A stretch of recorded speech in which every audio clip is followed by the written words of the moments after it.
I slipped out of the castle without telling Julius or Jane. I didn't take anything with me. No sword, no clothes, no money. It felt like I had erased myself on purpose. I didn't know where I was going. For once, I didn't want to plan. I just walked. North took me through the land of the Scots. Then a short boat ride dropped me on the coast of Ireland. I stayed there for a while, standing by the cliffs and letting the wind tear through me. I wasn't thinking about jumping. I just liked the feeling of something stronger than my thoughts pushing against me. At some point, I started looking like a beggar. My clothes tore. Dirt settled into my skin. People looked at me like I was out of my mind. They weren't wrong. I didn't care. I walked for years. Maybe a decade. Maybe longer. Long enough to cross Europe and Asia on foot, to reach China, then drift back down into Egypt. By then I looked like a wandering vagrant with nothing but a stick and a pouch. Except I had neither. Just myself and the weight I refused to put down. Egypt dragged old memories back to the surface. Oliver, Gerard. I usually try not to think about them, but grief has a way of finding you when you're already cracked open. Will they want this? Me wandering the world with no purpose? No, they chose their fate. That didn't make the pain any lighter. Something shifted in me after that. I pulled myself out of the haze and decided I needed something to build again. I wasn't ready for England, so I settled in Paris. Only then did I realize how long I'd been gone. 156 years. It was now 1456. I opened a printing shop. Not a small one either. A 2-story building with 2 massive presses in the back. Hiring workers wasn't hard, but hiring someone literate who wasn't a monk or noble was. Eventually, I found a former teacher willing to take the job and handle the spelling. Business was slow at first. Then the 100 Years' War handed me my first break. A political figure commissioned pamphlets to pass out at one of his parties. They were meant to mock England, calling them savages and worse, to stir up support for the war. I knew the truth about England, but work was work. I gave the pamphlets something no other Paris printer did. I painted each one by hand, turning simple sheets into illuminated pieces. Years of practice meant I could finish one in minutes. At the end, I stamped them with my shop's mark, the Paris Press. People loved them. Orders flooded in so fast I had to hire a night shift and another spelling expert. I brought in artists too. There were always more than enough struggling painters looking for work. Books soon became our biggest source of income. Bibles were the most common requests, but other manuscripts paid better.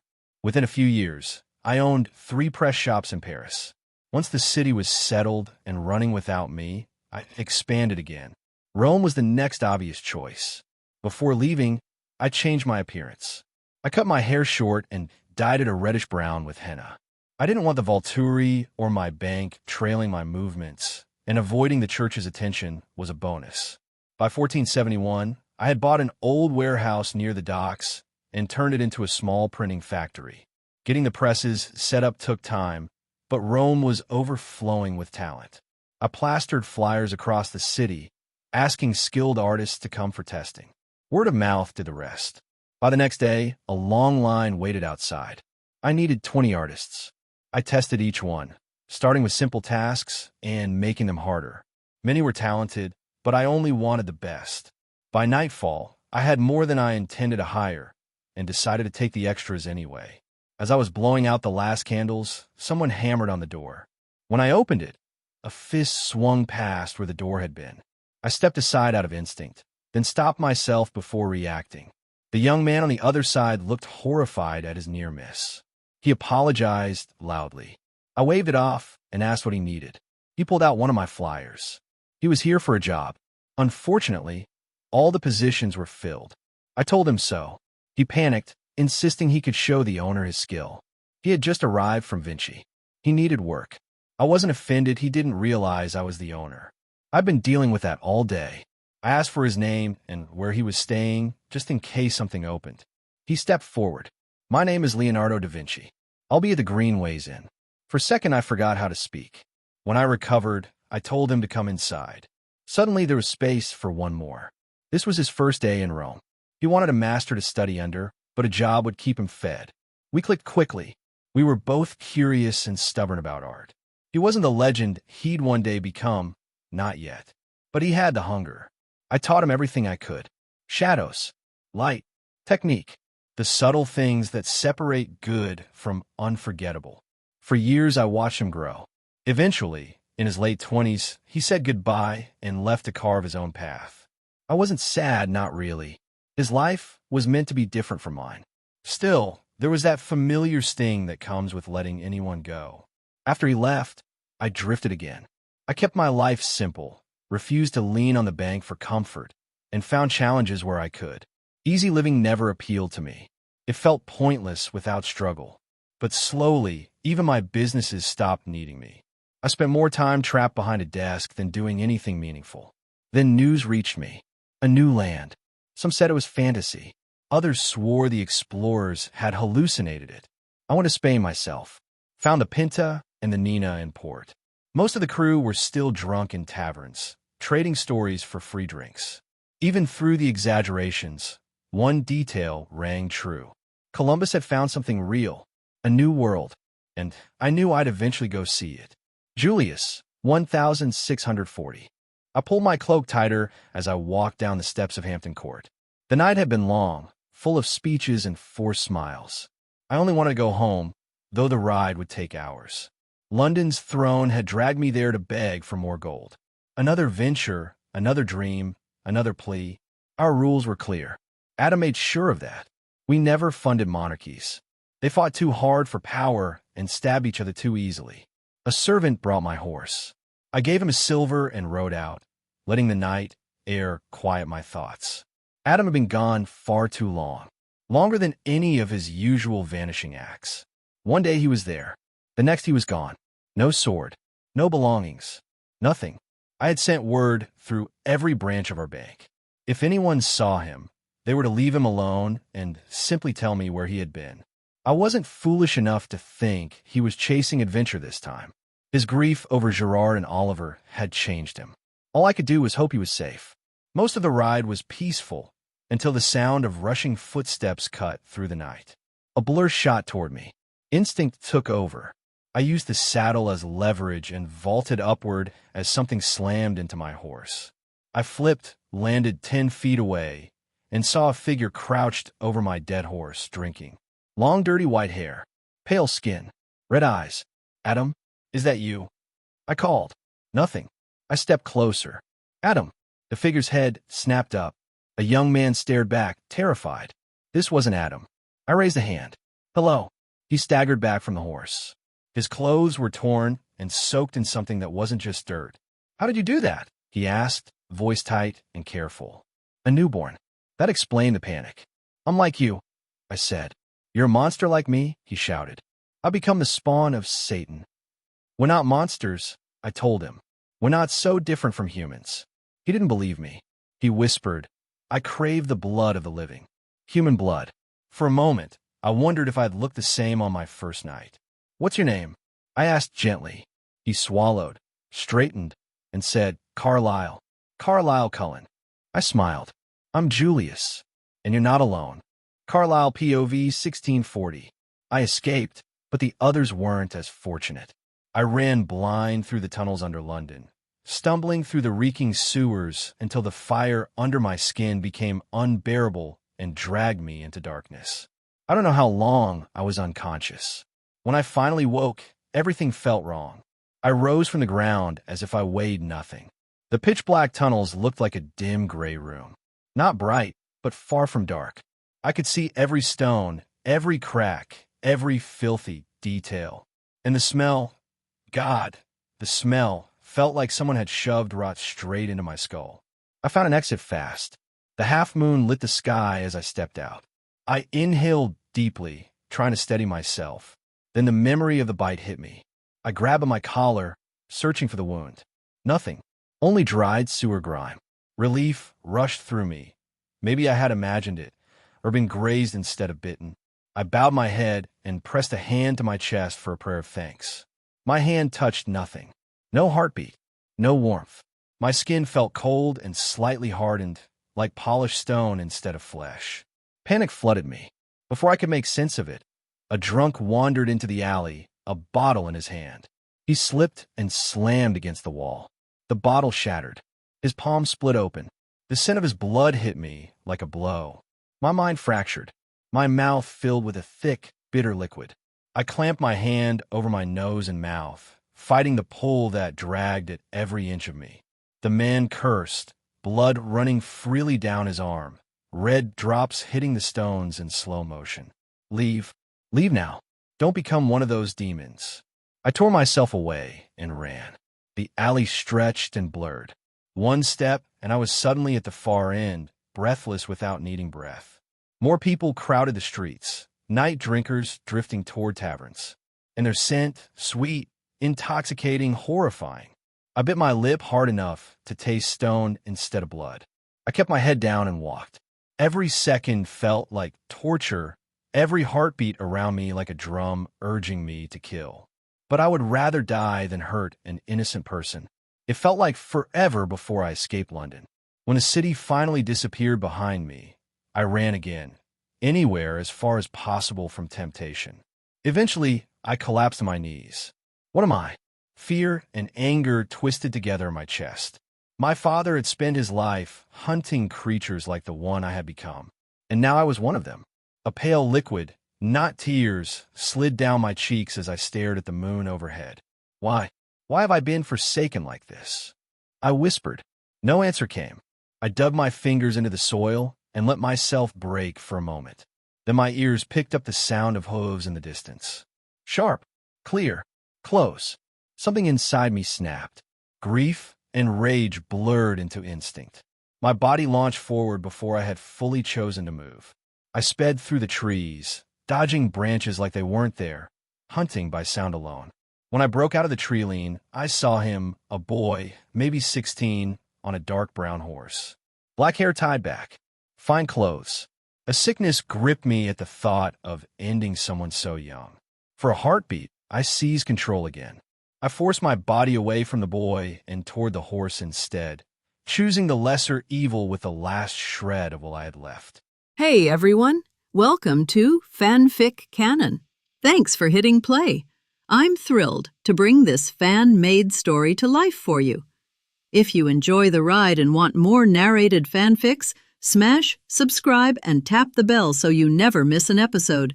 And if you want audiobook of a novel of your choice, join my Patreon. Request any title that's freely available online, and I'll produce a full narration just for you. Now, let's dive into today's adventure. I felt sick, and I mean, holy fuck, why am I so stupid sick? I wasn't actually sick or anything. It just felt like the ship was being steered by a 5-year-old with ADHD that thinks hitting every wave is fun, causing me to be nauseous. Adding to that, and the waves, was the smell of the inside of the ship. The pungent smell of unwashed men nearly brought tears to my eyes, as if I was pepper sprayed. Thankfully, our voyage was coming to an end, as it had nearly been 3 months of this torture. I managed to bribe one of the master mates of the ship enough to get a meeting with the man himself, Christopher Columbus. And let me tell you, the man was a dick. I don't know if he had always been like that, or if it was a rather new development that caused him to become quite the arrogant prick or not, but the man was just a straight-up asshole. But I, the ever-professional, managed not to tear his head off and shove it where the sun doesn't shine, leaving later generations to wonder where his head went, when it was right in front of them the whole time. Instead, I managed to bribe him to take me with him and to drop me off in the New World. Surprisingly, at first, he was a little hesitant, or at least he was until I gave him a bag of gold the size of his head. I didn't end up on the same ship as him, but on one of the other 17 ships that left to the New World that would drop me off along the coast of what will become Mexico, while Columbus and the other 16 ships will be looking for somewhere to build an outpost for future colonization.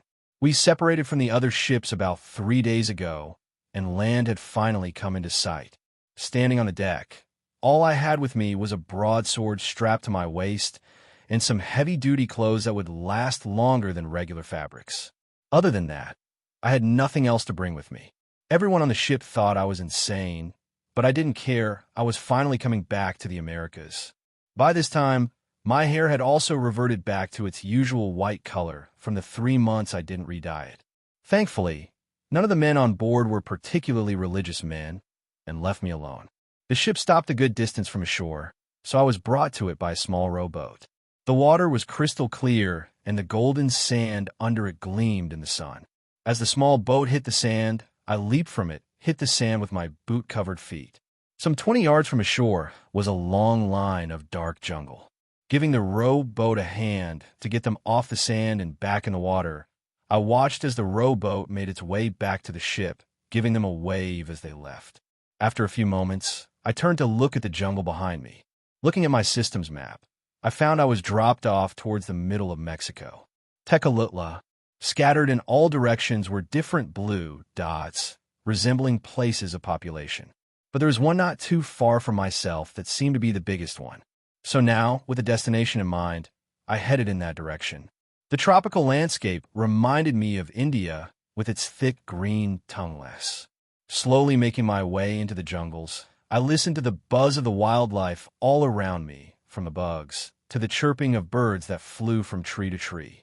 It didn't take long for me to traverse the jungle and come into contact with the inhabitants of this land.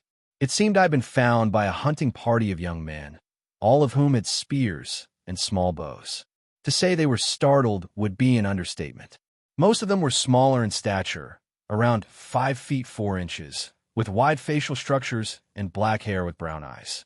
All of them only wore a fiber cloth around their waists and had weird headbands with feathers around their heads.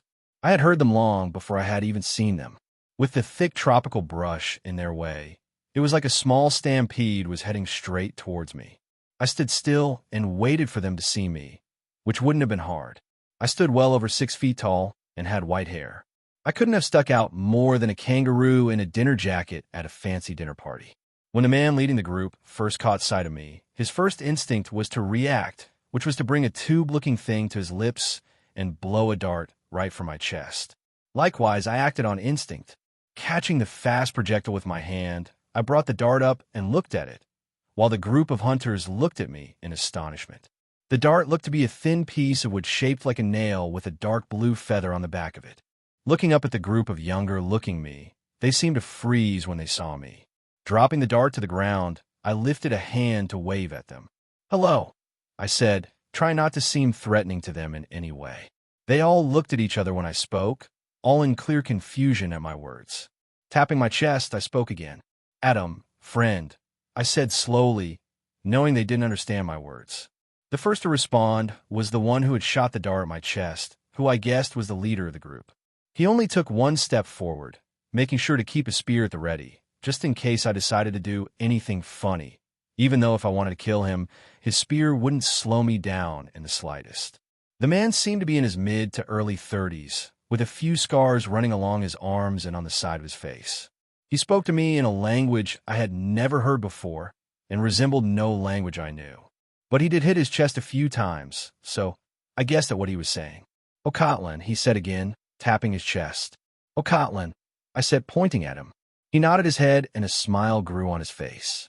Surprising me, O Cullens took a few more steps forward until he was only standing a few feet in front of me, looking me up and down. He nodded his head a few times, seeming mystified at the clothes I wore, as well as the strange color of my hair. Him stepping forward was like a break in the dam, and before I knew what was happening, I was surrounded by the entire group of hunters who were poking at me and feeling the rough cloths I was currently wearing. And a few times one of them would pull on my hair and rub the strands through their fingers, looking to see if the color was real or some kind of trick.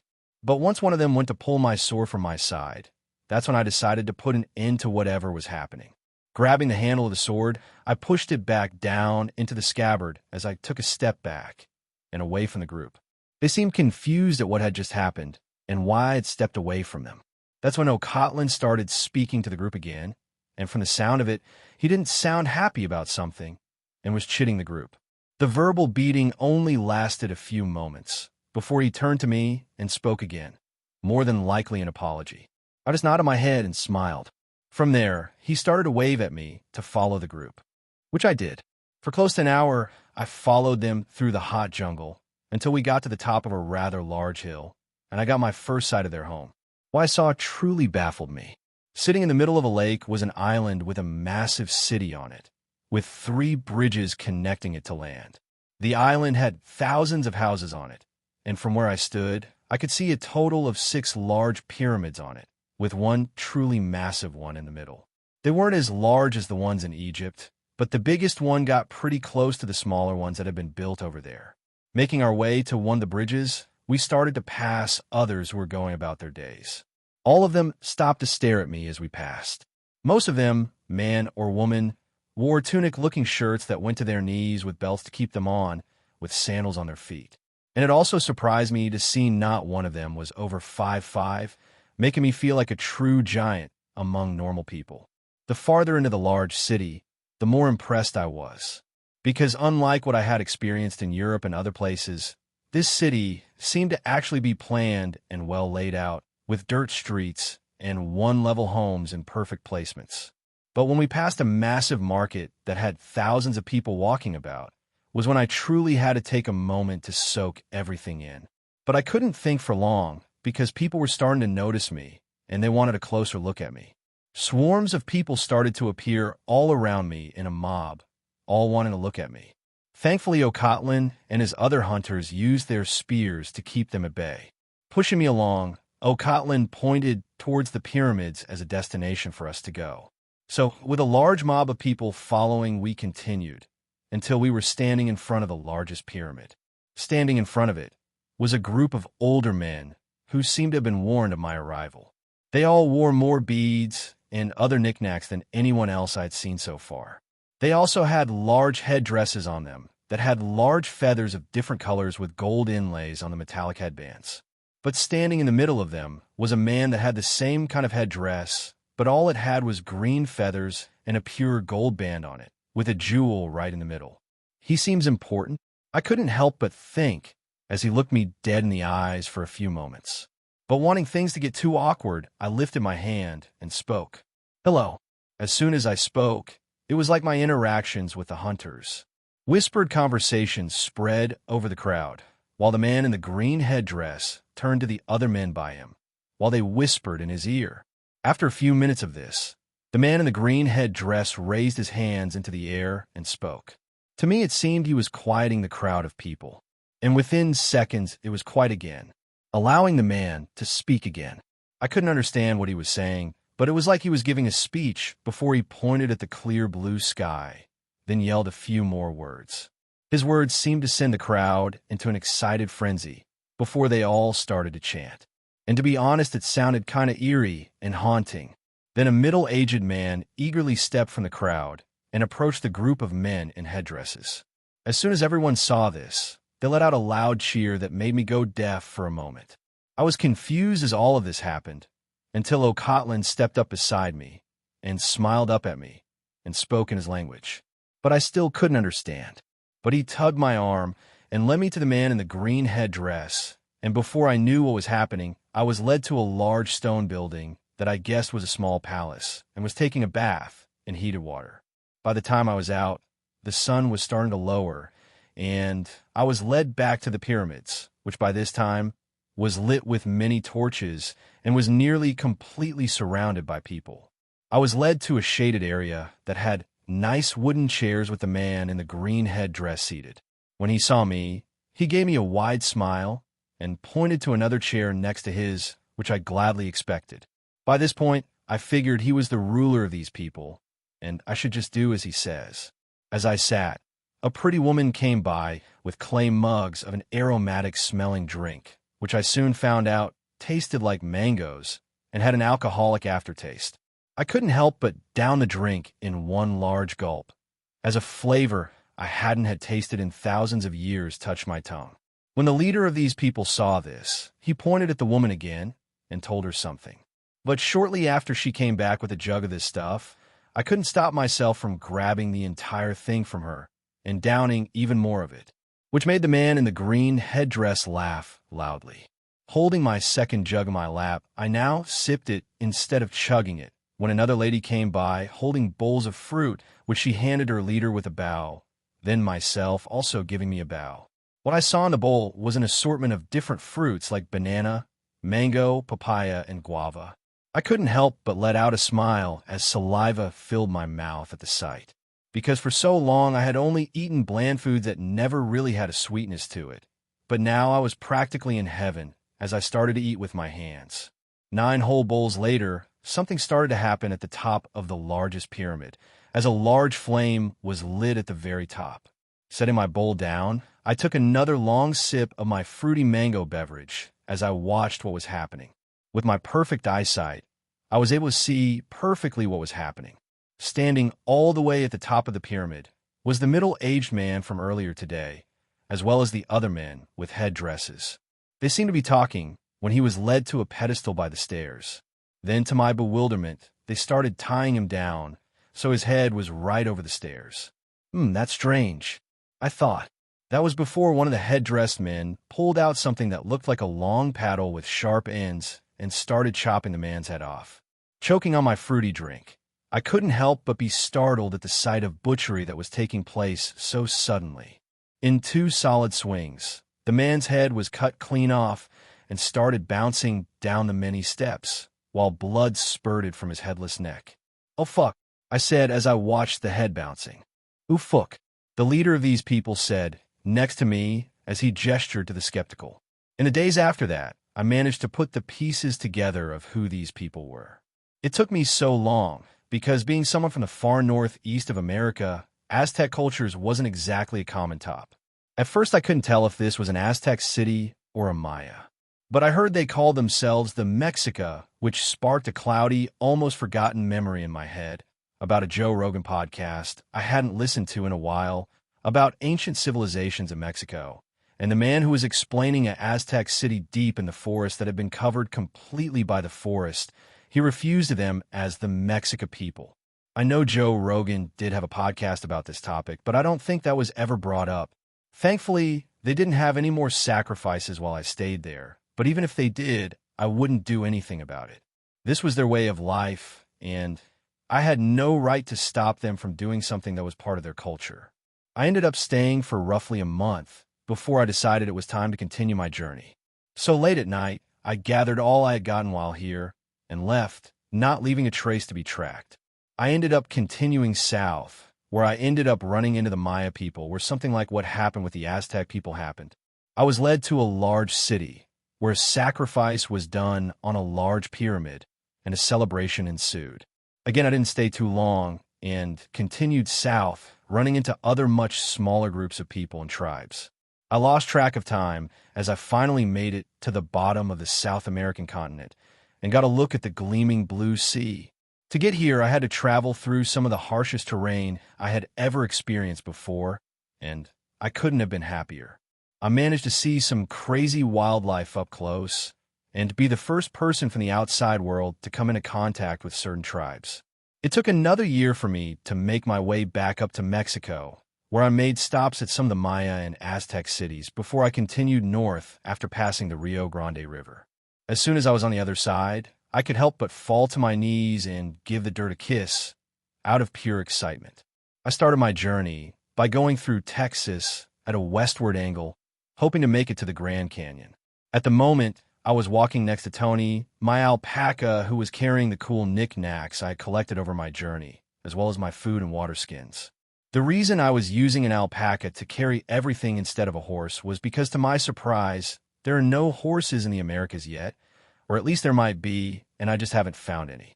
And due to the fact that most of Mexico is intense jungle terrain at the moment, anything bigger than the 100-pound Tony wouldn't be able to move through it. I got Tony as a gift from a town leader when he was still young. And over my travels, I taught him to stay with me and to not wander off, or particularly not to spit at me. Tony had white poofy hair that I had to cut every now and again, but other than that, he was great. Surprisingly, I didn't run into a single person during my entire trip, and after 4 months of continuous walking, I finally got my first glimpse of something I never saw in person in my last life, the Grand Canyon. It was stunning to see and truly breathtaking. With its red rocks that could be seen for miles and its large peaks, I couldn't help but find it all relaxing. But after a few days of camping out there, I decided to head west again in search of some shape-shifting humans. Using my systems map, I headed towards Washington State, where I saw a few small blue dots. Along the way, I came in contact with my first Native American tribe, but unfortunately they were on the move and wanted nothing to do with me, so stayed at a distance and only watched me. That was fine by me, though, because I had a few hundred years to get to know them. Continuing on, I managed to meet a few more tribes who actually seemed interested in me. Though at first they were hesitant, they eventually came around. Something I learned as I met other tribes was that their languages were all different. Sure, some had similarities, but at the same time, they were completely different. Also, their traditions, as well as their styles, differed greatly from tribe to tribe. Some tribes liked to cover themselves in paints, while some preferred to create bands out of animal hides. It varied greatly among each. But as I slowly made my way northwest, I managed to learn enough of their languages that I became a sort of traveling storyteller, where I would tell the stories of Europe to them. Like Homer's Odyssey, The Boy Who Called Wolf by Aesop, or Mahabharata by Vyasa, using Tony as my sidekick in all of the stores. But eventually, I made it to Washington State. By this point, I had taken on some of the dress wear of the people of this land. I no longer wore a shirt and decided to let my hair grow extra long again. My pants were warm animal hide, as well as my makeshift shoes. Tony looked mostly the same, but had different colored beads in his locks that hung past his head. Making it to the state of Washington, I really got to see why the Cullen clan liked it here so much. It was beautiful, and as I made it to the Olympic region of the state, I found a place perfect for vampire inhabitants who would want to live among humans. It was always cloudy and raining here. Following my map, I found the Quileutes easily. Among the tall trees and by a rocky river, the tribe thrived. The Quileutes were like many of the other native tribes I had met before. At first, the Quileutes were a bit standoffish, which I can't blame. How many people have they ever seen that look like I do? So quickly, they sent a small war band of their warriors to come and meet me. As I explained that I was a traveler who only seeked to tell tales for some food and shelter, they seemed a bit more receptive to my presence. As it turned out, they had recently had a large number of accidents and sickness in the tribe. So as a show of friendship, I asked to be taken to any of their wounded or sick. Again, they seemed a bit hesitant, but a young-looking warrior who for some reason seemed to be in charge nodded his head a few times before telling me to follow him. As we walked, I was able to see deeper into the trees, where two long huts that looked like long houses stood. They were made out of woven tree limbs and had a thatched roof of dry reeds. In front of both were a small collection of fires where a group of elderly sat, bundled in animal furs. As they caught sight of me, a few of the elders started to talk to one another. But I didn't have a chance to listen in because I was led into a large open area of one of the longhouses. Stepping into the dim area that was only lit by a smoldering fire in the middle, I was able to see people laying on mats on the ground. As I looked at them, I was able to see that some of them had wounds with makeshift herbal bandages, while some looked very sick. Nodding my head, I turned to the young warrior. On my alpaca, or animal friend, there's a large black fur bag. Grab it and bring it to me, I said as I kneeled down next to the person in front of me to look at their symptoms. The middle-aged man had a high fever and was sweating like crazy. Looking him over, I didn't see a rash or cuts that might show that it was an infection. Probably a cold or the flu, I said as I felt the man's burning head. Just then the young warrior came back with the bag. That animal of yours is quite strange. He spit at me, he said, as he set the bag next to me. Yeah, Tony tends to do that to strangers he doesn't know while I'm not around, I said, mindlessly and with a chuckle as I opened my herbal bag. Opening the bag, I grabbed a plant I had gotten in South America. Its name was echinacea and was a miracle plant when it came to the cold or flu. Grabbing the plant, I turned to the warrior again. Please give me some water. Turning, he left at a run, leaving the other warriors to stand around and watch me. Looking around, I saw that a steady wind was coming through the open ending of the longhouse. Turning to the warriors who were standing there watching me, I asked, "Is there any way we can close the end off so it will warm up in here?" They looked at each other for a moment, when one of them separated and pulled a shutter-style door across. It was like the rest of the hut, made of thin woven tree branches and stems, with moss pressed between the cracks. Now with that done, I turned to the smoldering fire and threw a few of the branches that lay not far away onto the fire, then pulled the man's mat closer to the fire. Not too close where he would be burning up, but where he would be warm. Coming back with a large wooden bowl of water, the young warrior set the bowl by my side. Nodding my head, I pulled a bundle of fabric I had saved from the old clothes I had come to the Americas with. Dunking a line of the fabric in the water, I started to cool the man off. Someone will need to do this repeatedly until the fever breaks, I told the young warrior, who seemed very interested in what I had been doing. Delving back into my large bag of goodies, I pulled out a clay cup that had a small, circular lid. Dumping the clay cup in the water, I added the echinacea, which I had crushed in my hands and rubbed together to get all the inside properties to activate. Once I was done, I added it to the clay cup. Putting the lid on, I set the clay cup in the outside embers of the fire. Turning to the warrior by my side, I had him continue cooling off the man while I went and started to check the others in the longhouse. Most of the people in the longhouse were suffering an assortment of different injuries and illnesses. Most illnesses were a mix of the flu or cold, with your everyday ate something bad issues tossed in.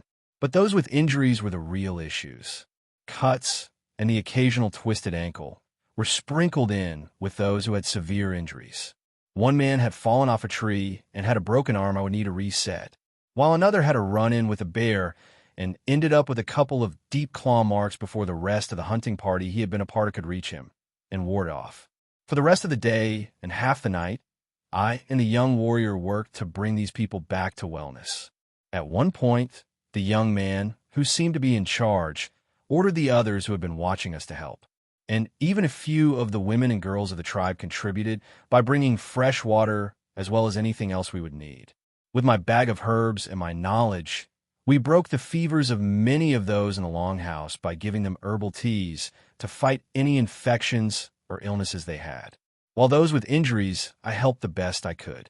It truly amazed me to see the unwavering dedication the young warrior put in during the whole process. Not once did he take a break or stop, even though a few of the others who had started after us had long ago flagged. Once during the night, when we were finally able to take our first break, I got to ask the young man his name. Clee Black was a translated name I got, and as it turned out, he was the current chief of the Cullens. Although young, he was a nice enough kid with a good heart for his people. I ended up staying with the Cullens for a solid 4 months, where I told my stories and helped around the village as best I could. I also showed them how to make herbal remedies that could help avoid the illnesses they had been suffering with the local plant life. And to my amazement, not once did I see or hear of any of them shifting into wolves the whole time I was there. But one night before I was to leave, the elders who loved my own stories decided to tell me the tale of the Quileute tribe. They talked of a deity who came to the clan and showed them how to spirit walk. Then of a great betrayal to a chief of the clan by another member of the tribe who could also spirit walk. The member cut off the strand, holding the chief's spirit to his body, making it impossible for the chief to return to his body and to wander the land as nothing more than a spirit. Filled with rage, the chief wanted nothing more than to return to his tribe and get vengeance on the wrongdoer who had taken over his chief. While wandering the surrounding forest, thinking of a way to get back to his tribe, he stumbled upon a completely white wolf. The wolf seemed so majestic to him, he couldn't stop himself from getting close to the wolf. As he got closer, he felt a pulling sensation, and before he could do anything about it, he was pulled into the wolf itself, where he and the wolf merged together as one. Then, as the wolf, the chief returned to the tribe and killed the traitorous chief. But not long after killing the traitorous chief, the chief, as a wolf, was attacked by his own clan members, where he was wounded. Running away, the chief, in his wolf form, hid in the forest. But waking the next day, he realized he was human again and not a wolf or a spirit. Returning to the village, the chief told his story to his people of the usurper and of his new abilities. And from that day, the descendants of his gained the ability to change to that of a great wolf to protect the tribe. It was a very interesting story that shone light on some of the things I'd always wondered about. And it made me wonder, who is this deity that showed them to spirit walk? It is possible that there was no deity, and It could just be a whole mix-up of the original story, like how I became the first human. But who knows? Early the next day, I set out again and started making my way east. Not long after leaving, I saw from a distance atop a large wooded hill, Mount St. Helens, and damn, was it majestic.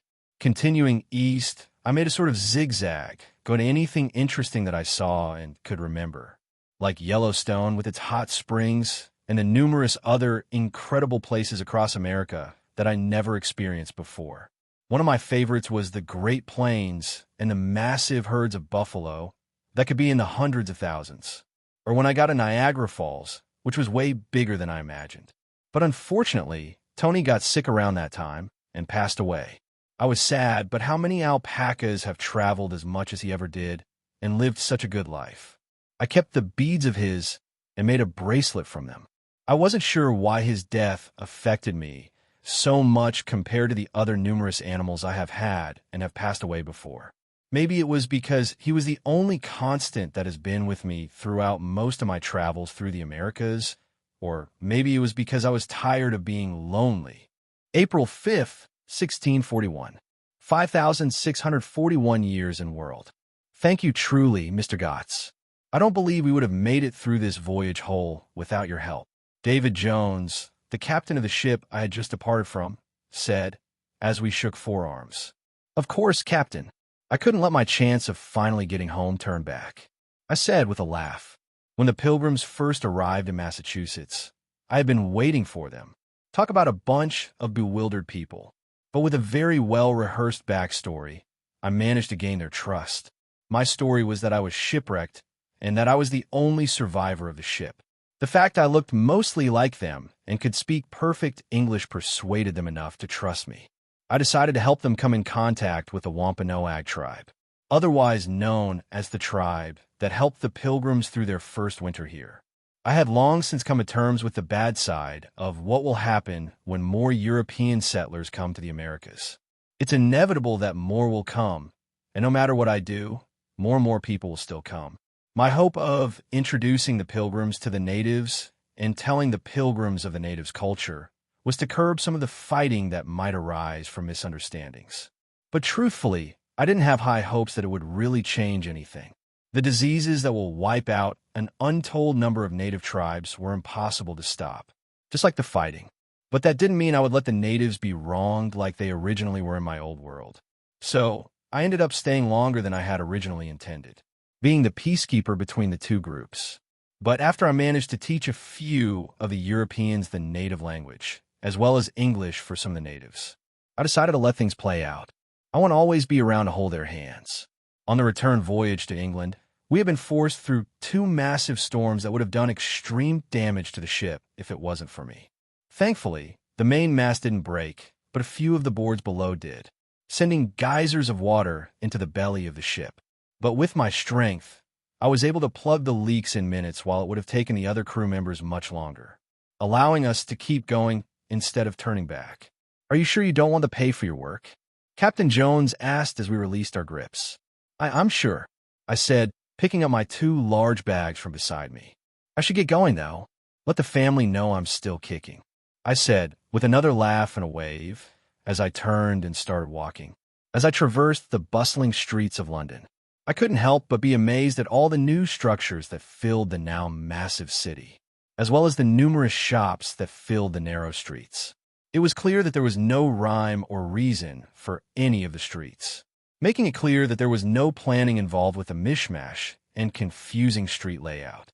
I had been forced to turn around a few times when I took the wrong street by mistake. After the second time, I resorted to using my system map to help me out before I decided to just use the rooftops to make it out. Eventually, I managed to find my way out of the city, and from there, it took me only an hour to finally see the castle, which now had a large stone wall with a gatehouse around it, also with a rather large-sized town surrounding it. Walking towards the large drawbridge gate that was currently open, I looked around the town. Compared to London, the town was perfect. Clean cobbled road going straight down the center of town, and well-kept houses and shops lining it. The people themselves were in better shape than most Londoners, with clean clothes and full unemaciated figures. It was clear to see these people weren't struggling as badly as some others. Finally reaching the drawbridge, I walked past a pair of guards in fine clothes and shining chest plates with helmets. Both men had stoic expressions on their faces and looked like they knew how to hold themselves. At their waists was a short sword in perfectly maintained scabbard, but propped on the ground between their legs was a musket. With the butt on the ground, they held the barrel with both hands while staring forward. As I passed through the gatehouse, I was stopped by 3 other guards in the same attire as the one standing by the drawbridge entrance. 2 of them carried their muskets on their shoulders, while the leading man only had a short sword. It was clear he was the leader, as his armor had fine work added to his, and a plume of white feathers seemingly sprouting from his helmet. The whole ensemble was finished off with a large mustache that was curled at the ends. "Good evening, sir," the lead guard said as he stepped in front of me to stop me from entering. "Here we go again," I thought, with a small eye roll, as memories of the last time I was stopped entered my head. "Are you here to see Lord Julius?" the guard asked as he unfurled a rolled scroll. "That I am," I said, giving him my best smile. He nodded his head, then asked, "And your name, sir?" At least this time, they are being polite, I thought with a chuckle, as I answered. "Adam Gotts," I said, using my alias. All 3 of them seemed to freeze at my words.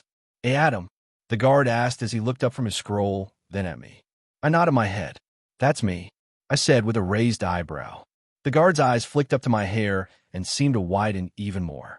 Then, in a clearly well-rehearsed movement, all 3 of them dropped to their knees and bowed their heads. "We have been expecting you, Lord," the lead guard said as he bowed his head even deeper. For a moment, I was taken aback. Normally, I have to knock some sense into people before they believe me. But this guy clearly knows who I am. You can stand now," I said. Thankfully, not needing to be asked twice, they stood again, with backs straight and their chests out. "Lord Julius will wish to see you at once, Lord. Please follow us," the lead guard said in an almost reverent tone. Doing as he said, I followed closely behind the group as they marched towards the entrance of the castle. Reaching the large wooden doors we had shipped from Germany, I watched as they pushed them open, entering the large entry hall, otherwise known as the kill box. Looking up, I saw 2 guards standing, ready for intruders. From there, we passed 2 more large doors, where we finally entered the Great Hall, which hadn't changed since the last time I was here, with arching ceilings, marble pillars, and floor. The entrance was created to make a statement to any visitors, and that was of wealth. It might not be the biggest one, but this castle was hands down the finest of them all. And if Julius hadn't paid an exorbitant amount of gold to be allowed to build it and keep it, it would have long ago been taken by a king or queen as their own, since it even put the kings to shame. "Right this way, Lord," the lead guard said, as he gestured with his arm toward a medium-sized door, which I remembered to be the large business room, where any visitors with business were greeted. Stopping the 2 other guards outside the room, the lead guard pushed the doors open and gestured me in. Nodding my head, I thanked him before he closed the door behind me. Stepping into the large, opulent room, I looked around. The room was large, with a red rug taking up much of the ground, covering the stone, while the walls were covered in some of my paintings and a few tapestries, which depicted battles or stories. But smack dab in the middle was a large oak desk that had a high back chair behind it, with stacks of paper cluttering the desk.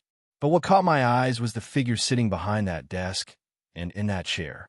"Just one moment, sir," Julius said as he scribbled away at some parchment with a quill. "Sure, take your time. It's only been a few hundred years after all," I said, with a smile, as I tried to keep the mirth from my voice. The quill made a loud scratch as it came to an abrupt halt, and like a bullet shot from a gun, Julius's head shot up a split second before he rocketed from his seat, right for me. I only had time to toss my bags to the side before he slammed into me in a rib-cracking bear hug. "Adam," Julius said excitedly. "It's good to see you, kid," I said with a loud laugh as I patted his back. Separating from me, Julius looked me up and down. "Where on earth have you been?" he asked sternly. "Oh, you know me. I was just on a little exploration trip. That's all. A little exploration trip. Adam, we have been looking for you for decades," Julius said. now sounding truly angered. Normally, we can tell your general location anytime you stop at one of the banks. But for nearly the past 200 years, nothing. It was as if you fell off the side of the earth. Julius said as he looked at my two large bags. Well, to be honest, I kind of did, I said with a cheeky smile. Julius raised one of his eyebrows. What? He asked. I may or may not have taken a trip with Columbus to the New World on his second voyage, I said, as I watched Julius's facial expression morph as he went through a myriad of emotions, from anger to confusion, before settling on amusement. Jane won the bet, Julius said with a chuckle. Now it was my turn to be confused. Bet? I asked. Yes, we had a small bet going on where you might have gone, Julius said with another chuckle. I thought you might have gone east to Asia to live like some hermit on a mountain, while Jane had gold on you being somewhere none of us had ever been before, Julius said as he shook his head. My, what great friends the two of you are, I said, bemused. Well, come now. Tell me about your journey, Julius said as he gestured to the two chairs in front of his desk. And so I did. I told him of my trip there and of the natives of the land. I told him of the incredible places like the Grand Canyon or Niagara Fall, Yellowstone, and the many other places. I told him of the nomadic tribes that lived on the land and their culture. I didn't tell him of the Quileute tribe just yet and preferred to keep that to myself at the moment. As I was telling him of the voyage back to London, the doors to the room were pushed open. Julius, may I have a word? A man said from behind me. Turning my head, I saw a man of medium height stepping into the room. Carlyle, just the man I was about to send for, Julius said as he stood to his feet. I would like to finally introduce you to the man I have been telling you about, Julius said. Julius POV. 1 month after meeting in the forest. Opening the secret entrance to the basement library, I descended the stone staircase that spiraled. The staircase itself was not lit by light, but the large room at the bottom was. This guy really needs to get out more, I thought as I reached the bottom. The castle's secret library was a few hundred feet long and a few dozen wide, with large wooden bookshelves stacked full to almost bursting with the books and scrolls I, Adam, and Jane had collected over the years, all from our travels across the land. Looking around, I saw the large table that sat in the front of the room, completely covered in books and scrolls. But looking around, I couldn't find Carlyle, who was normally seated at that table, reading one of the books or scrolls. Carlyle, where are you? I softly called out. Back here, came the muffled voice of Carlyle, all the way in the back. I thought, as I started towards him. The familiar smell of the old parchment paper brought back the many memories I myself had down here, or in the last house, delving into one book or another. Finally making it to the last row of bookshelves, I saw Carlyle holding one of the large journals. I see you have finally found Adam's journals, I said with a chuckle. This is a journal? Carlyle asked, looking up from the faded pages. It is, I said, leaning on one of the shelves. What language is this? Carlyle asked. I have never seen it before, he continued, looking down at the journal again. Well, for starters, you are currently holding the 5th journal, I said, pushing myself off the shelf and walking past him. Walking to the far end of the last bookshelf, I pulled out a heavily worn book. This is the first one. Inside is a word key for the language, I said, flicking the book open and pulling the rough sheets out. Altogether, there are over 50 journals, most of which are written in different languages. Most are dead, I said, handing the 1SR journal to the confused-looking Carlyle. W8, Carlyle said, setting the 5th journal back on the shelf. Who do these journals belong to? He asked. A small smile spread across my face. Read and find out, I said, walking past him.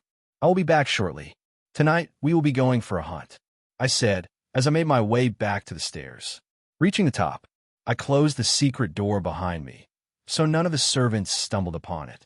The secret entrance was behind the main fireplace in the great hall, and was truly a marvel of design, turning a gold lion's head that was set in the fine stone work of the fireplace mantel, would lower the fire and replace it with smooth stone, while at the same time lowering the back wall of the fireplace, revealing the stairs. turning the gold lion's head back, would do the whole process backwards, until the fire was back in place and the back wall closed up again.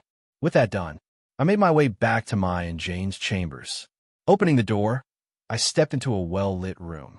"How was he, love?" Jane asked from her own chair in front of the crackling fire.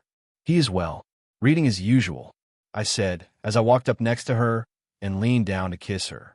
"It was your idea to take him down there to keep him away from the servants," Jane said with a small laugh.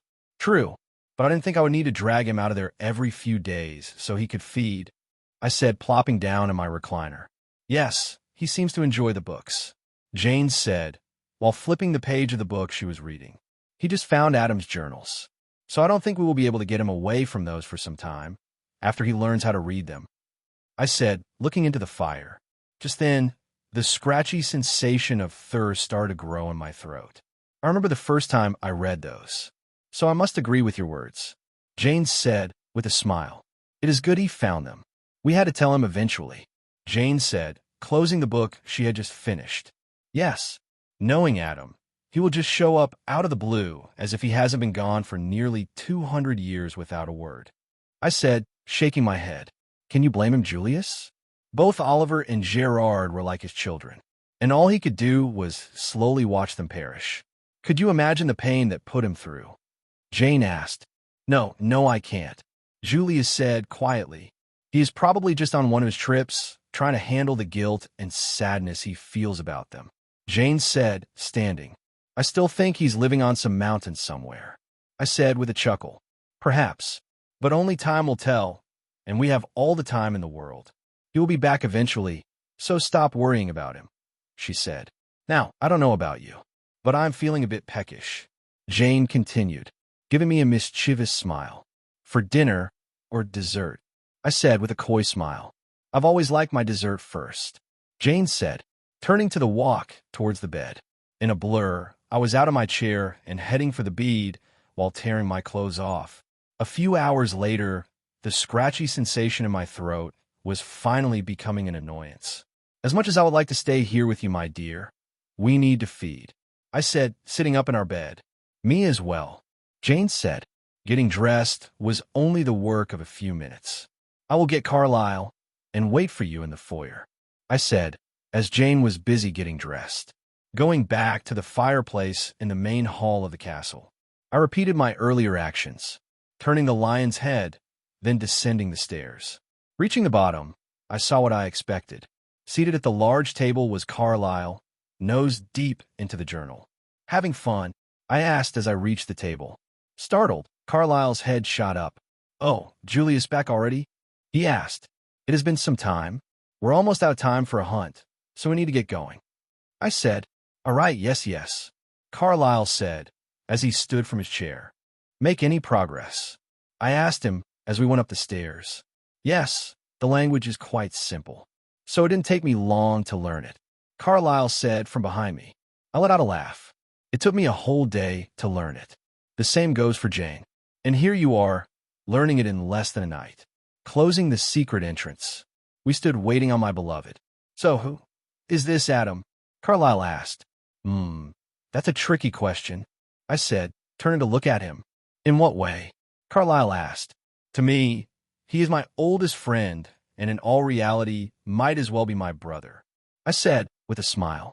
"But to the rest of the world, he is Adam, the first man." The look of confusion on Carlisle's face was laughable. "What?" Carlisle managed to get out before the voice of Jane interrupted him. "He means the Adam from the Bible," she said, coming to a blurred stop next to me. "That's what I said." I shot back, jokingly angered.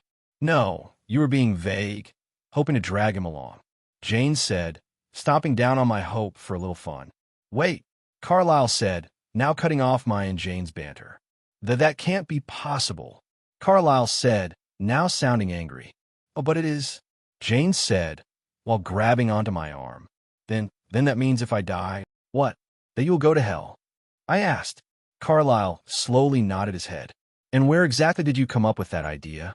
I asked, preferring to get that idea out of his head now, instead of letting him fight with the idea that his soul was eternally damned for the simple fact that he has become what he has.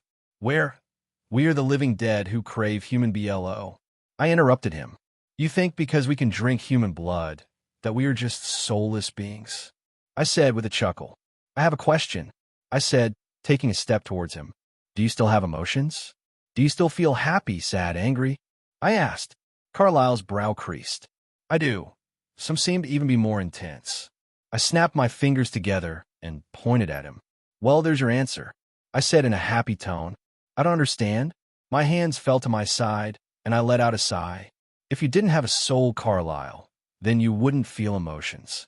You would be an empty husk of nothingness who is unable to feel. I can't explain it as well as Adam might, but that's the best I have, I said with a shrug. I grew up believing in a pantheon of gods, so I never had the same moral issue as you, and I don't know what to say that will sway you on this.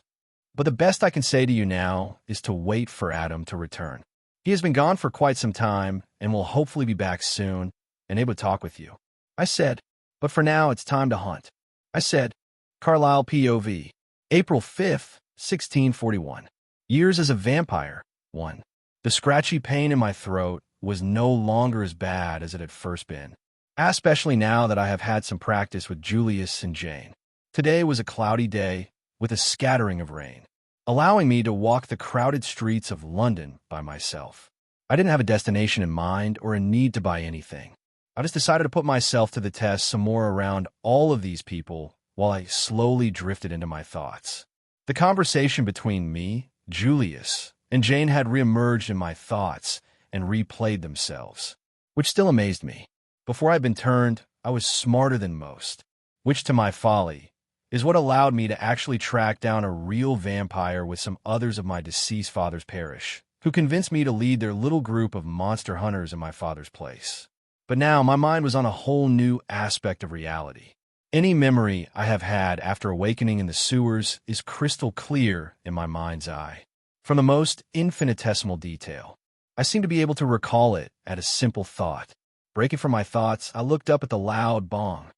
That echoed from a church.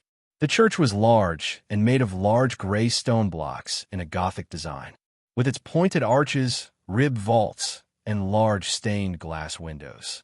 The sight of something that had once given me such comfort now only gave me dread for myself. I forced myself to turn away from it. Even with Julius's words replaying in my head again, I couldn't help but still feel as if I was a damned creature. The stinging pain in my throat that was always there only seemed to drive that thought home in my mind. I need to get back. It's time, I thought, as I waved a rumbling carriage that was passing by to me. The ride back almost seemed an eternity as I thought of ways to tell Julius and Jane of my decision. Would they be angry? No, they would most likely be disappointed, I thought, as my imagination took hold of my worries and intensified them. The ride was bumpy, and if I wasn't so deep in thought, it would have been miserable where I would have just decided to walk or run all the way back. Finally, the rocking and shaking of the carriage came to an end as the carriage moved from the uneven and bumpy dirt road to the even cobbled road. Stopping in front of the castle's drawbridge, I got out of the carriage and waved a hand at the driver, who was already pulling away. Walking past the 2 stationary guards on the entrance, I passed under the gatehouse, where Captain Evergreen and 2 of his men normally stood. But today, they seemed to be on patrol, because they were nowhere to be seen. Not spending a second to think about it, I continued into the castle. The inside was mostly quiet, except for the distant sound of voices and shuffling of the castle servants. But as I headed towards where I knew Julius would be at this time of day, I saw Captain Evergreen and 2 of his men coming down the hallway. "Good evening, Captain Evergreen," I said as he passed. "Good evening, Lord Cullen," the captain said with a head bow. His men followed his lead. "On patrol?" I asked with a small smile. "No, Lord," the captain said with a wide smile. Then, reaching up, the captain touched a necklace he always had around his neck. I had seen it once before when he and his men were training on the training grounds. It was a simple gold loop with a steel chain. I had seen a few others wearing similar gold ring necklaces as well, but only those in high places that are owned by Julius, or rather Adam.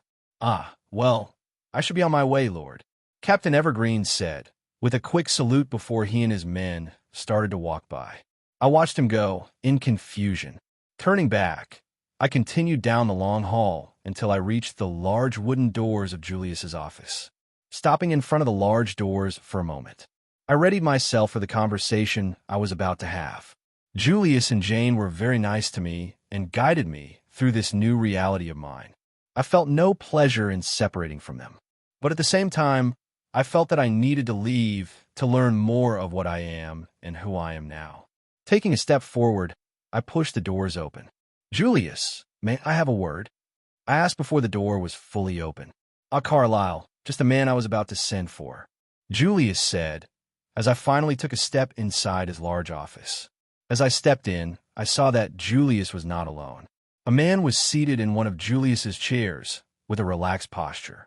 The man was clearly very tall, with slightly pink skin and hair almost as white as snow that reached down past his shoulders, with a braid on his left temple that went to his chest. In an instant, I realized who this man was. And if I still had a beating heart, it might have stopped. Stepping up beside me, Julius clapped my shoulder. "I would like to finally introduce you to the man I have been telling you about," Julius said in a happy tone, "although I'm sure you have more than likely figured it out by now. I would like to introduce you to Adam," Julius said while gesturing to him. The man, or Adam, stood to his feet, towering nearly a head taller than me. Taking a step forward, Adam put his hand out to shake. "It is good to meet you, Carlyle," Adam said, in a smooth voice, which was neither too deep nor soft. Mindlessly, I raised my own hand for a shake. His solid grip squeezed my own hand as we shook, showcasing Adam's strength, as his hands felt like pure steel. My mind was atwirl with turmoil. Do I bow or go to my knees? I thought, as our handshake broke. Through the journals of this man, I had lived for thousands of years, which was the main reason I wanted to travel. The places he wrote have seemed so magical and wondrous. Adam stepped back as Julius spoke again. "Carlyle is barely a year old and has already built up enough endurance that he can merge perfectly with society," Julius said as he walked to his desk and leaned on it. "Oh, really?" Adam said as he turned to look at me. "Indeed. We believe it has something to do with his power," Julius said. "In what way?" Adam asked, making his way back to his own chair. "When Carlyle first came to the surface from the sewers where he was changed, he ran into a drunk who cut his hand, drawing blood in front of a newborn," Julius said with a smile. "He managed to run away before losing control to the thirst," Julius finished. Adam turned to look at me, then motioned for me to sit in the open chair. I didn't think as I moved to the chair. Once seated, Adam looked me in the eyes for a few seconds. "I don't believe that is a part of his power," Adam said with a smirk. "Really?" Julius asked. "Yes," Adam said, leaning back in his chair again. "How can you tell?" I asked, finally joining the conversation for the first time. A smile spread across Adam's face, showing his perfect teeth. "What was your profession before you were turned into a vampire?" he asked me. "I was in practice to become a doctor," I said, confused as to why that was important or had anything to do with my possible power. "A doctor, huh?" he said, his smile never leaving his face. "And what made you want to become a doctor?" Adam asked me. "I wanted to help people," I said strongly. "I want for that exact thing, clear my voice." Adam nodded his head. "Do you know what most doctors have in common?" he asked me. But before I could answer with my idea of what I believe all doctors have in common, he interrupted me by answering his own question. "It's their personalities. They all have dedication, commitment, resilience, and above all, compassion," Adam said. I agreed, nodding my head. "And your response to my question tells me exactly which one you have most of," Adam said, leaning forward in his chair. "It's compassion, Carlyle. Some would have said to heal people or to find a cure for an ailment. And without even needing to think, you said to help people. That tells me you are a very compassionate person, with the ability to understand and empathize with the suffering of others and to show kindness and care towards them," Adam said, seeming to finally come to his point. "What exactly does any of that have to do with his power?" Julius asked while raising a brow. Adam let a chuckle slip from his lips. When a person is turned, their emotions intensify, becoming more vivid and intense. This means that his already strong feeling of compassion for human life has tripled. Then, he turned his head. Adam looked at Julius. Just like you, Julius.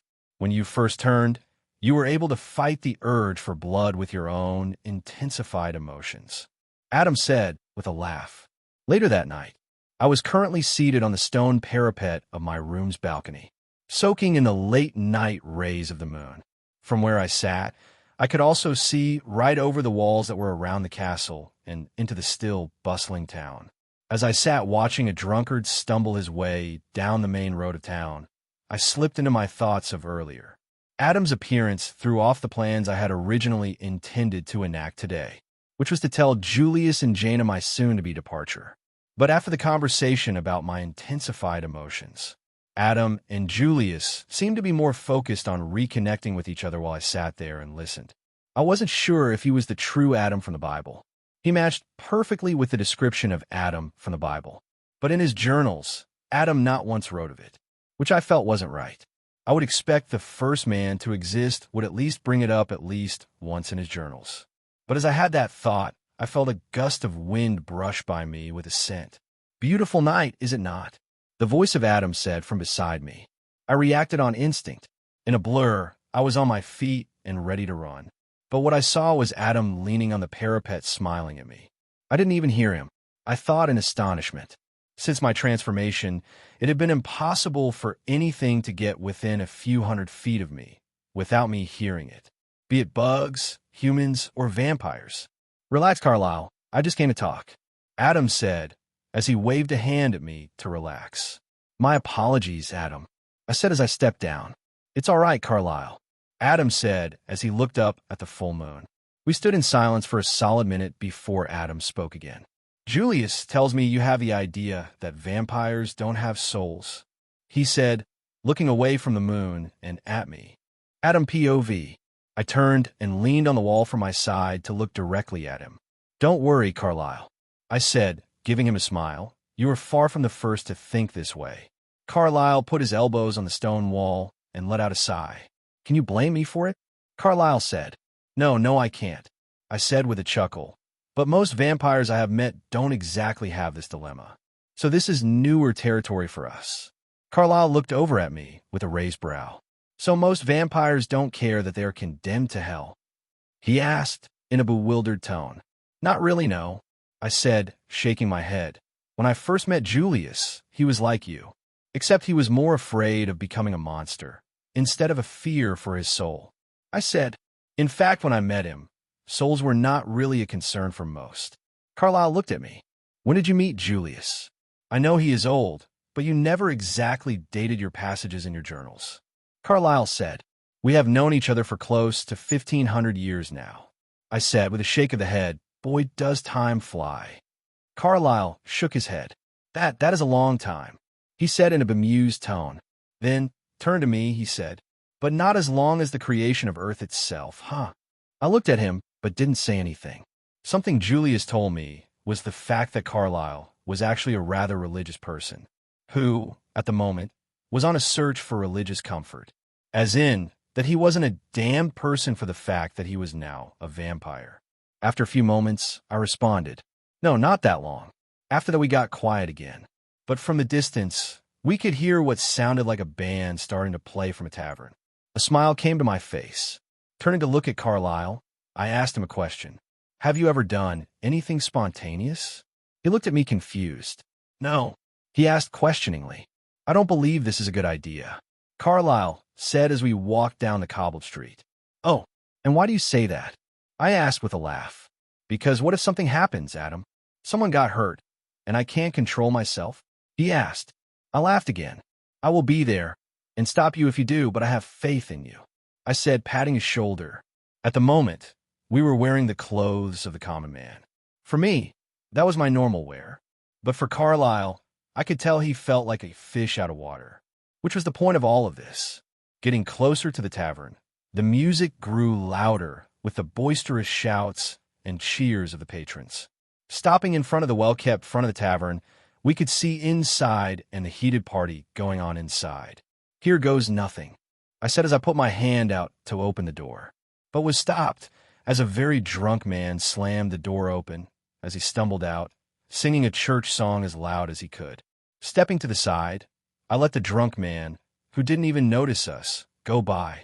Looking at Carlyle, I smiled. Again, here goes nothing, I said as I turned to the door and strode in.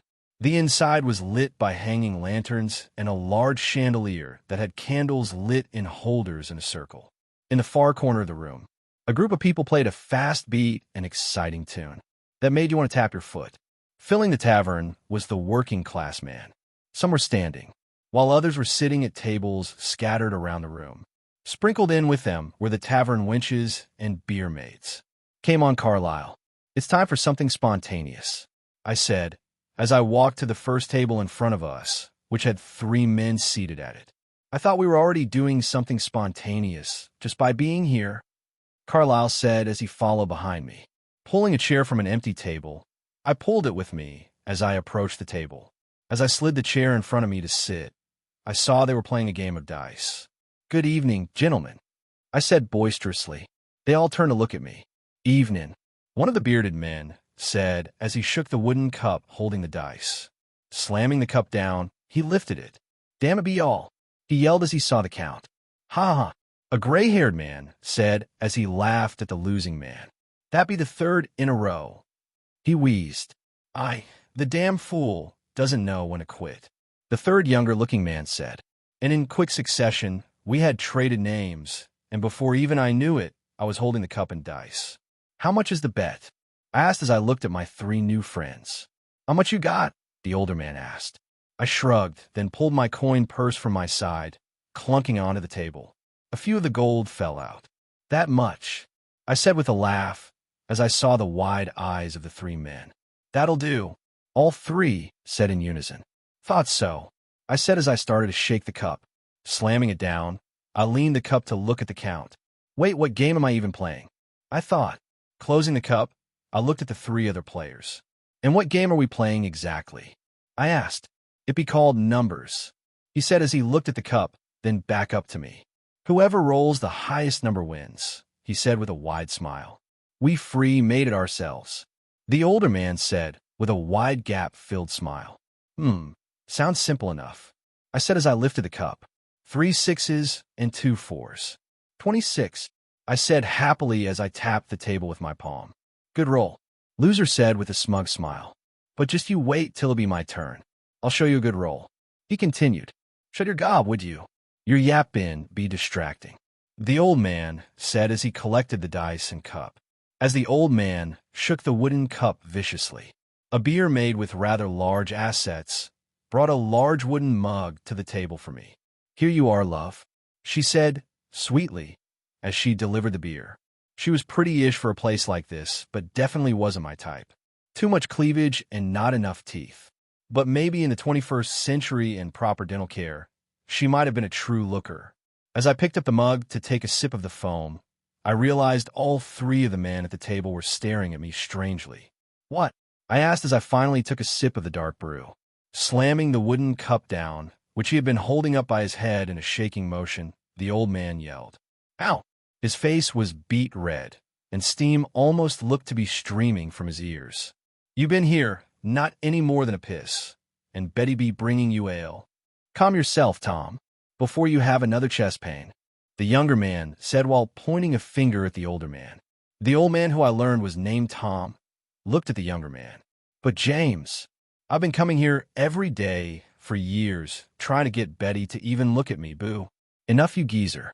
She's told you more than once she's not interested, loser said with a loud laugh. And I've told you, it takes time for women to see my dashing looks. Turning away from their argument, I remembered I hadn't come here alone. Searching the room, I looked for the other man with light hair. It didn't take me but a moment to find him. Seated in front of the fireplace, Carlyle seemed to be having a full conversation with a group of nicely dressed men. There you go, kid. Socialize like a regular human again, I thought as I turned back to my table. From there, the part took on a life of its own, and the alcohol flowed freely as I bought round after round for the tavern patrons. I even got a run into Carlisle, who seemed to be finally having some fun. Of course, neither I nor Carlisle could get drunk. But that didn't mean we couldn't have fun partying with drunk people. And as it turned out, those men he had been talking to earlier were some of the town's doctors and his apprentices. We finally left the tavern as the sun was barely coming up over the horizon, and most of the people left in the tavern had fallen over blackout drunk. The air was crisp and cold. Turning to Carlisle, I saw he had a small smile on his face. "Come on, we have one other stop," I said as I started walking down the street. Carlisle didn't say anything this time and just decided to follow after me. It didn't take long to reach the town's only church. Walking up the path, I reached the doors. But when I turned, I saw Carlisle standing just outside the church's perimeter. I let out a small sigh. "You want to find out if you have a soul or not, correct?" I asked him, not needing to ask loudly, as I knew he could hear me perfectly fine. He nodded. "Then come on. We're running out of time before the early risers wake up and the sun is out," I said, as I pulled open the large wooden doors that were painted black. Not waiting for him to follow me, I stepped into the large stone church. For the size of the town, this church was of moderate size compared to some other towns, which had absolutely massive ones compared to the size of the town itself. It was probably of Julius's doing. Walking halfway up the aisle, I took a seat at one of the pews and waited. As I did so, I looked around. Although it was of moderate size, it did have excellent craftsmanship. The large glass windows that filled the back end of the church had exquisite glass artwork done to it, depicting a man with a glowing gold halo over his head, with a hand seeming to be reaching out to the viewers. And on a pedestal in front of the windows was a large gold cross. Interrupting my thoughts was the soft footsteps of Carlisle as he entered the church and made his way to me. Taking a seat in the pew in front of me, Carlisle sat. "Ah, you made it," I said with a chuckle. Turning his head to look at me, Carlisle asked, "What is that supposed to mean?" Leaning forward, I rested my elbows on the back of the pew he was seated at. "You don't know?" I asked, scrunching my brows together. "Know what?" he asked. I leaned back. "Soulless beings can't enter holy ground," I said, looking him right in the eyes. I honestly had no idea if that was true or not, but I was hoping he would believe my words and that I was the atom would help persuade him, just as those who have filled their souls with the devil's words could not enter. I said, pushing my words on, "Remember, Carlisle, God judges the soul, not what you are on the surface." I said, my voice slowly building. "I understand that you question the existence of your soul, as your nature as a vampire defies the conventional understanding of humanity. But let me assure you, your soul is not defined by the circumstances of your existence or the choices you have made," I said, and as I looked at Carlisle, I saw a quiver at the corner of his lip. God's judgment transcends the boundaries of humanity, encompassing all beings, regardless of their nature or origin. He sees beyond the physical manifestations of your being and delves into the depths of your soul, looking into the core of your being, examining the intentions, desires, and moral compass that guide your actions. My voice was now bouncing off the walls, seeming as if I was speaking to Carlisle from every direction. While your existence as a vampire may be marked by immortality, thirst for human blood, and supernatural abilities, it does not mean that your soul is devoid of goodness or incapable of redemption. God's judgment is rooted in mercy and compassion, offering a path of salvation and forgiveness to all who seek it," I said, pausing for a moment to let my words sink in. Then moving my arm, I gripped Carlisle's shoulder. "Your struggle to reconcile your vampiric nature with the concept of having a soul is understandable. But remember, it is not solely your actions that define your soul. It is the choices you make, the relationships you build, as well as the capacity for love and empathy that reside within you." Just like Julius and Jane, both compassionate and virtuous vampires, should have shown you it is possible to live a life guided by values and principles. By embracing your humanity, cultivating empathy, and striving to do what is right, you can find solace in the belief that your soul is not lost. God's judgment is not limited by neither your or my limited understanding. He sees the potential for growth and transformation within each individual regardless of their nature. So Carlyle, do not despair. Embrace the journey of self-discovery, seek redemption, and remember that God judges the soul, not what you are. I said in a tone I myself was surprised by. Maybe it was the fact that those were the words I wish I had said to Oliver and Gerard in an attempt to turn them into vampires, and were the words I had sought after their deaths. Then, like a miracle from the man himself, the sun shone into the glass art in front of us, turning the once impressive glass art into a true work of beauty, as the glass figure of Jesus glowed bright with the early morning sun. Mid-afternoon the next day, I strolled into Julius's office in my fine linen night robes Jane had given me as a gift the other day. Strolling in, I had my hands in the small side pockets as I looked in his office, as he wrote agitatedly at a parchment. "If you continue to sit like that, Julius, you will become a hunchback," I said, as I flopped myself into the same chair as the day before. "If I have done it for the past 1,000 years, I highly doubt it will affect me now," Julius said, not looking up from his work. I chuckled. "What are you working on anyhow?" I asked. Julius sat up and blew softly on the parchment to dry the still wet ink. "I have just bought out the last of the East India's company stocks." I sat upright in my chair.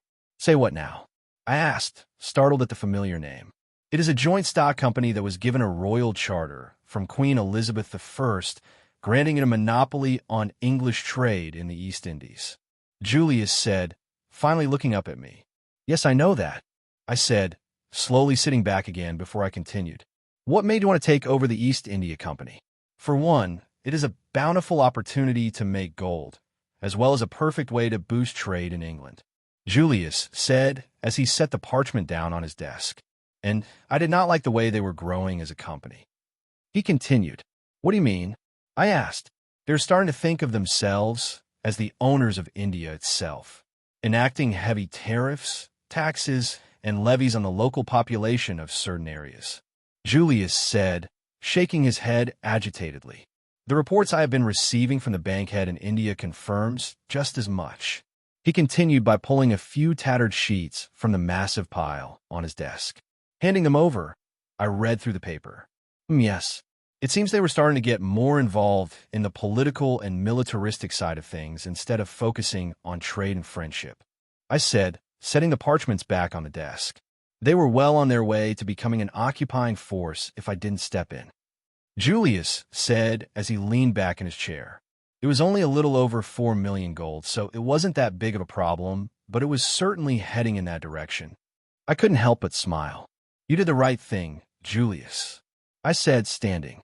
"Beside the fact you're helping a country boost their trade with fair deals, you're also stopping what could have also been a forceful takeover," I said, smiling at him. "Yes, that is true," Julius said, sitting up in his chair, ready to get back to work. "I would send a letter to the bankhead in India," I said as I turned to leave. "Put him in charge of finding the goods for our new company to sell. But make sure we take the bare minimum from the sales, giving most of the profit back to the Bank of India to invest back into the country," I said as I exited the large room. Going back to my large, opulent room, I got changed out of my 2 fancy morning clothes and back into what I was more comfortable in, which was knee-length breeches, long socks, and then boots that reached my knees. Sort of like cavalry boots, but not as firm. From there, I put on a tunic and then a tan cloak. Once done getting dressed, I tied my hair into a ponytail, the length of which was hidden under my cloak. I looked myself over in a mirror I had in the corner of my room. I couldn't stop myself from smiling. Exiting the large castle, I requisitioned a horse from the stables before heading out. My plan was to get out and explore the new London I had found myself in. The ride was nice, and the shopping was even better, as I stuffed my horse's saddlebags with the random knickknacks of the street vendors of London. A little after evening, I finally made my way back to the castle, where I could hear the band playing once again in the tavern as I passed it. Reaching the stables, I gave the stable boy a gold coin as I pulled the saddlebags from the horse. From there, I started to make my way back to the castle itself, when something caught my attention from the corner of my eyes. I knew what it was instantly, but it was something I had been trying to avoid. No, not anymore.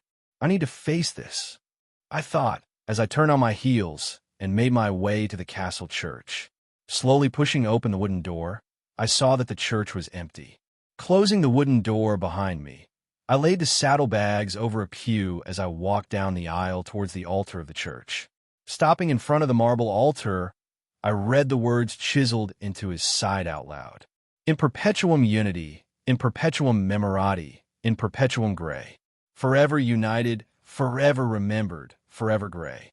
A small smile crept onto my face as I started to push the top of the marble altar to the side, revealing the entrance to the crypt. Walking to one of the close-by torches, I grabbed it to help with the cobwebs that were bound to be down there. Dropping the 7 feet to the stone flooring, I raised the torch above my head and looked around. The crypt was roughly 200 feet long and 30 feet wide. On both sides were carved pockets that had pre-made stone coffins. Those close to me were still empty, but making my way down the long crypt, I saw that the farther I went, the more tombs were filled, which slightly saddened me. It's a part of mortality. You live, you die. I thought. They all had good lives living under the protection of Julius and Jane. My thoughts continued. After a few minutes of slowly walking, the sight of the 4 tombs finally came into sight. The 4 tombs were of Oliver, Gerard, and their wives. Finally stopping in front of the 4, I looked down at the carved image of them that laid atop their tombs. The stonework for each of them were masterpieces. And as I looked down at the polished stone, a sad smile spread across my face. How I have missed all of you, I said softly in the quiet crypt.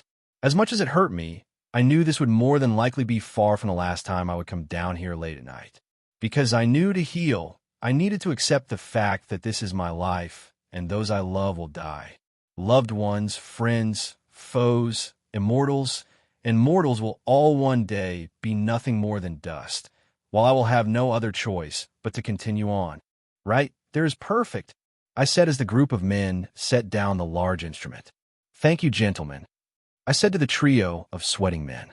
Captain, if you would show these men out. I asked the guard captain, who was standing in the doorway watching the 3 movers with his hawk eyes. Yes, Lord, he said with a bow of his head before showing them the way out. Now alone in my large room, I turned to look at my new toy. A cheeky smile dawned on my face as I slowly took a seat on the padded bench, cracking my fingers in intimidation of the fun I was about to have. Maximum effort, I said as I brought my fingers down on the ivory keys. Bong, bong, bong, ping, ping, bong. What in the name is that noise? I heard Julius shout from his office below me, but I ignored him as I continued to press the keys excitedly. And like the party pooper I knew he would be, Julius came blurring into my room. Would you quit that infuriating noise?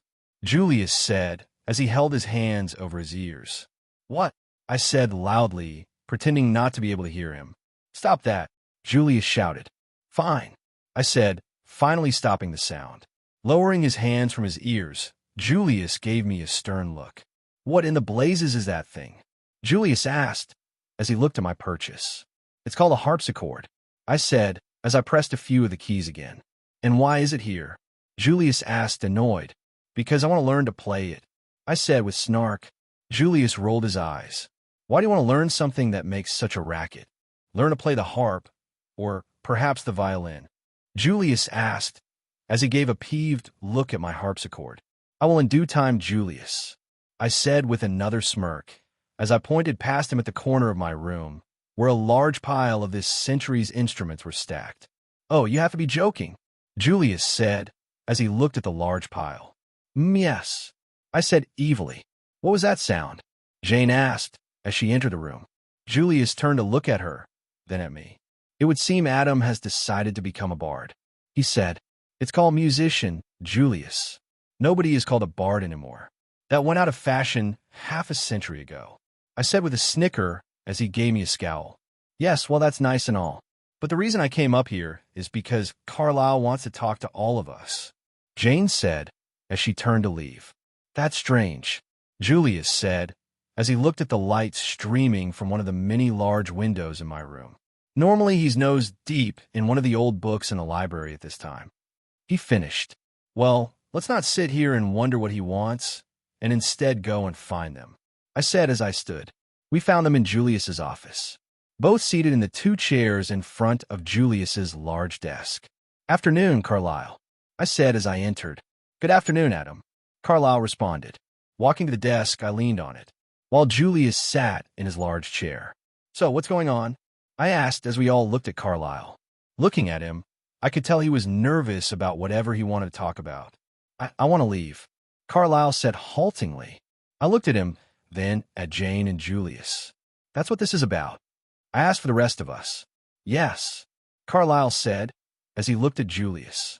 "I'm grateful for the guidance both you and Jane have given me, but I have a new thirst for the world which I now have the opportunity to see," Carlyle said, still sounding worried at what our response might be. Julius let out a chuckle. "Carlyle, did you think I wouldn't let you leave?" he asked with a smile. "Not exactly. In all honesty, I expected you to be disappointed that I would even want to leave." Julius again let out a laugh at his response. "Carlyle, we wouldn't be disappointed that you would want to leave," Jane said from beside Carlyle.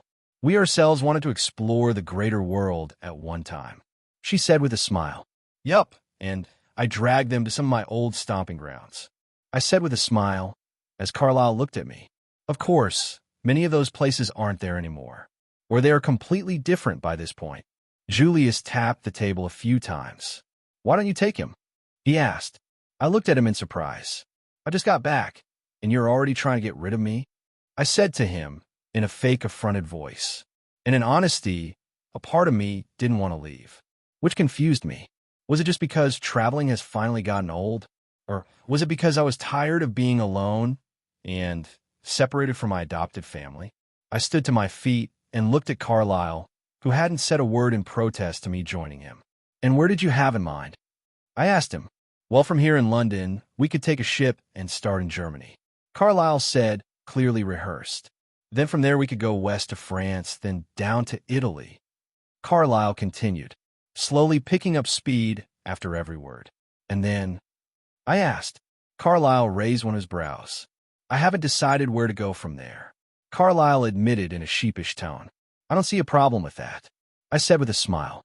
"But from Italy we can get to Alexandria, then on to see the pyramids, where we can access the entire Middle East, then India and Asia," I said, slowly standing, as Carlyle looked at me with wide eyes.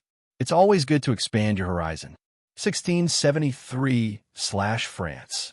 "Adam, I don't believe this is a good idea," Carlyle said, as I finished tying the large black cloak around me. "Those are starting to sound like your favorite words, Carlyle," I said, turning to look at him. At the moment we were standing in my small dressing room, where I was getting dressed in my new outfit, or better yet my new costume.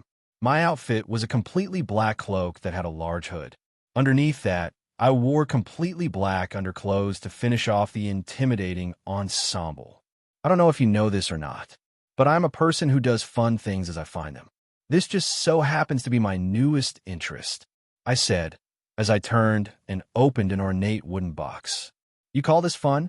Carlyle asked, as he looked in the direction of a gentle hum. "Yup," I said playfully as I pulled what was placed in the box out. Turning to look at Carlyle, I smiled at him. "It's a good way to make time not seem so slow," I said as I brought the completely white mask up and over my face. Lifting the hood, I asked, "How do I look?" I asked as I looked through the small pin-prick size holes where I saw out. "Creepy," Carlyle said as he shook his head. The idea came to me when I was reminiscing on some old shows when we were making our way down from Germany to France. I remembered what the mask of Obito Uchiha looked like, and knew it would work perfectly for what I had been planning for some time. The only modifications I made was to make it completely white and made the eye holes smaller, as if there were no eye holes at all. "Sir, the show is about to begin," a young voice said from outside our door. "Thank you," I said as I turned back to Carlyle. "You should go to your seat," I said as I turned and left the room. Leaving the room, I walked down the cramped hallway as I made my way to the stage. As I went, everyone I passed gave me a wide berth as they looked at me wide-eyed, some in wonder and others in fright. Finally making it to the stage, I saw the lone harpsichord sitting center stage.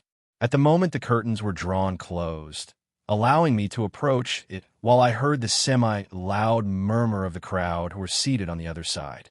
Taking my seat, I looked up at the man standing just off stage, who was waiting for my nod. As soon as it was given, the man started to tug on a large rope, opening the curtains. The crowd went dead silent in less than a second, as they saw me seated at the harpsichord. Turning to look at them, I wanted them to see the mask I wore. But only for a second, as I turned back and started to play. I wanted to grab their attention from the beginning. So with practice movements, I started to play Crab Rave. There are actual covers of these songs on harpsichord. At first it started out slow, with me hitting the same keys for a few moments, throwing the crowd into a confused LUL to the newer sound. But in an instant I used my free foot to hit the ground rhythmically as I switched the beat to a faster tempo, while I bobbed my head with the music. Coming to a stop as I played the last few notes, I turned to look at the crowd and their reactions, which were mostly shock. As I looked, I was able to see the figure of Carlyle seated in one of the private booths above the rest of the crowd. He was seated next to a distinguished-looking man with curly black hair and fine clothes. Perks of knowing kings. I thought ruefully as I saw the King of France turn and ask Carlyle a question, as a slow clap started to fill the large theater. As the clapping got louder, I bowed my head while still seated and started to play again. This time I played Here Comes the Sun. Again, I used my foot to create a tempo that the crowd soon took up. From there, I started to play whatever came to mind, from the Coffin song to Dr. Dre, and they loved it. Of course, I had to throw in a few time period songs that would fit in more with this century. All thanks to my Spotify, I was able to practice songs I had never even known existed. So you have never been here before? Carlyle asked as we looked out from the ship's deck. Yeah, I never really got the chance to come here before, I said as I looked at the quickly approaching shore. At the moment, we were quickly approaching Edo, otherwise known as Tokyo, Japan. This was my first time ever coming here, so I was a little excited to finally be coming here. What put the idea in my head was when we were in Portugal. A ship from Japan was docked. And well, that's when it hit me. Holy shit, I've been everywhere, America included, but never to Japan. So, I got to know the crew a bit, learned their language, and managed to get passage for both me and Carlyle, who, by the way, was really enjoying this trip. Since we had left, I had brought him to towns or cities I knew contained covens. I myself had tried greatly to stay away from them, but Carlyle seemed to have quite the interest in them, as well as knowledge. The man was like a sponge for the stuff, medical knowledge in particular, which I figured he would be, especially considering what I had already known about the man before, which seemed to not have changed with me being here. In what seemed to be no time, the ship veered its way through the very crowded waters of Edo's harbor. Docking the ship, we grabbed our belongings and stepped onto the harbor. Thankfully, today was rather cloudy, so Carlyle didn't need to wear the large straw hat we had made for him. Instead, we were wearing our normal European clothes. As we were grabbing our belongings and about to head into the city proper, a large group of men came down the harbor. As they went, the people who cluttered the dock separated to let them pass. As they got close, I was able to see that they were all wearing swords at their waists. But as for their clothes, they all wore kimonos with sleeveless-looking jackets or vests over them. Harori, quickly, they were huddled in front of us. Do you have a permit for being here? The leading man said in Japanese as he shoved his hands into his sleeves. A permit? I asked in confusion. Yes. Under Tokugawa shogunate law, all foreigners need a permit to enter, the man said, as he looked at both me and Carlyle. I looked at Carlyle. Did you know he needed a permit? I whispered. He looked at me and lightly shook his head, turning back to the short man who looked to be in charge. And how exactly do we get a permit? I asked. You can't. Now leave, the man said, his voice becoming steely. I raised a brow. And how are we supposed to leave? I asked. He raised his arm to another close-by ship. That ship is leaving soon. Be on it, he said before turning to leave. His men followed close behind. I turned to look at Carlyle. Don't, I said, raising a finger at him, as I saw his lips curl into a smile. Well, this is quite the trip we are having, Carlyle said with a laugh. Yeah, I said as I made my way towards the ship that was getting ready to leave. 1683. At the moment, we were passing through a town in the Kingdom of Hungary, but will one day become Slovakia on our way back to England. We were passing through Bratislava, the largest town in this area. Both I and Carlisle were seated on a wagon being driven by a farmer we paid from the previous town to help carry our belongings we had accumulated over the decade of travel. Looking up at the cloudy sky, I said, "This would be the perfect place to live for a while." Carlisle looked up from his book. "What do you mean?" Carlisle asked. "It's always cloudy and would give you and the others the perfect opportunity to live normal lives out in the open," I said, as the wagon hit a rather large divot in the road. I don't miss this kind of travel one bit," I said as I adjusted myself. As I continued to complain to Carlisle, who had gone back to reading his book, a flash of something caught my attention from a distance. I snapped my head to the side to get a better look. "Fuck," I said, as I leaned forward to get a better look. "What is it?" Carlisle asked as he saw my actions. "Look," I said, as I pointed down the busy dirt road that was bustling with people. Turning his head, Carlisle looked at what I was pointing at. "I don't see anything," he said, as he scanned the crowd of people. "There, the blondes," I said, as I moved my finger to follow the moving trio. Carlisle sat upright as he saw what I was pointing at.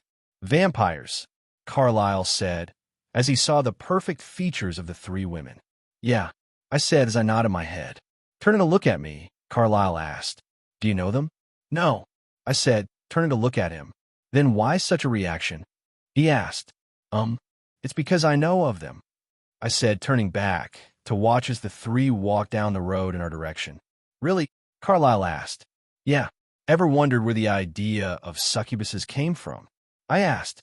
"Not exactly, but I'm assuming they have something to do with it." He asked. "Yes.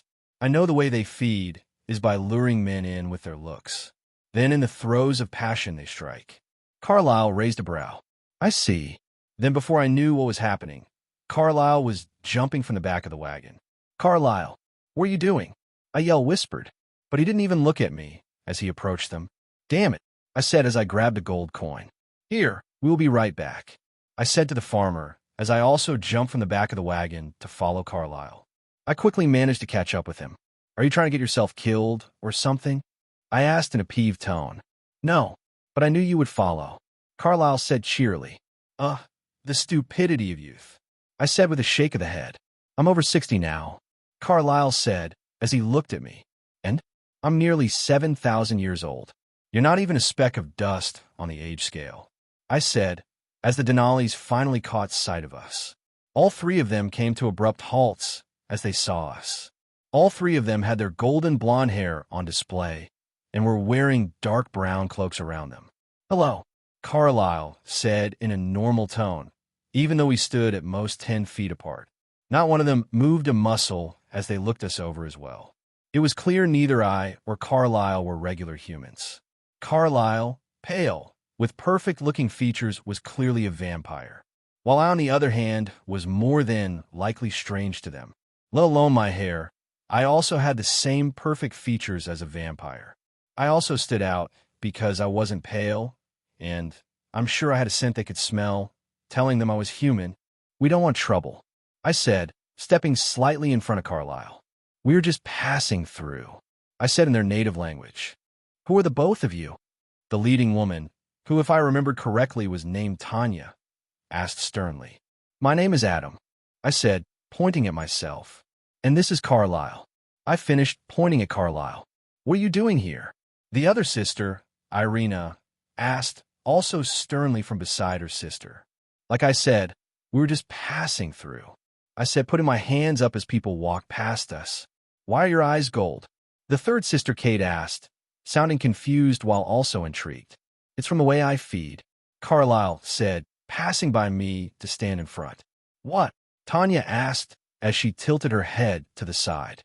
"There is only one way to feed," Irina said, now sounding angry. "That is far from the truth," Carlisle interjected before she could continue. "We can also survive on animal blood." All three of them turned to look at each other. "That's impossible," Irina said angrily before turning to leave.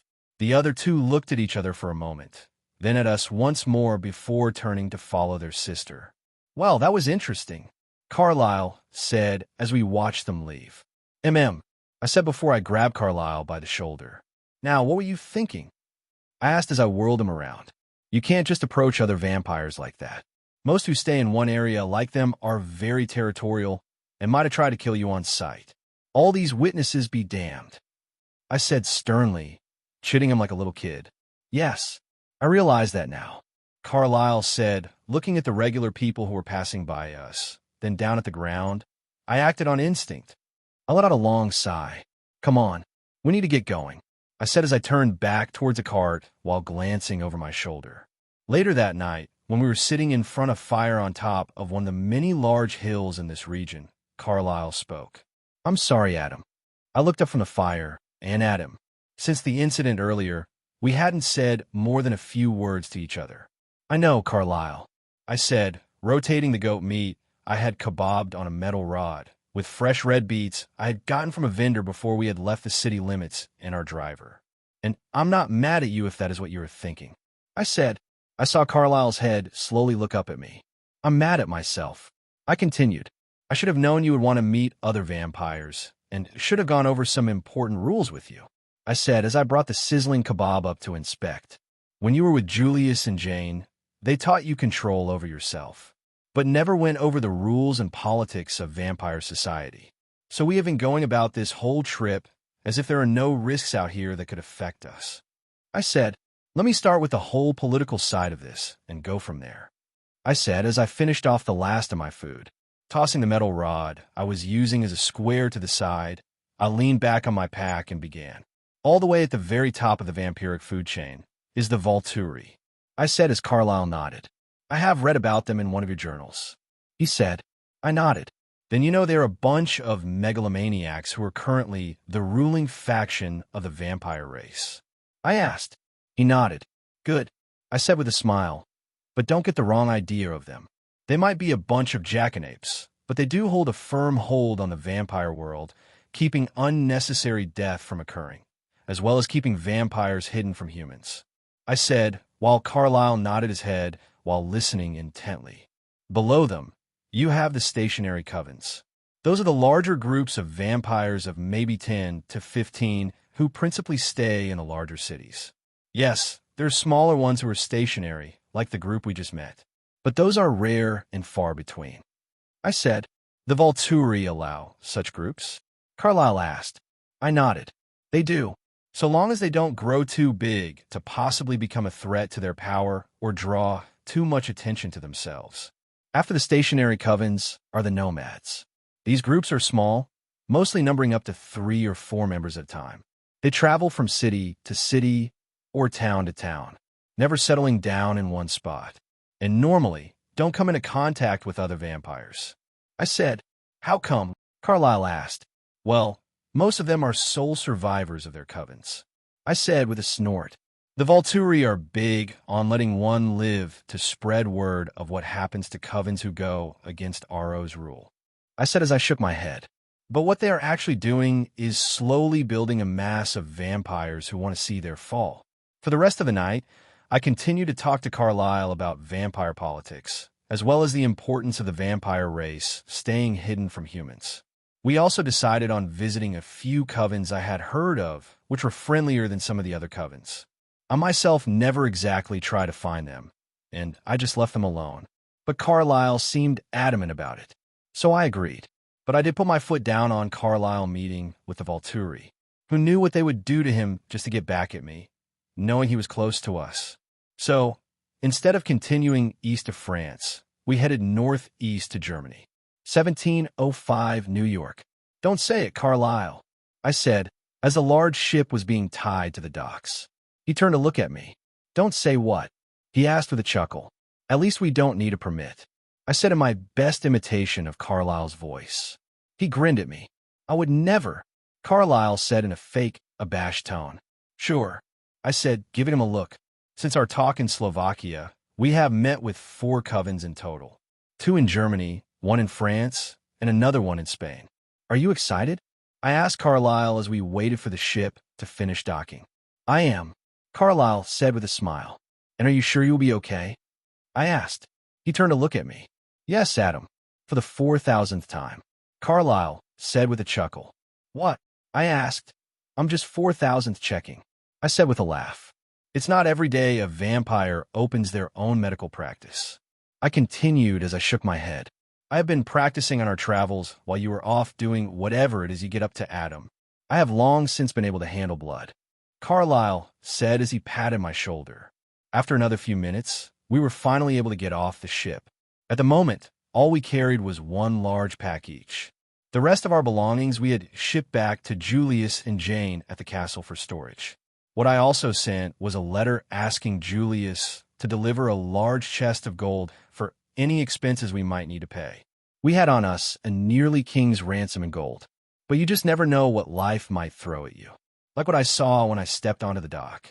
Oh fuck, I blurted out as I turned to look around us. I forgot about that, I said, as a group of slaves were busy carrying large sacks from a cart onto a ship. Shocked at my outburst, Carlyle turned to look at me. What did you forget? He asked. I forgot about slavery, I said as I dropped my bag and smacked my forehead. We ended up deciding to just build Carlyle his practice in one of the busier areas of this era's version of New York, which wasn't even a shadow of what it will one day become. Doing it like this allowed us to wait for Julius to send people over to open a branch of Gringotts here, which will give me a steady revenue, as well as a strong backing for what I had planned. The workers we had hired to build a 2-story structure for Carlyle's medical practice had just finished when the Gringotts delegation arrived in New York. They came in a fleet of 9 massive ships from our trading section. One ship held the delegation members, who would deal with the local government, as well as any issues that might arise from the locals. On 3 of the other ships were the 400 members of the Gringotts Legion, all for the protection of the ships, as well as the 2 ships stuffed with gold for the purchase of the land for the bank, as well as the materials needed to build it. The other 3 ships were war ships, each sporting 100 cannons each. To say their arrival stirred up the locals would be an understatement. It is known worldwide that wherever Gringotts opens a bank, the locals as well as the kingdom or city-state would prosper greatly. For the locals, as well as the economy. The locals because there will always be a need for jobs. From building the large bank that was always a staple of Gringotts, to the staff needed to work the bank. The economy because Gringotts was a large exporter of local goods and always paid fairly for anything we bought, sending more money to the people. I didn't go to meet with the delegation's leader when they arrived, as I didn't want to get in the way of them dealing with the local government. So, for the first few months, I stayed and helped Carlyle in his medical endeavors. I didn't help with stitching people up, but instead with herbal remedies, which I had thousands of years of experience with. Quickly, the medical shop took off, and Carlyle was having to hire helping hands, which was good for me, because I figured it was a good enough time to finally go and meet with the delegation. The bank decided to build the new bank in the Manhattan area, a few blocks from the harbor. They bought the land from a second-generation farmer who inherited the land. It wasn't much, only about 40 or so acres, which was good, because I didn't want this bank to be like all the others, which normally kept the gold underground. With all the underground train tunnels that would one day crisscross under all 5 boroughs, I figured it would just be best not to interfere with that. Instead, this bank was going to have all the gold stashed in large safes above ground. So this bank was going to need to be much larger. I made my way to the new location of the bank, where I knew the new bank head was going to be, who was also the leader of the delegation. I was wearing new clothes that Carlyle had talked me into wearing. The coat was tailored with wide lapels, cuffs, and intricate decorative buttons. The waistcoat, worn underneath the coat, was also embellished with embroidery patterns. Then plain breeches, which were knee-length pants, worn with stockings and buckled shoes. To complete the look, I wore a tricorn hat and carried a walking stick. I also had a nice gold pocket watch that I twirled on the chain. In layman terms, I looked as well as felt like a clown. A rich one at that, because apparently it wasn't proper to show up to the business I started in whatever I wanted. But instead, I was to show up in clothes that fit my status with those who I was going to meet, which I found funny, as I was a religious figure to most of the top brass of my bank, who probably wouldn't really care what I was wearing. The meeting went smoother than I had originally thought it was going to. As soon as the guards saw my beat and battered gold card, I was instantly escorted to the large tent that was holding the delegation as they did their work. What surprised me was the new uniforms that my legionary guards were wearing. Gone was the armor, helmets, shields, and swords of the original legionary. Instead, they now wore uniforms that resembled what English soldiers wore. Except instead of red, they wore purple coats and pure black pants with muskets. I read Julius all over that decision. But at least the captains and lieutenants still wore the legionary sword. I knew it was bound to happen eventually, but that didn't mean I had to like it. But to be fair, it's not like I could have armored legionary soldiers patrolling my banks in the 21st century in full regalia. Or perhaps, nah. The new bank head was a large man, not fat or anything, but instead looked to be built like a brick shithouse. As it turned out, the man was German and could speak almost perfect English. His name was Friedrich Wilhelm Schmidt, and was a nice enough fellow who seemed very interested in my idea. By the end of the day, that exact plan was written out and sent to Julius, who would be able to enact them. The plan mostly contained the names of people we would be bribing, as well as orders to send my hundreds of protection/war ships to Africa to shoo away anyone who was going to buy slaves until my plan could come to fruition. My plan wasn't to bribe the kingdoms with gold, though. Most of the countries that were involved in the African slave trade, besides England, were kingdoms that didn't have my banks in them, such as Portugal, Spain, France, and Norway. So, I was going to bribe them with building my banks in their kingdoms. The countries that did have my banks and were involved, I would just bribe the rulers. Like in England, I would be bribing Queen Anne. All of them, I would have passed laws banning the trading of slaves of any ethnicity. Of course, that wasn't enough to completely stop slavery, which was a deeply rooted problem. So I went for something everyone also had a deep connection to: religion. That's right, I bribed the church. Or, to be more exact, I bribed the Pope. Delegations were sent to the Vatican with 100 chests of gold. Pope Clement XI was more than happy to take our donation. Within a month, he started a campaign to stop slavery. As soon as I got a written quote from the Vatican of one of the Pope's speeches to his cardinals, I opened printing shops across the colonies, all printing his words. Let us proclaim with unwavering faith and resolute conviction that all humankind, created in the divine image, are bound together by the sacred bonds of brotherhood and sisterhood. In the eyes of the divine, there exists no distinction of race, ethnicity, or social status. Every individual, regardless of their station in life, is deserving of dignity, respect, and freedom. For it is written in our holy scriptures, "Love thy neighbor as thyself." Let this commandment be etched upon our hearts, guiding our actions and shaping our society. Slavery, that abhorrent institution that tarnishes the very essence of humanity, must be abolished. It is a blight upon our collective conscience, a violation of the divine order, and a denial of the inherent worth of every soul. To keep another human being in chains is to defy the divine plan, to deny the fundamental truth that we are all equal in the eyes of God. Let us cast aside the shackles of ignorance and prejudice and embrace the teachings of compassion and justice. For it is through love, understanding, and forgiveness that we shall bring an end to this dark chapter in our history.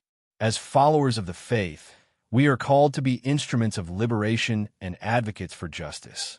Let us rise as a united voice, speaking out against the injustice of slavery and working tirelessly to dismantle its oppressive systems. May our prayers be the catalyst for change, our actions the embodiment of our faith, and our love the driving force behind the eradication of this deplorable institution. Today, we declare our unwavering commitment to the liberation of all enslaved souls. We call upon governments, religious leaders, and individuals of conscience to join us in this noble cause. Together, let us strive to create a world where every person is free, where the chains of bondage are broken, and where the light of justice and compassion shines brightly for all. In the name of our shared humanity, in the name of our faith, we declare that slavery shall be no more. May our words and actions echo throughout history, inspiring generations to come and ensuring that the divine commandment of freedom and equality is upheld for all eternity. Signed, Pope Clement XI. This is the time I really started to realize how much power my banks had, especially when kings and queens started to fall over themselves to get my banks into their kingdoms by passing laws banning all forms of slavery. For a very long time, I only thought of my banks as my personal piggy bank, which in a way it was. But in reality, Gringotts banks held an insane amount of political power all over the world, not only for the status of having our banks in their country, but also for the revenue it brings. And as I later found out, we also held a metric fuck-ton of blackmail over some very powerful individuals' heads, like Galatians. Cough. Moving on. Something else I did was buy all remaining slaves in America that weren't already bought yet. After doing so, I instantly set them free. Me doing so allowed the newspaper I had in New York, named the New York Times, to start printing stories of my actions to everyone. Of course, they didn't use my name, and instead, I was described as a rich individual who followed the Pope's words and set the available slaves in America free like any good religious man should. And after I printed a letter I had received from the Pope for my actions, everyone and their granny started to do the same, mostly. Of course, there were still holdouts who were determined to keep their slaves working their farms' fields, such as people from religious groups. So I bought their farms stock and barrel. And within 10 years, America was a slave-free country, along with most of the other kingdoms. 1765. Boston, Massachusetts. I have done it. What did I do, you might be asking? Well, let me tell you. I have become one of the first members of the Sons of Liberty. As to how, well, it was actually pretty simple. Samuel Adams was a rather vocal opposer to the British Stamp Act, as in going to the streets in protest, rallying support from the residents of Boston. And well, let's just say I just so happened to be in the area and saw a man like that could use some funds to support him. That's right. All I had to do was give him money to pay for any cost the Sons of Liberty may incur. The fact I also owned almost every newspaper in the colonies helped. Of course, I didn't actually have any actual animosity towards the British Empire, but that was because I was mega rich, so the taxes they were enacting didn't affect me. But it did affect the little people of the 13 colonies. Most people were already scraping by, but now with extra taxes dumped on their heads, they were drowning. Of course, I could probably make the British Empire lessen the pressure they were putting on the colonies. But if I did that, I wouldn't be able to enact one of my biggest fantasies, which was to see, as well as help with, the American Revolution. Maybe it was petty of me to do, but America needed to become independent, and there was really only one way that would happen. At the moment, me and Samuel were in cahoots with other Liberty members. My role was to print anti-stamp tax flyers, while the other members would go around at night and nail them everywhere. Normally, I would be heavily taxed on the paper I used to make those exact flyers. Except I had the paper bought in France, then shipped by my own ships to me in Massachusetts, all in secrecy. The reason it had to be done in secrecy was because England no longer used my ships to transport goods to the American colonies. In fact, they directly told my bankhead in England that if any of my ships did not sell their goods in England to the Crown, it would put my bank against the Crown. So, in other words, my ships had to sell any goods they might have brought to the colonies and sold tax-free to England, where the Crown would then expect us to sell to them at almost no profit for us prices. Also, they can turn around and ship it to America, where it would then be sold with tax.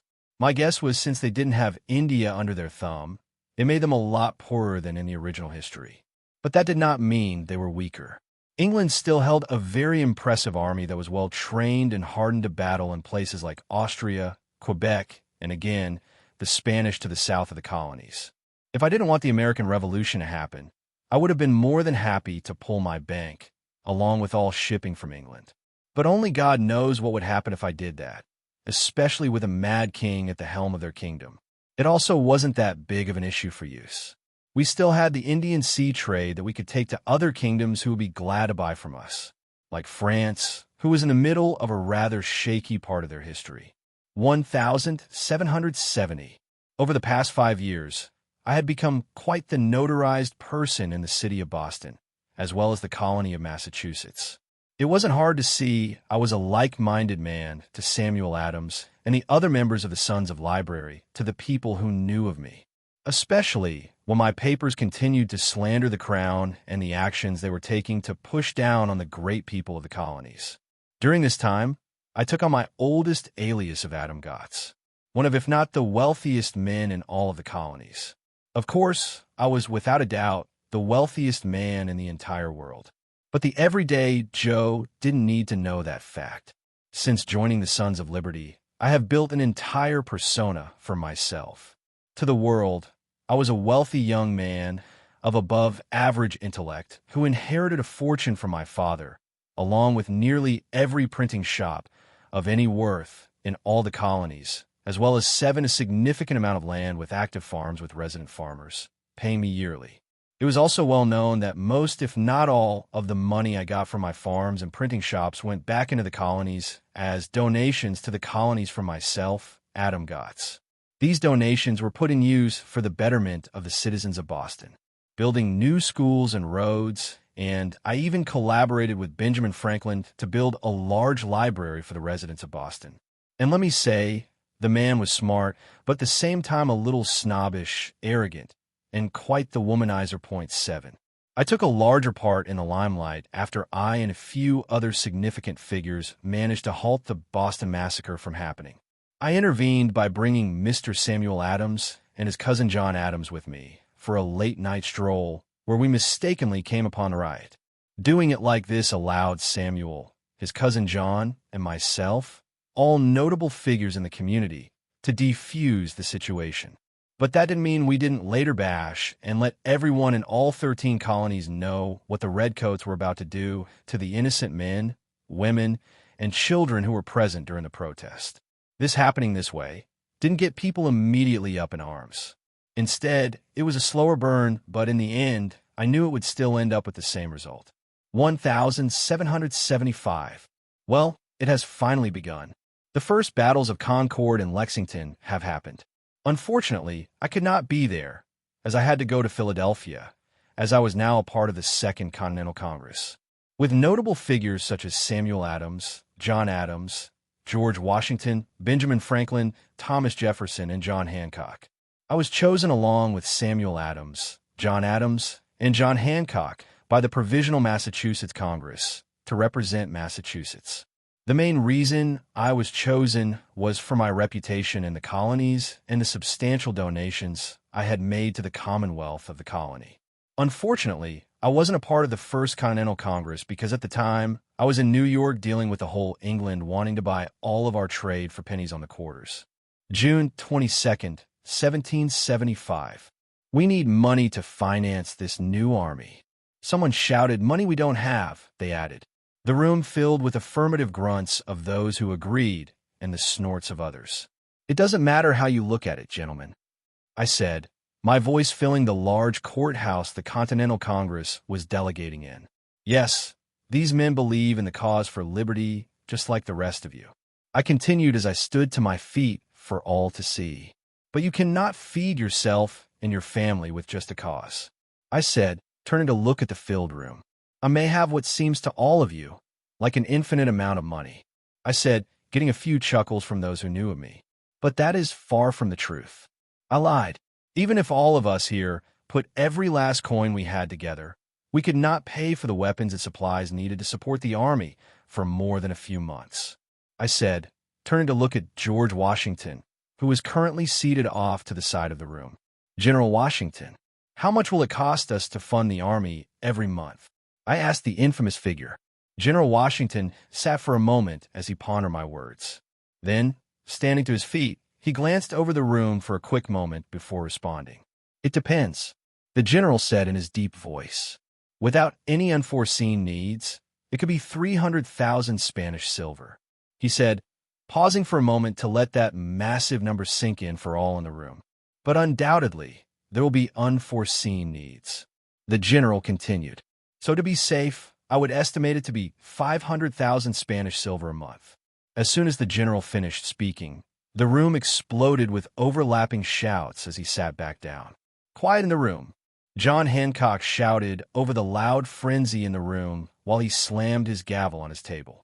Quickly, the room fell to a simmer as he banged his gavel once more to silence the room. As all of this happened, I continued to stand, signifying my wish to continue speaking. "Mr. Gotts," John Hancock said as he looked at me. "Please continue to your point," he said as he waved a hand for me to continue. I nodded my head. "So the question is, where are we to get the needed funds for the Continental Army?" I said, turning to look at the room once again, pausing just long enough to get everyone slightly annoyed. "We create it," I said simply. Once again, the room exploded. "That is ludicrous. Have you gone mad? Insanity." The voices filled the room once again. "Again, quiet, gentlemen," John Hancock yelled over the voices as he banged his gavel. This time, it took a few minutes to quiet the room. So, I used the time to take a few gulps of water to wet my parched mouth. "I will not have another outburst, gentlemen," John Hancock said as he pointed at the tables seated in front of him, which sat the delegates. "We must hear each other's words and let them finish speaking before we start disagreeing with them," he said before looking at me again. "Please continue. I know what most of you are thinking," I said with a smile, "that it won't work. We don't have the coin to back the paper money.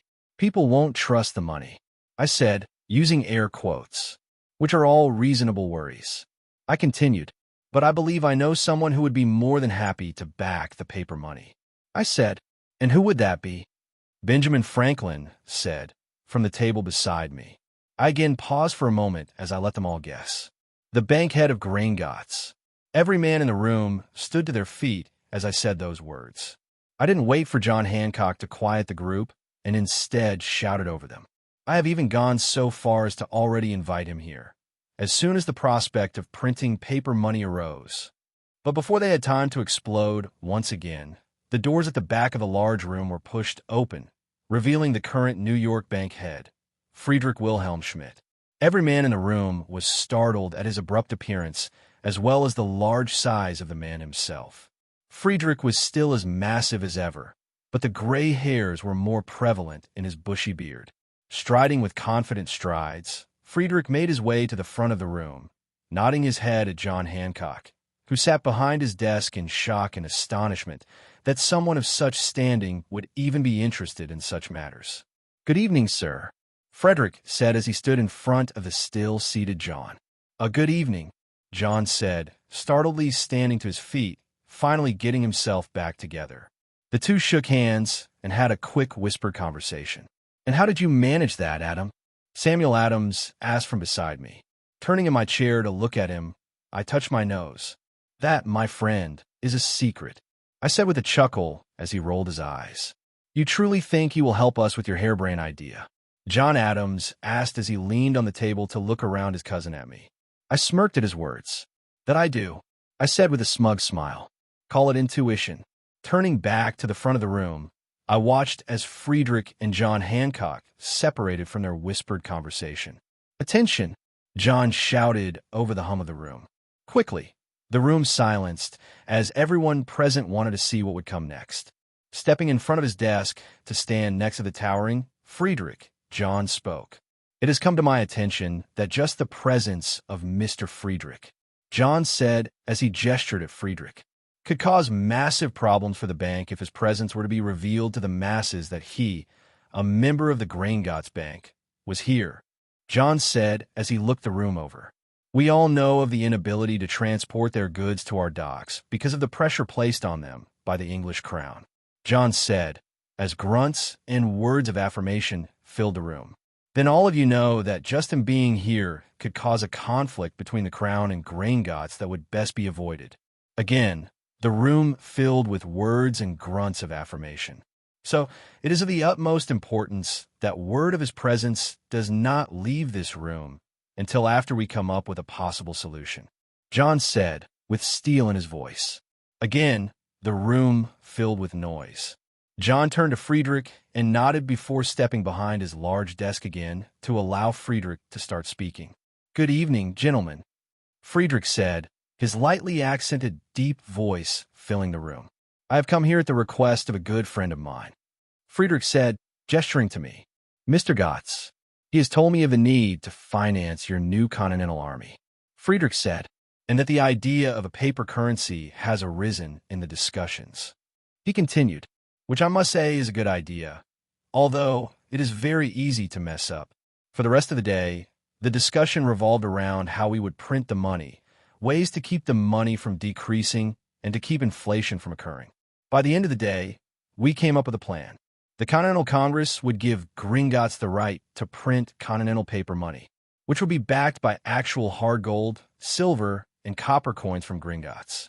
That could be exchanged for the paper currency's coin value at Gringotts, allowing the new currency of America to be stable and avoid the overprinting of the new money.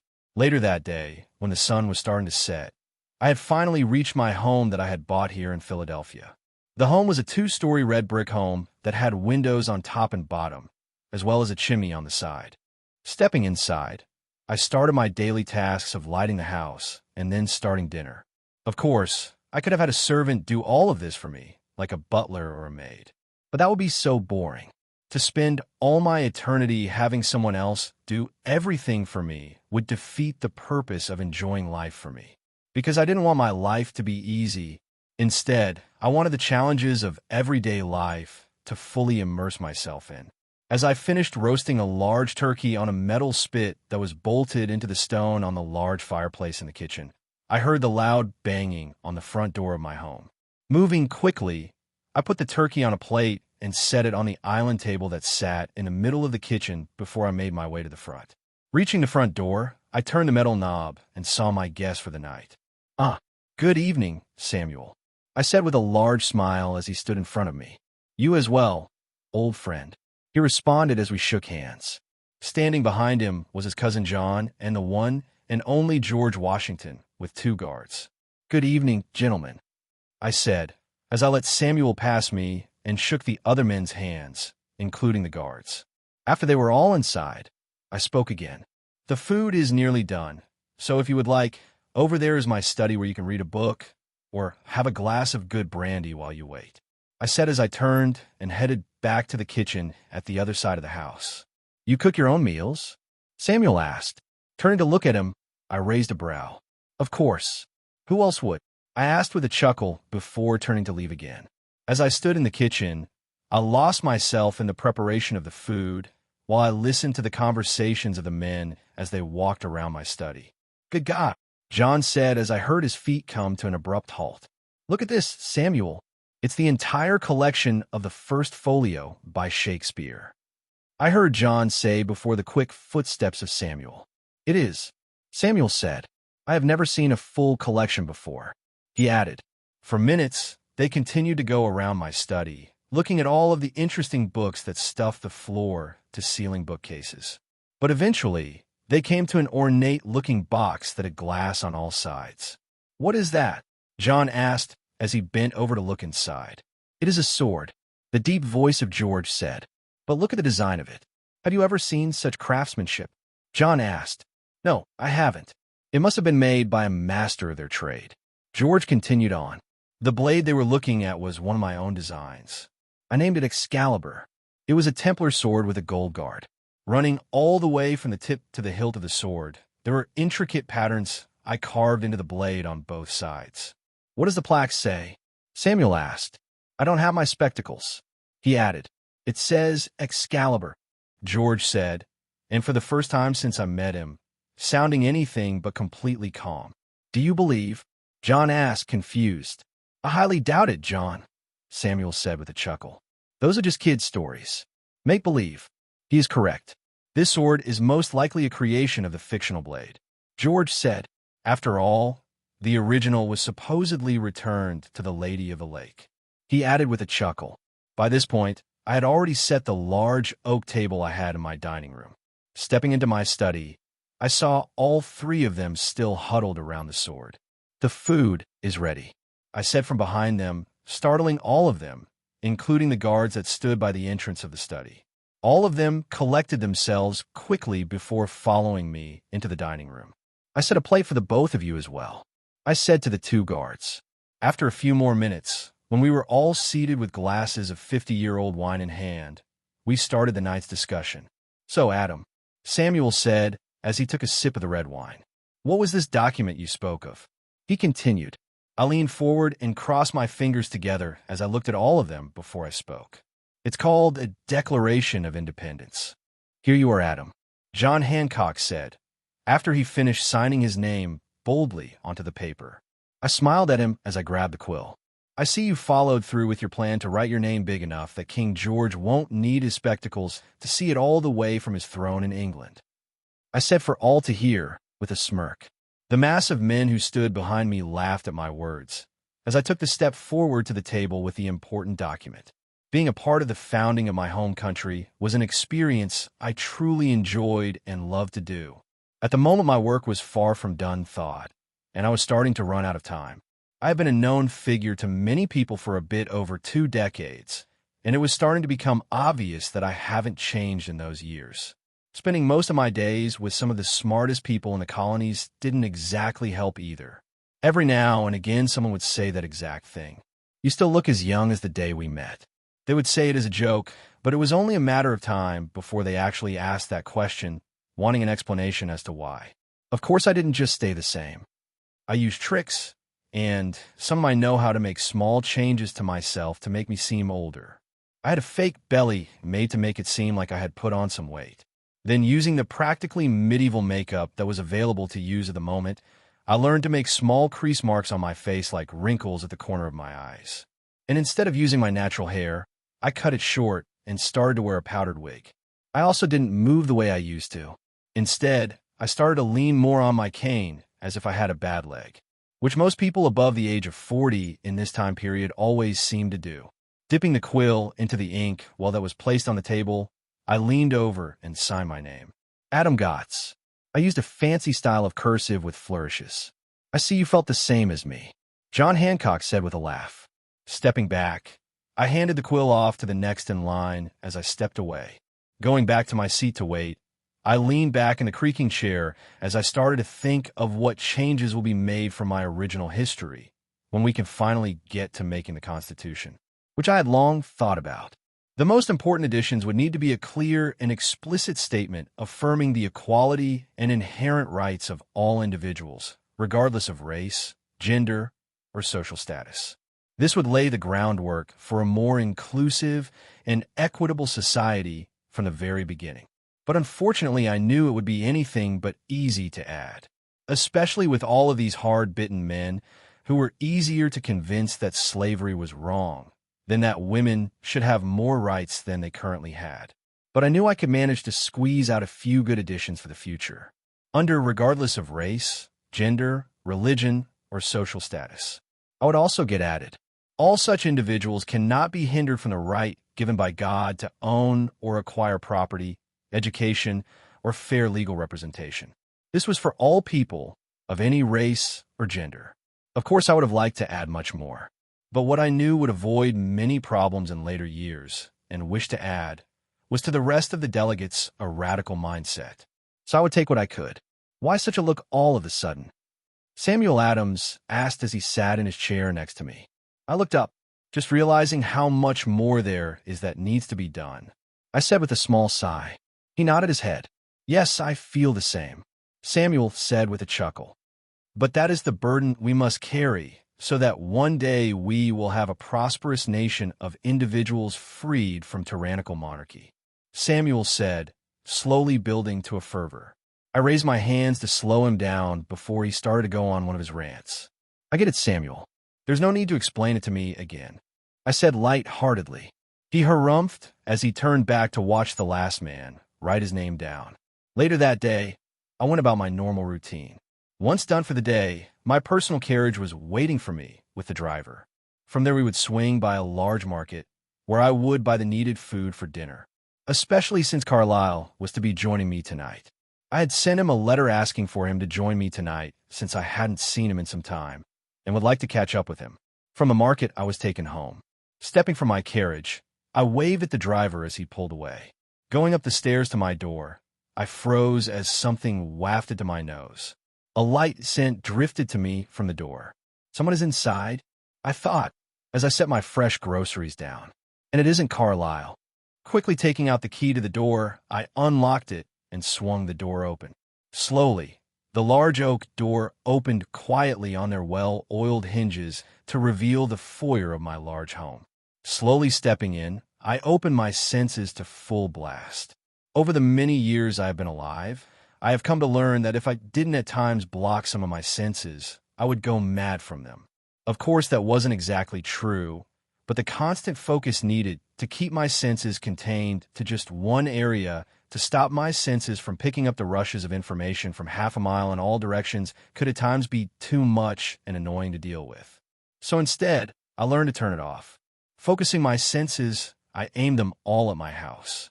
I could sense every sound the house made, from the scurry of every mouse in the walls to the buzz of flies in the kitchen. It was all there bright as day in my mind's eye. But none of that made any difference as I used my nose to narrow down the direction the person took, as I couldn't hear anything from them. Following the smell, it led me right to my study. Stopping at the threshold of the room, I saw a well-dressed man in his early 20s standing in front of the glass case which held Excalibur. Vampire, I thought as soon as I saw him. It wasn't hard to narrow that fact down, as I couldn't hear him breathing or a beat of his heart. You know, it is quite rude to just barge into someone's home, I said as I leaned on the doorframe. The man slowly turned to look at me, and it gave me a bit of a pause. Not because of his blood-red eyes, which I had been expecting, but because I knew this man. Eliezer, I thought, as the man's face rushed old blurry memories to the forefront of my mind. Mr. Adam, he said with a slight bow of his head. I grumbled, as I pushed myself off the doorframe. Walking past Eliezer without concern, I grabbed the glass bottle of alcohol from my desk and poured me a glass. Not turning to look at him, I raised the bottle. Would you like a drink? I asked, knowing he would decline. He sounded slightly stunned as he responded. No, thank you, Mr. Adam. I mentally chuckled at his pause. Throw them off their feet, and they lose all confidence every time. Most vampires are used to the fear they got from humans on an unconscious level. So seeing such unconcerned behavior from what he probably thought of as a regular human surprised him. Setting the bottle down, I turned to look at him. What can I do for you? I asked. He seemed to pause again, but only for a moment, before he straightened his back and spoke. The Volturi wished to have a meeting with you. I took another sip of my glass of whiskey before I set it down on the edge of my desk. Oh, really? I said, before I pushed myself from my desk and started to remove my coat. And why is that? I asked, tossing my coat to one of the chairs. I do not know, sir, but they did give me this. Eliezer said, before taking out a letter from his coat. I raised a brow at it before taking it. Breaking the wax seal, I unfolded the letter. Adam, you are summoned to the Volturi in Italy for a crucial meeting regarding the future. Your presence is expected. Arrive promptly. Arrow, this must be a joke, I said with a laugh as I tossed the letter onto the desk. I can assure you that it is not, Eliezer said curtly. I looked up and into Eliezer's eyes. And they just expect me to come along like a little pup at their whistle? I asked, taking another sip of my drink. He didn't say anything, and instead stared at me. Crossing my arms over my now larger chest, I asked him a question. Did they tell you anything about me? Or did they just send you off to find me? He raised a brow. It is not for me to wonder why, just to do as they say. I smirked at him. I'll take that as a no, I said with a small laugh and a shake of my head. You do wonder why though, right? I'm just a mundane human. Why would the Volturi want to speak with me? Switching my language to Spanish, I continued. I think I know why you are here, I said with a smile. Bringing my hand up, I took off the stooped wig and tossed it to the side. What did your power tell you about me? I asked as I started to undo my buttoned-up vest and tunic. Eliezer creased his brow. That you are a human and have no dormant powers, he said, as I pulled my tunic off to reveal the large leather belly I wore under my clothes. Reaching behind me, I unbuckled the metal clasp that held the straps. Tossing it to the chair, I smirked at him as he looked me up and down. I see they didn't learn anything from our last meeting, I said, giving him a smile. And if it was anyone but you here, I would have ripped them limb from limb on sight, I said, my voice turning to ice as the smile vanished from my face. I must insist, sir, that you come with me, Eliezer said, his face covered in confusion and concern, with a little uneasiness mixed in. I gave him a smirk. You poor summer child. You don't even know how much shit they have sent you to step in. I said with mirth. Then before he could comprehend what was happening, I was behind him. Grabbing him by his head, I started to squeeze. The sound of cracking filled the room as Eliezer dropped to his knees in pain with a shout of shock. I was only able to squeeze for a moment before the sound of my front door exploding caused me to halt for a moment and turn. "Ah, Carlisle, you're here," I said with a bright smile as he came blurring into the room, ready for a fight. Carlisle stood still for a moment as he absorbed all of the information that was in front of him, which was me standing behind a kneeling vampire, shirtless, while squeezing the head of said vampire until cracks appeared on his head and face. Was it really necessary to blow my door off? I asked, looking past Carlisle at the splinters of wood that covered the floor to the entrance of my home. He looked at me confused. "I thought you were in danger," Carlisle said, gesturing at me, then Eliezer. I chuckled. "Me in danger?" Ignoring me, he stepped forward and looked down at Eliezer. "And who is this?" he asked, as Eliezer let out a grunt of pain. "He's some pup of the Volturi. Came here to invite me to some meeting at their demand," I said, squeezing again, making Eliezer yelp. "So you're going to kill him just because he was sent here to give you a message?" Carlisle asked, worried for Eliezer. "Perhaps," I said, knowing Carlisle would have a problem with me if I actually did or wanted to, which I didn't. From what I could remember about Eliezer, he and his mate managed to convert to that of vegetarian vampires, along with the three sisters. So hopefully, one day, he could become a friend and an ally. But thinking about all of this made me wonder why they would send Eliezer, of all vampires, here. With Eliezer's powers, he was a great asset to the Volturi. With his ability to find people with dormant abilities that will fully awaken once they are turned was too valuable for them to send on a suicide mission like this. Something's off here, I thought, as I slowly loosened my grip from Eliezer's head. "Why are you really here?" I asked as I watched the cracks on his head and face slowly heal themselves. Eliezer didn't speak instantly, but instead looked to be thinking, which for a vampire is quite some time to think. "If you lie, this day will become much worse for you," I said, hopefully swaying him towards telling us the truth. When he didn't speak again, I slowly started to add pressure to his head again, bringing back the cracks. "I was sent by the Volturi, but it wasn't to invite you to a meeting with them," Eliezer gasped out. In an instant, I released him from my grip and stepped away from him. "That wasn't so hard to say, was it?" I asked while circling around him until I was standing by Carlisle and in front of Eliezer. "So why are you really here?" I asked, expecting him to either try to make a run for it or not say anything again, forcing me to make even more of a worse first impression than I already have. "I was truly sent here to find you, but I was sent to see if I could get a reading of your power while staying out of your sight, not to invite you to a meeting with the Volturi," Eliezer said, looking up at me and Carlisle from the floor. "Then what was the purpose of the letter, and why did they send you to see if you could read my powers?" I asked. He paused again. "The letter was to get you to distract the Volturi, giving me the time to get my mate and escape with her." I turned my head to the side while he continued. "And the reason I was sent to try and get a reading of your powers was because Arrow has become increasingly paranoid. Nobody knew of what, but his actions in recent years have shown us all that. He no longer allows anyone from a coven that has broken the rules to live, and no member of the Volturi with abilities is allowed to leave," Eliezer said. "Everyone thought it was because Arrow was starting to lose his mind after all these years, when in reality it was you who he fears. Although I had to figure that out on my own. Normally, when I am sent to find someone, I am given details of their possible location to make the acquisition of them easier. But they were very vague with what they told me of you. The only thing they told me that was of any help was that you had white hair," Eliezer said. "Then how did you find him with so little information?" Carlisle asked. "I used the Volturi's archives to slowly put the pieces together. Using scattered mentions of a white-haired figure, I managed to follow quite a few of his exploits, as well as figure out why Arrow has become the way he has," he said, turning to look at me. "I found a connection to you in Rome around 100 BC, Eliezer said. I smiled. "When I founded Gringotts." Eleazar nodded. Yes. From there, it was easy. All I had to do was look at the recent movements of the bank, which was here in the colonies. I nodded my head at his words. Now to the fake letter? I asked. Like I said previously, the Volturi no longer let vampires with abilities leave. We are now no more than their slaves. They're to do their bidding. Eleazar said, a grimace on his face. And you couldn't simply run away? Carlyle asked. I shook my head. The Volturi have vampires that could track him anywhere he went. And I believe he mentioned that there is someone he doesn't want to leave behind. I said. Eleazar nodded his head.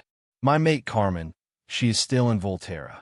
I nodded my head as I turned to my desk, where I grabbed my glass of whiskey and downed it in one gulp. So your plan was to get me to go to the Volturi, where hopefully there would be an altercation, leading to me fighting the Volturi. Giving you time to get your mate and run. I asked. Lowering his eyes, Eleazar slowly nodded. I shook my head. That's some crappy planning if you ask me. I said, setting my glass back down onto the table. I am a desperate man. Eleazar said. Clearly. I said, tapping my finger on my desk a few times. I'll tell you what. I said, how about I help you out? I watched as Eleazar's eyes slightly grew. I will help you escape the Volturi and get your mate. But under one circumstance. I said, raising my pointer finger. Yes, anything, he said pleadingly.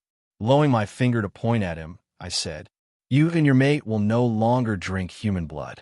Instead, you will only drink the blood of animals. My words seemed to give him pause as he thought on my words. Is that even possible? He asked. I nodded my head, but was unable to speak as Carlyle interrupted me. It is possible. With much practice and self-control, that is, Carlyle said, stepping up to stand by me. For the first time, it seemed Eleazar saw the color of Carlyle's eyes. You only drink animal blood? Eleazar asked Carlyle. He nodded. I do, he said. Looking at me, Eleazar nodded his head. Very well. If you can free us from the Volturi, then we will change our ways. Fixing the problem with Eleazar was actually pretty simple, really. I figured since Arrow has become so paranoid, he won't want to leave the center of his power, where hundreds of vampires surround him. So I had Eleazar give me his signet ring. The ring was large and made of pure gold, with a large jewel on top and a black V over it. With a simple written letter, I put the ring in a box. The letter was simple. Try again, Arrow, and I'll kill you, Adam. I also had Eleazar write a letter for his mate, Carmen. Both my and his letters would be sent via one of my ships. But neither of the letters would be sent at the same time. Instead, the letter to Carmen would be sent first. For one, we really didn't want her to think her mate actually died because she could end up ending her life, which wasn't a very good outcome.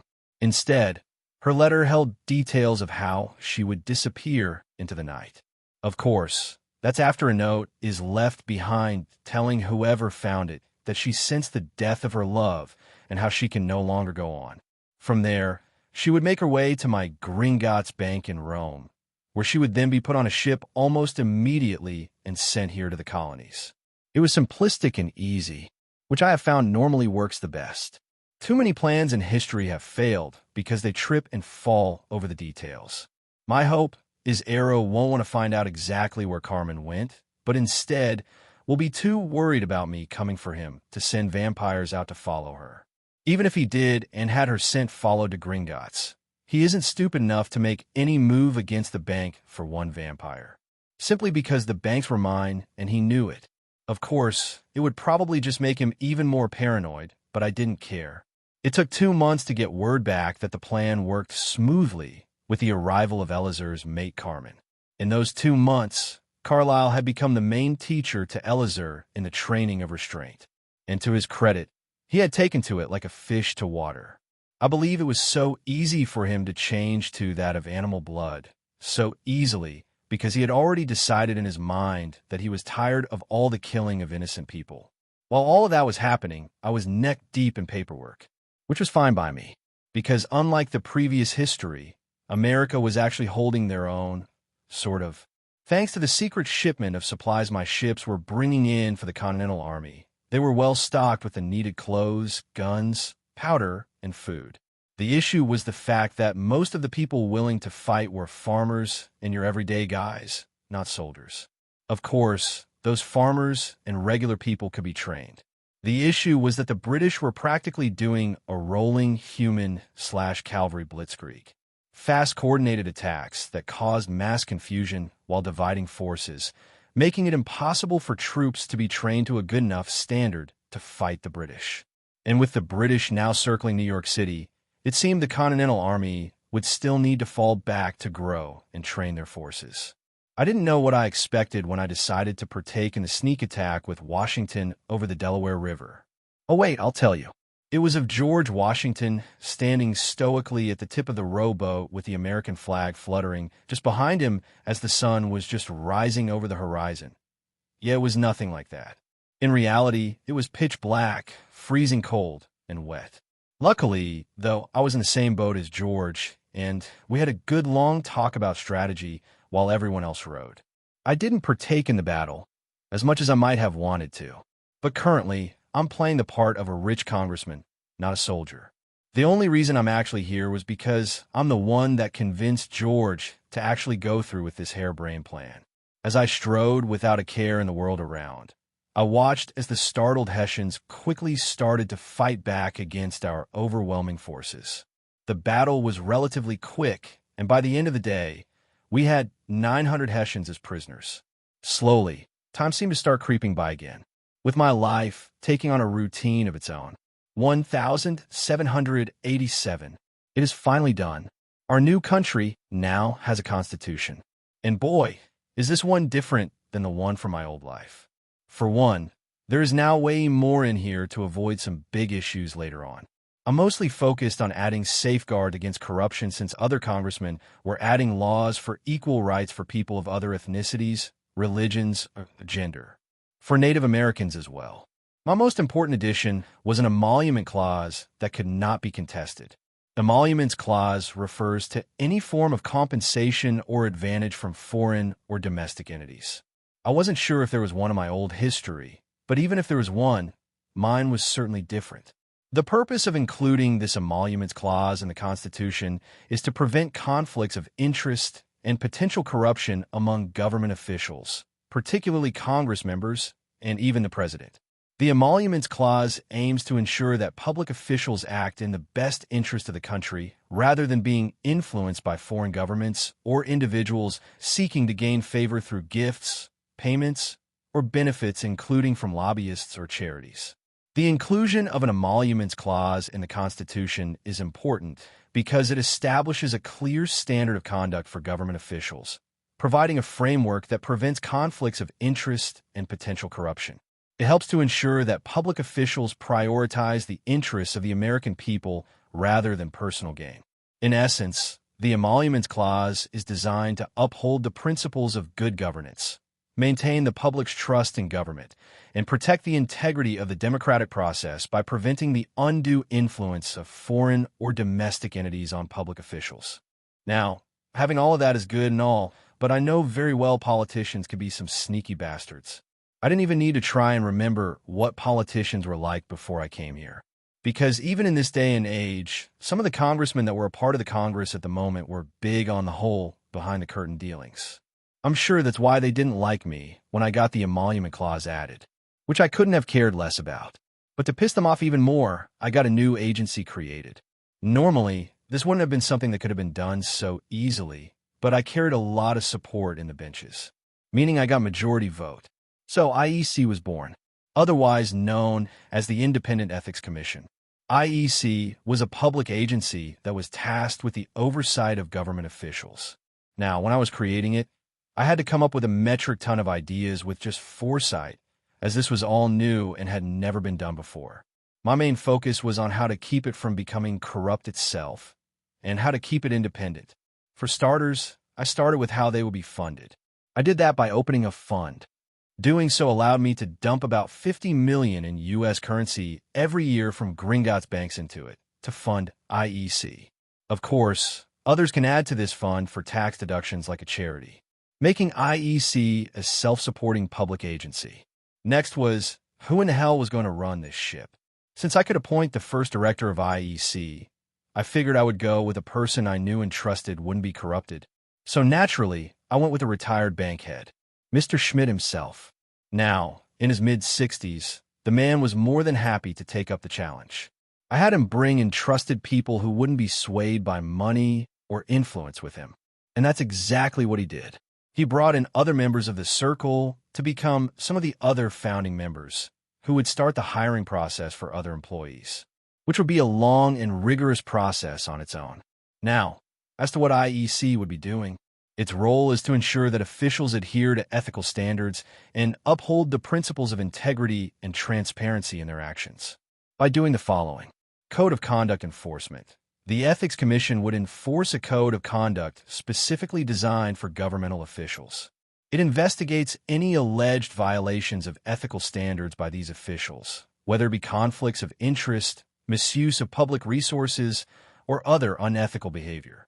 The Commission would conduct thorough inquiries, gather evidence, and take appropriate actions, such as issuing warnings, imposing fines, or recommending disciplinary measures. Financial disclosure.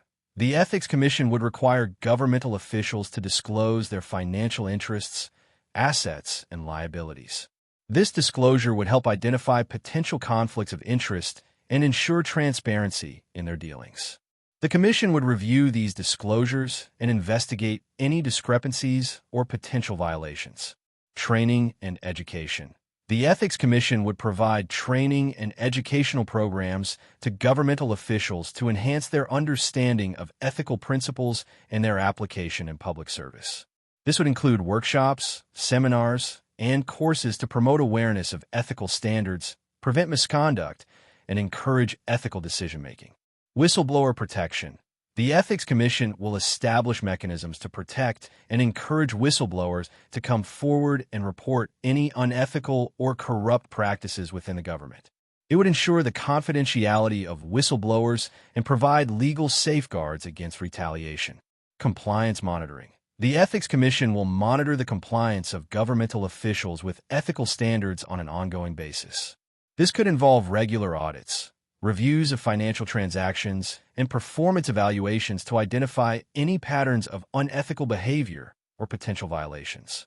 Advice and guidance. The Ethics Commission would offer advice and guidance to governmental officials on ethical matters. Officials could consult the Commission for clarifications on potential ethical dilemmas and receive guidance on how to navigate complex situations in an ethical manner. Public transparency. The Ethics Commission would provide regular reports to the public on its activities, investigations, and findings related to governmental officials. This would help build public trust, hold officials accountable, and ensure transparency in the oversight process. Legal protection and immunity.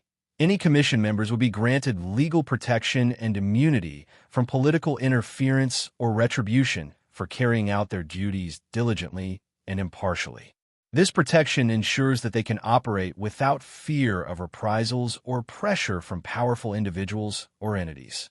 Overall, the Independent Ethics Commission plays a crucial role in promoting and enforcing ethical standards, fostering a culture of integrity, and ensuring accountability within the government. It would act as a safeguard against corruption, conflicts of interest, and other unethical practices, ultimately contributing to the trust and confidence of the public in their government. To say the last few years has been interesting would be an understatement. Shortly after the forming of the Constitution and IEC had died. Well, I didn't die, but my persona Adam Gotts did. The funeral was nice, with many heads of state showing up for it. But now that all of my plans were finished, I no longer needed to be weighed down with the responsibility of representing a colony. So after the funeral, I went on vacation. The issue was I didn't exactly know what to do. I knew I could no longer stay where I was because, well, I was technically dead. So I had my belongings from my home packed up and shipped off to Julius in England. So now, with nothing else for me here, I had to find something to do. 1865/New York. Thank you all for coming. Godfrey Gunther shouted over the crowd of people that stood in front of him. Mr. Mayor, what do you think of this tremendous day? A newspaper journalist yelled in a vain hope to be heard over the hundreds of others wishing to get that perfect quote to fill their newspapers. Waving at the crowd, pretending he couldn't hear any of them, the mayor gestured to a man that stood off to the side of the large wooden stage. Walking to the middle of the stage, A very well-dressed man by the name of Montgomery Rothschild shook the hand of the mayor. "Glad to be here," Montgomery said in his refined English upper-crust accent. "The pleasure is all mine," Godfrey said enthusiastically. "Please, if you would say a few words to the crowd," Godfrey asked. "Of course," Montgomery said, as he turned to look at the hundreds of people that stood in front of him. "Good evening, ladies and gentlemen," Montgomery shouted, pausing to wait for the roar of the large crowd to quiet. After a few more minutes, the crowd cooled to a slight rumble, allowing Montgomery to continue. "I stand before you today as a representative of Gringotts Bank, an esteemed financial institution that has played a pivotal role in the development and progress of this great nation. It is with great honor and pride that I address this distinguished gathering on this momentous occasion, the opening of the Transcontinental Railroad," Montgomery shouted out, sending the crowd into another frenzy of cheers, hoots, and hollers. "Today we gather to celebrate the years of hard work, dedication, and visionary leadership. The completion of the Transcontinental Railroad marks a significant milestone in the history of the United States, symbolizing the triumph of human ingenuity and the power of collaboration. Gringotts Bank, as a staunch supporter of progress and economic development, takes immense pride in having played a vital role in the realization of this monumental project. Through our unwavering commitment to the growth and prosperity of this nation, we have provided the necessary financial resources to fund the construction of this extraordinary railroad." The crowd clapped their hands together, filling the air like thunder. Montgomery raised his hands to quiet the crowd again. "The Transcontinental Railroad is not merely a feat of engineering. It is a symbol of unity and progress. This remarkable infrastructure connects the east and west coasts of the United States, bridging the vast expanse of land that once separated our nation's people. It is a testament to the indomitable spirit of exploration and the tireless pursuit of a brighter future. The completion of the Transcontinental Railroad opens up new horizons for trade, commerce, and cultural exchange. It will foster economic growth, create employment opportunities, and enhance connectivity between communities across this great land. This railroad will serve as a catalyst for prosperity, benefiting not only the present generation, but also generations yet to come. Gringotts Bank recognizes the immense potential this railroad holds for the development of industries, the expansion of markets, and the facilitation of trade. As a trusted financial institution, we are committed to supporting the businesses and individuals who will thrive in this new era of connectivity. Our financial services, including loans, investments, and secure storage facilities, will be available to fuel growth and ensure the success of ventures linked to this transformative infrastructure." This nearly sent the crowd over the edge. Already, the idea of going west was big for many people. But to also have the ability for financial help from Gringotts was an added bonus in their books that made many want to head straight home and start packing while thinking of what business they would open. Having to wait nearly 5 whole minutes for the crowd to fall back to a rumble, Montgomery plastered a wide smile on his face as he looked the crowd over. "We must also take a moment to acknowledge the extraordinary efforts of the countless individuals who dedicated their skills, labor, and expertise to bring this grand vision to life. From the engineers and laborers who toiled tirelessly on the construction sites, to the visionaries who conceived this audacious plan, we owe them a debt of gratitude.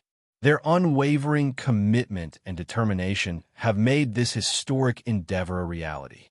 This time, loud hoots and hollers came from the back of the gathered people. They were some of the workers of the railroad. As we witness the inaugural journey of the Transcontinental Railroad, let us not only celebrate its completion and those who brought it to fruition, but let us also recognize the profound impact it will have on our nation's future. Today we stand united, bridging geographical divides and forging new paths towards progress and prosperity. Again, the crowd roared. Raising his hands, Montgomery couldn't help but chuckle as the energy emanating from the crowd was palpable. On behalf of Gringotts Bank, May this remarkable achievement serve as a reminder of the boundless possibilities that lie before us when we dare to dream big and work together towards a shared vision. Thank you, and may this day mark the beginning of a new era of growth, unity, and prosperity for the United States of America. With those words, bags of red, white, and blue confetti were thrown up and into the air, and the crowd erupted in cheers. Turning my head, I spoke to Julius, Jane, and Carlyle, all of whom sat in the comfortable chairs I had placed in a shaded area under a canopy where all of the city's richest and head political figures sat, including America's president, Abraham Lincoln. "What did you think of the speech?" I asked. "It was good," Julius said, nodding his head. "Not something I would have written, but hey, I'm no poet." I nodded my head. "Good," I said with a small laugh.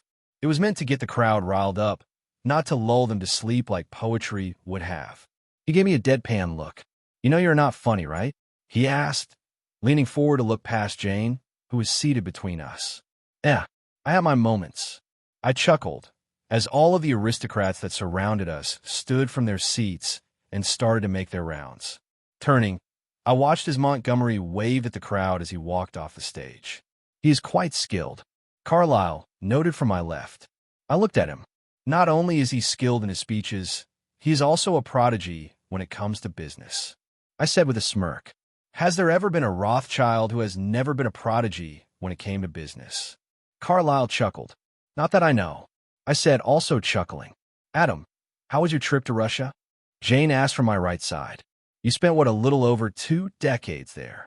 Turning my head, I smiled at her. It couldn't have been better. And I did. She raised one of her brows. But before she could speak, Julius leaned forward and spoke before her. I had to bite my lip not to laugh as she rolled her eyes.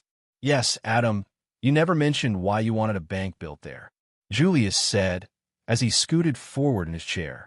"We didn't even know you were in Russia until you sent that letter." Julius added, "Russia is an untapped well of resources. We would have been dumb not to have gotten ourselves involved there eventually." I said. Julius narrowed his eyelids as he looked at me. "If there's one thing I know, Adam, it's that you tend to want banks built in places for reasons that don't involve money or gains." "What is the real reason?" he asked. Now all of them were looking at me in curiosity. Letting out a sigh, I took off my top hat and swept my hair back before putting it back on. Let's just say I went there to take care of some business with 2 very stupid individuals and decided the people there could use some help, which would help avoid certain things from happening later on.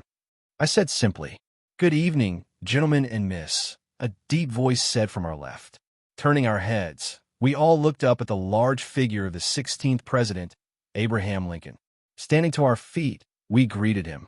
"Mr. President, what a pleasure it is to meet you," Julius said in a refined English accent.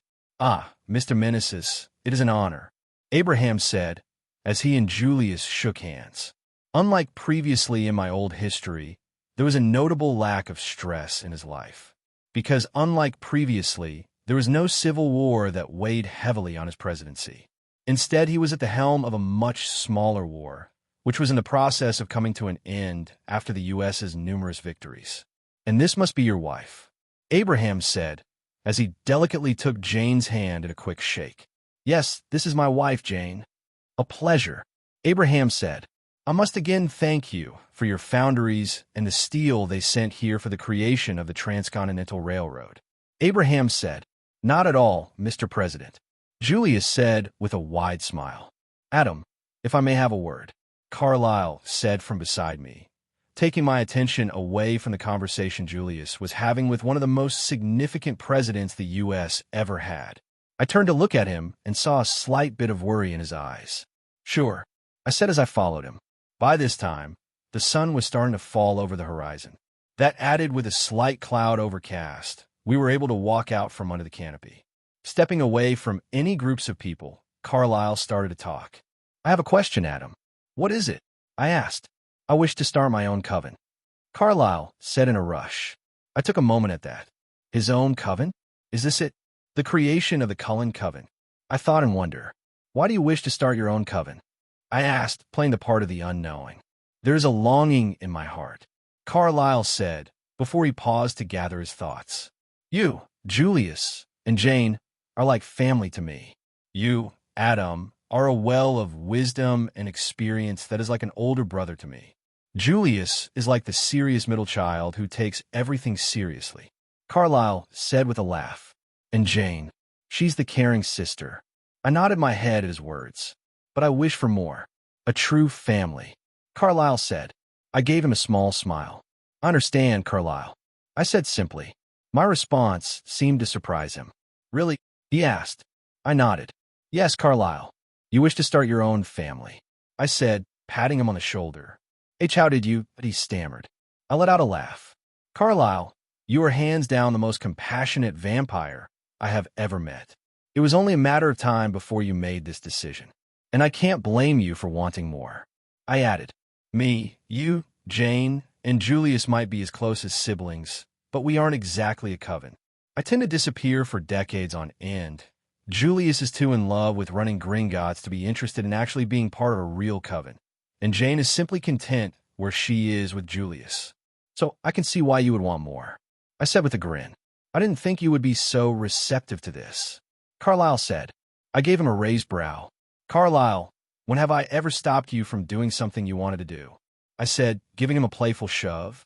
New York, 1933. Years in world dash 5,930. Thank God, I thought as I stepped off the gangplank and onto the hard concrete. I hope you had a good trip, sir, a well-dressed sailor said in a heavy German accent. He stood at the bottom of the gangplank biting farewells to the passengers of the SS Bremen. I did, thank you, I said with a smile as I readjusted the suitcase in my hand before continuing through the dock to one of the many busy roads of New York. Looking around, I was amazed at how much has changed in so little time. Around the year 1900, I decided to take a trip. First, I stopped off in Germany to deal with a certain someone. I didn't kill them like most people in my old world might have. Instead, I made sure he would never walk again. Maybe now he can actually become a good painter instead of an insane person. I'll still have people watching over him, just in case. From there, I made my way to Australia, then through many of the islands over there like the Philippines. From there, I made my way to Hawaii, which was a wonderful idea. It had been way too long since I had taken some time to myself. Some days, I would simply sit on a beautiful beach with a coconut in hand, minus the umbrella. I also got the chance to meet Queen Liliuokalani, the Queen of Hawaii, which totally blew my mind. Before I actually came to the islands, I never knew Hawaii used to be a monarchy. But like time, it was time to move on. I ended up taking a voyage all the way from Hawaii to California, where I got on the SS Bremen, which brought me to New York. Raising my hand, I waved at a bright yellow checker cab, which was a Hudson Terraplane. The cab quickly pulled off and onto the side of the road.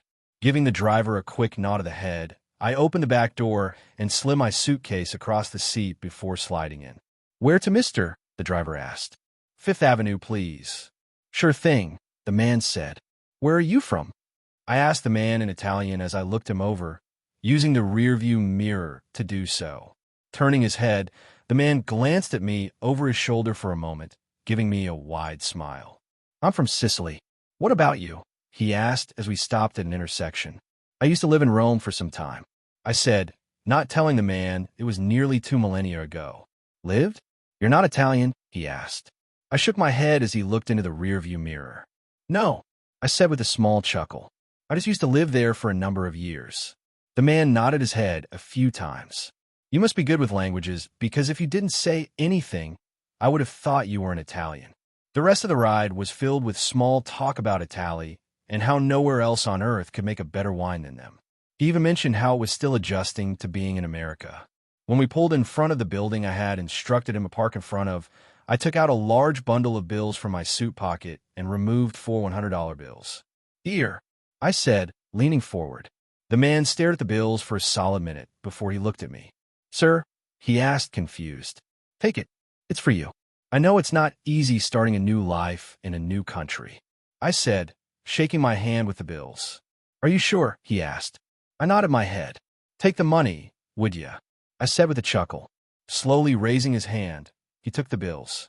That wasn't so hard now, was it? I asked him as I grabbed my suitcase while giving his shoulder a pat.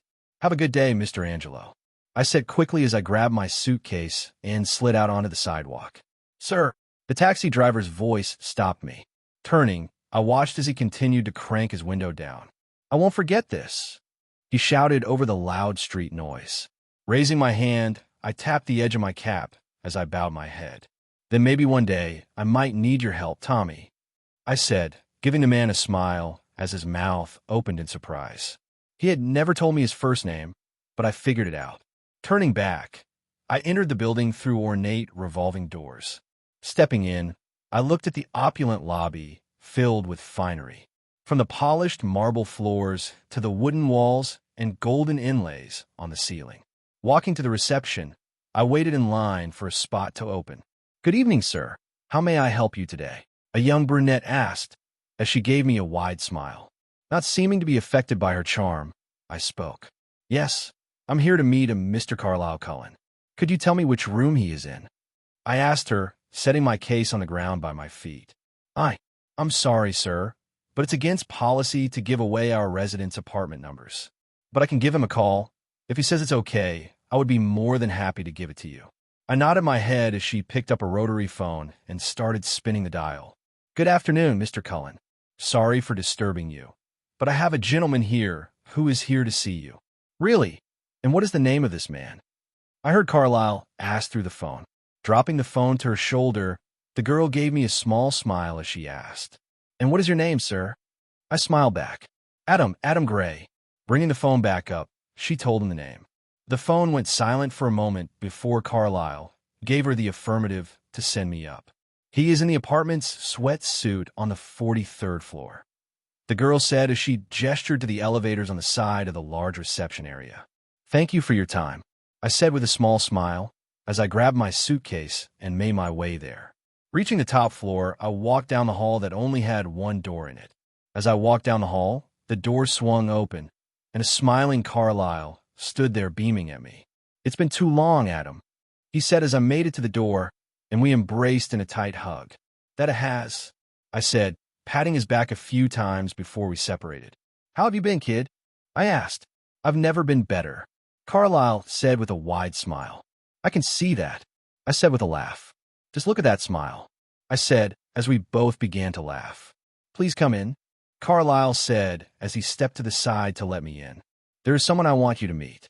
I found myself seated in a luxurious leather chair, patiently waiting for what seemed like an eternity. It had been over 9 hours since I had taken an action that I never anticipated I would. The thought of doing nothing weighed heavily on my mind, and I couldn't shake it off. The vivid memories of Edward's mother pleading with me to save her son played on a loop in my mind's eye as I sat waiting, as well as the startling discovery she revealed. The Masons have been familiar faces in my life for several years, mere acquaintances who occasionally brought young Edward to the hospital where I had dedicated nearly a decade to. They were a pleasant enough family, their love for their only child evident in every interaction. Edward reciprocated that love with all his heart. But as with most things in life, no one emerges unscathed from its treacherous grip. On that fateful day, June 15th, 1918, the Cullen family arrived at the hospital, displaying symptoms of the Spanish influenza. The disease had ensnared them in its clutches, relentlessly deteriorating their health despite my best efforts.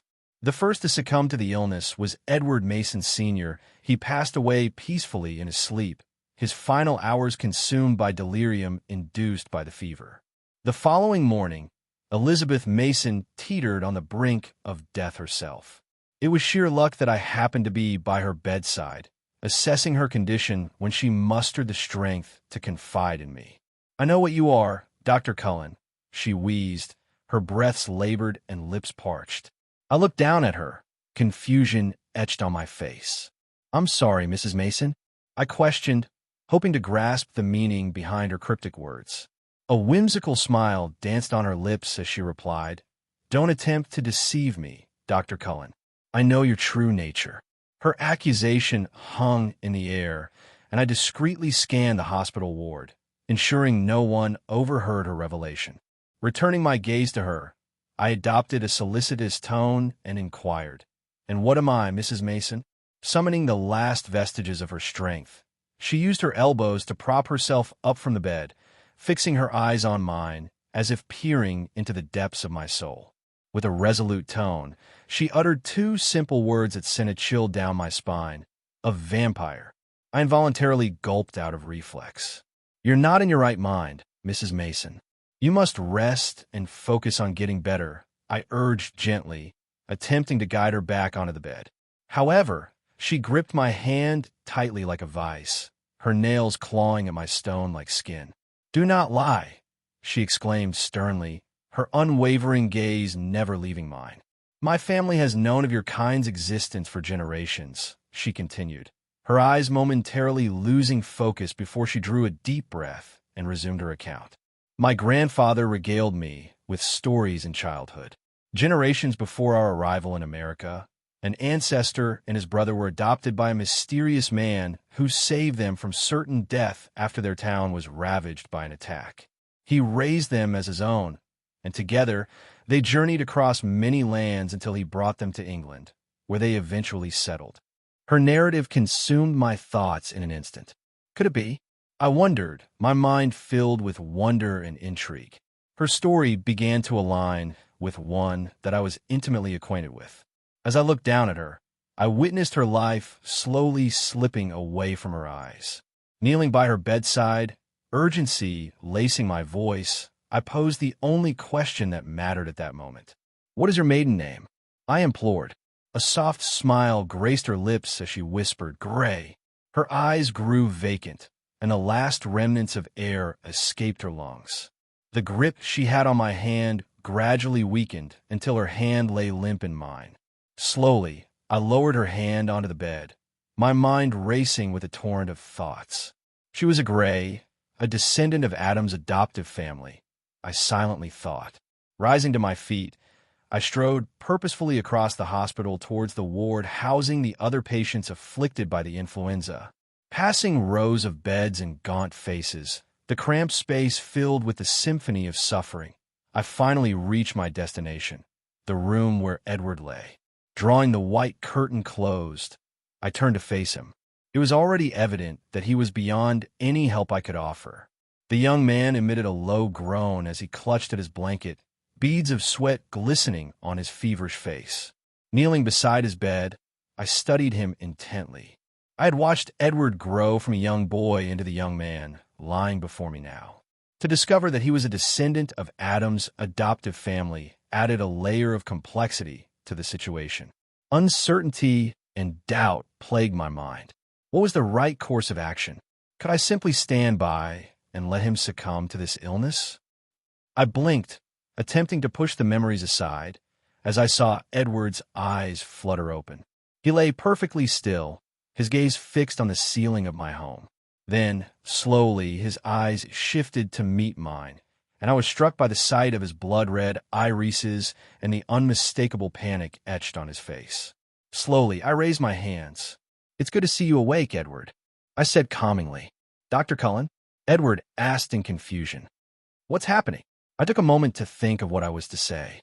Ah, Edward yelped as he put his hands to his ears. I sat forward in a panic. Edward, are you ill? I tried to get out, but was interrupted by Edward's panicked words. The voices. Edward managed to get out through gritted teeth. The voices? I thought in confusion. We were currently in my home in the Gold Coast district of Chicago. The buildings were side by side in rows. But using my own hearing, I couldn't hear anything through the thick brick walls but soft murmurs from my neighbors, which is why I chose this place. It was quiet. Ah! Edward yelped again. Edward, you need to tell me what is happening so I can help you, I said, standing to my feet. People's voices there in my head.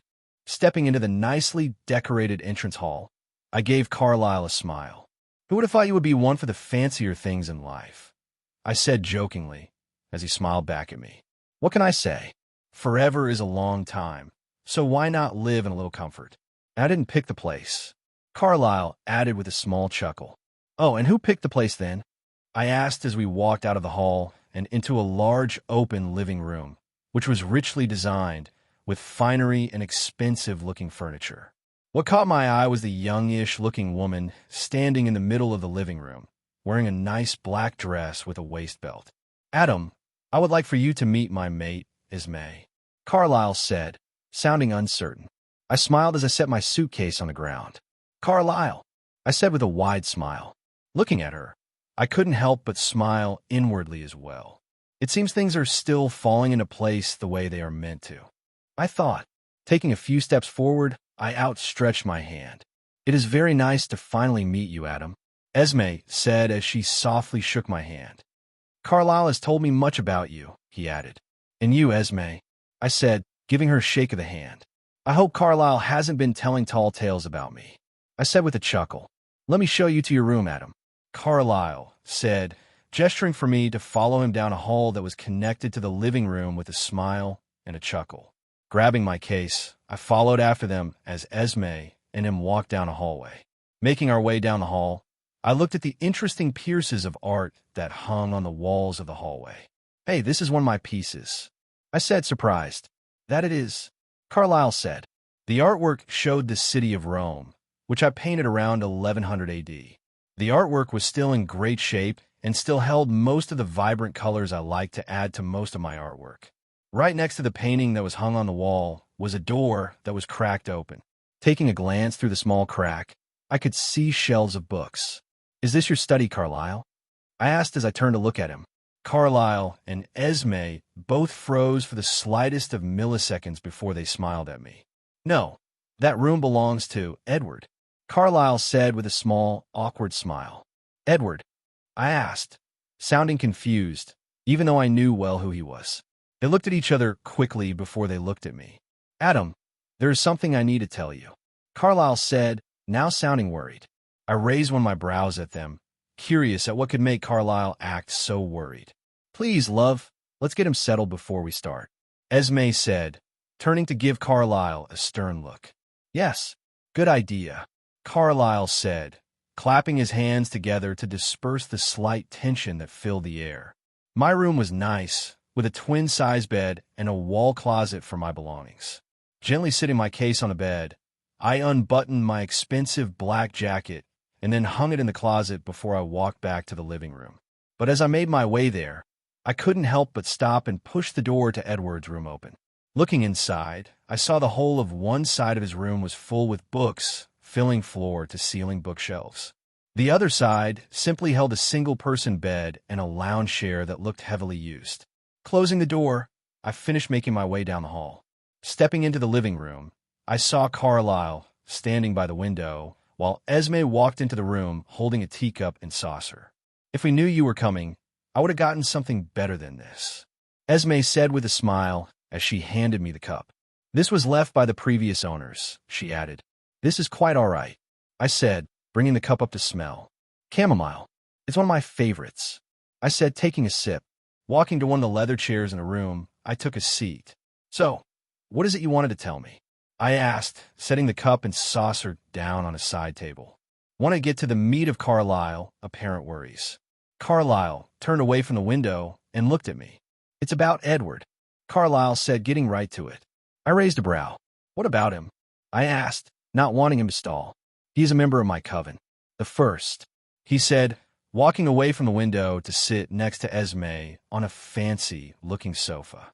I'm the one who turned him, he continued once he had sat. I nodded my head. And you thought I would be mad about that? I asked inquiringly. Not about that, Carlyle said as he fidgeted with a gold ring on his finger. Then what? I asked with a chuckle. Edward's last name at birth was Mason, but his mother's maiden name was Gray. Now, that's unexpected, I thought, as a mix of confused emotions ran through me. I managed to trace her family lineage back to England and to your family, Carlyle said, still sounding hesitant. I didn't say anything for a few moments as I thought about all of this. What are the odds? I couldn't help but think. Taking another sip of the tea. Does he know about me? I asked. No, not yet, at least. He hasn't had the easiest time adapting to this life, Esme said. Esme began, but seemed unable to finish her sentence.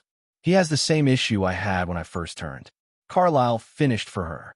Edward believes that being a vampire is bad because it means having to live forever while constantly battling his instinct to drink human blood. He sees himself as a monster and fears the potential harm he could cause to those around him.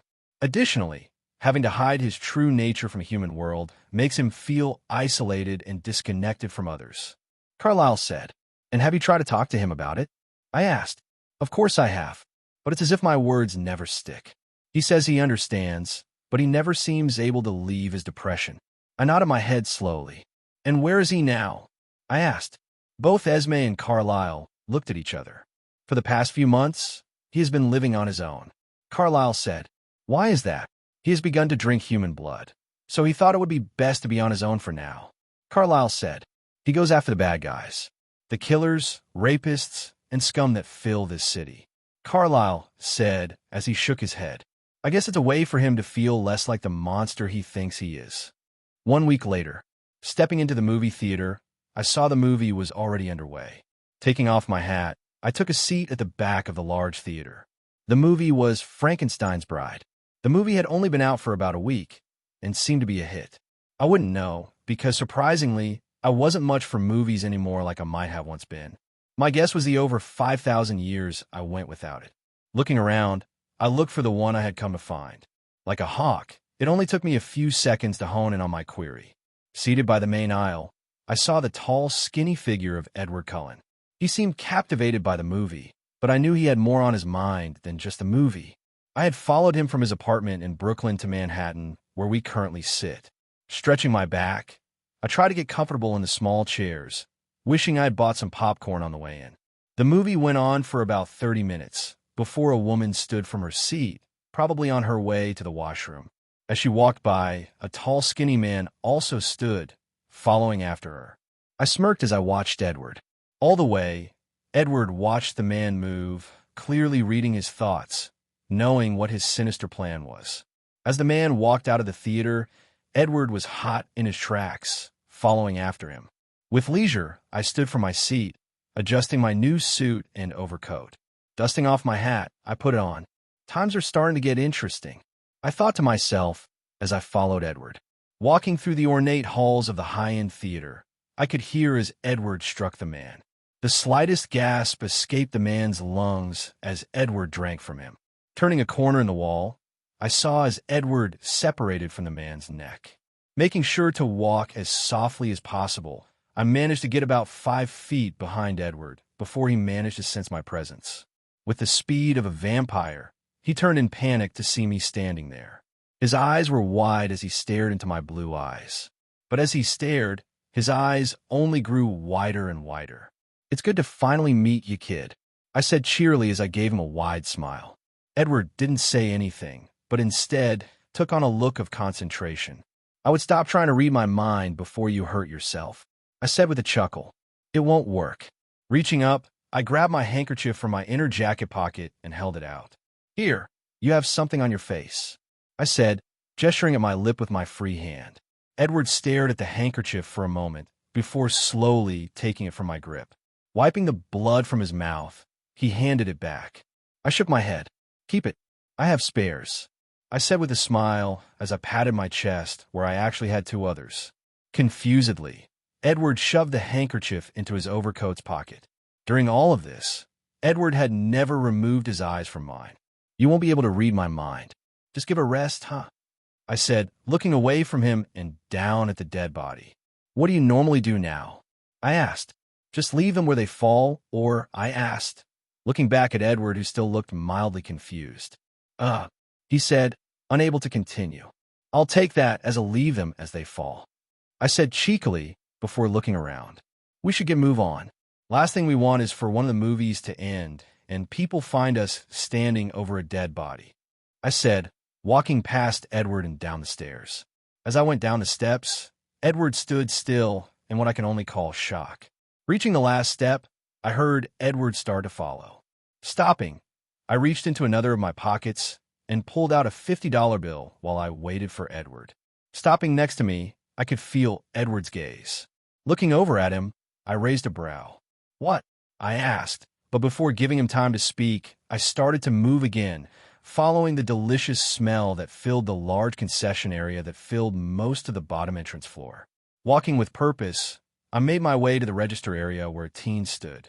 Slapping the $50 bill on the counter, I look up at the surprised cashier.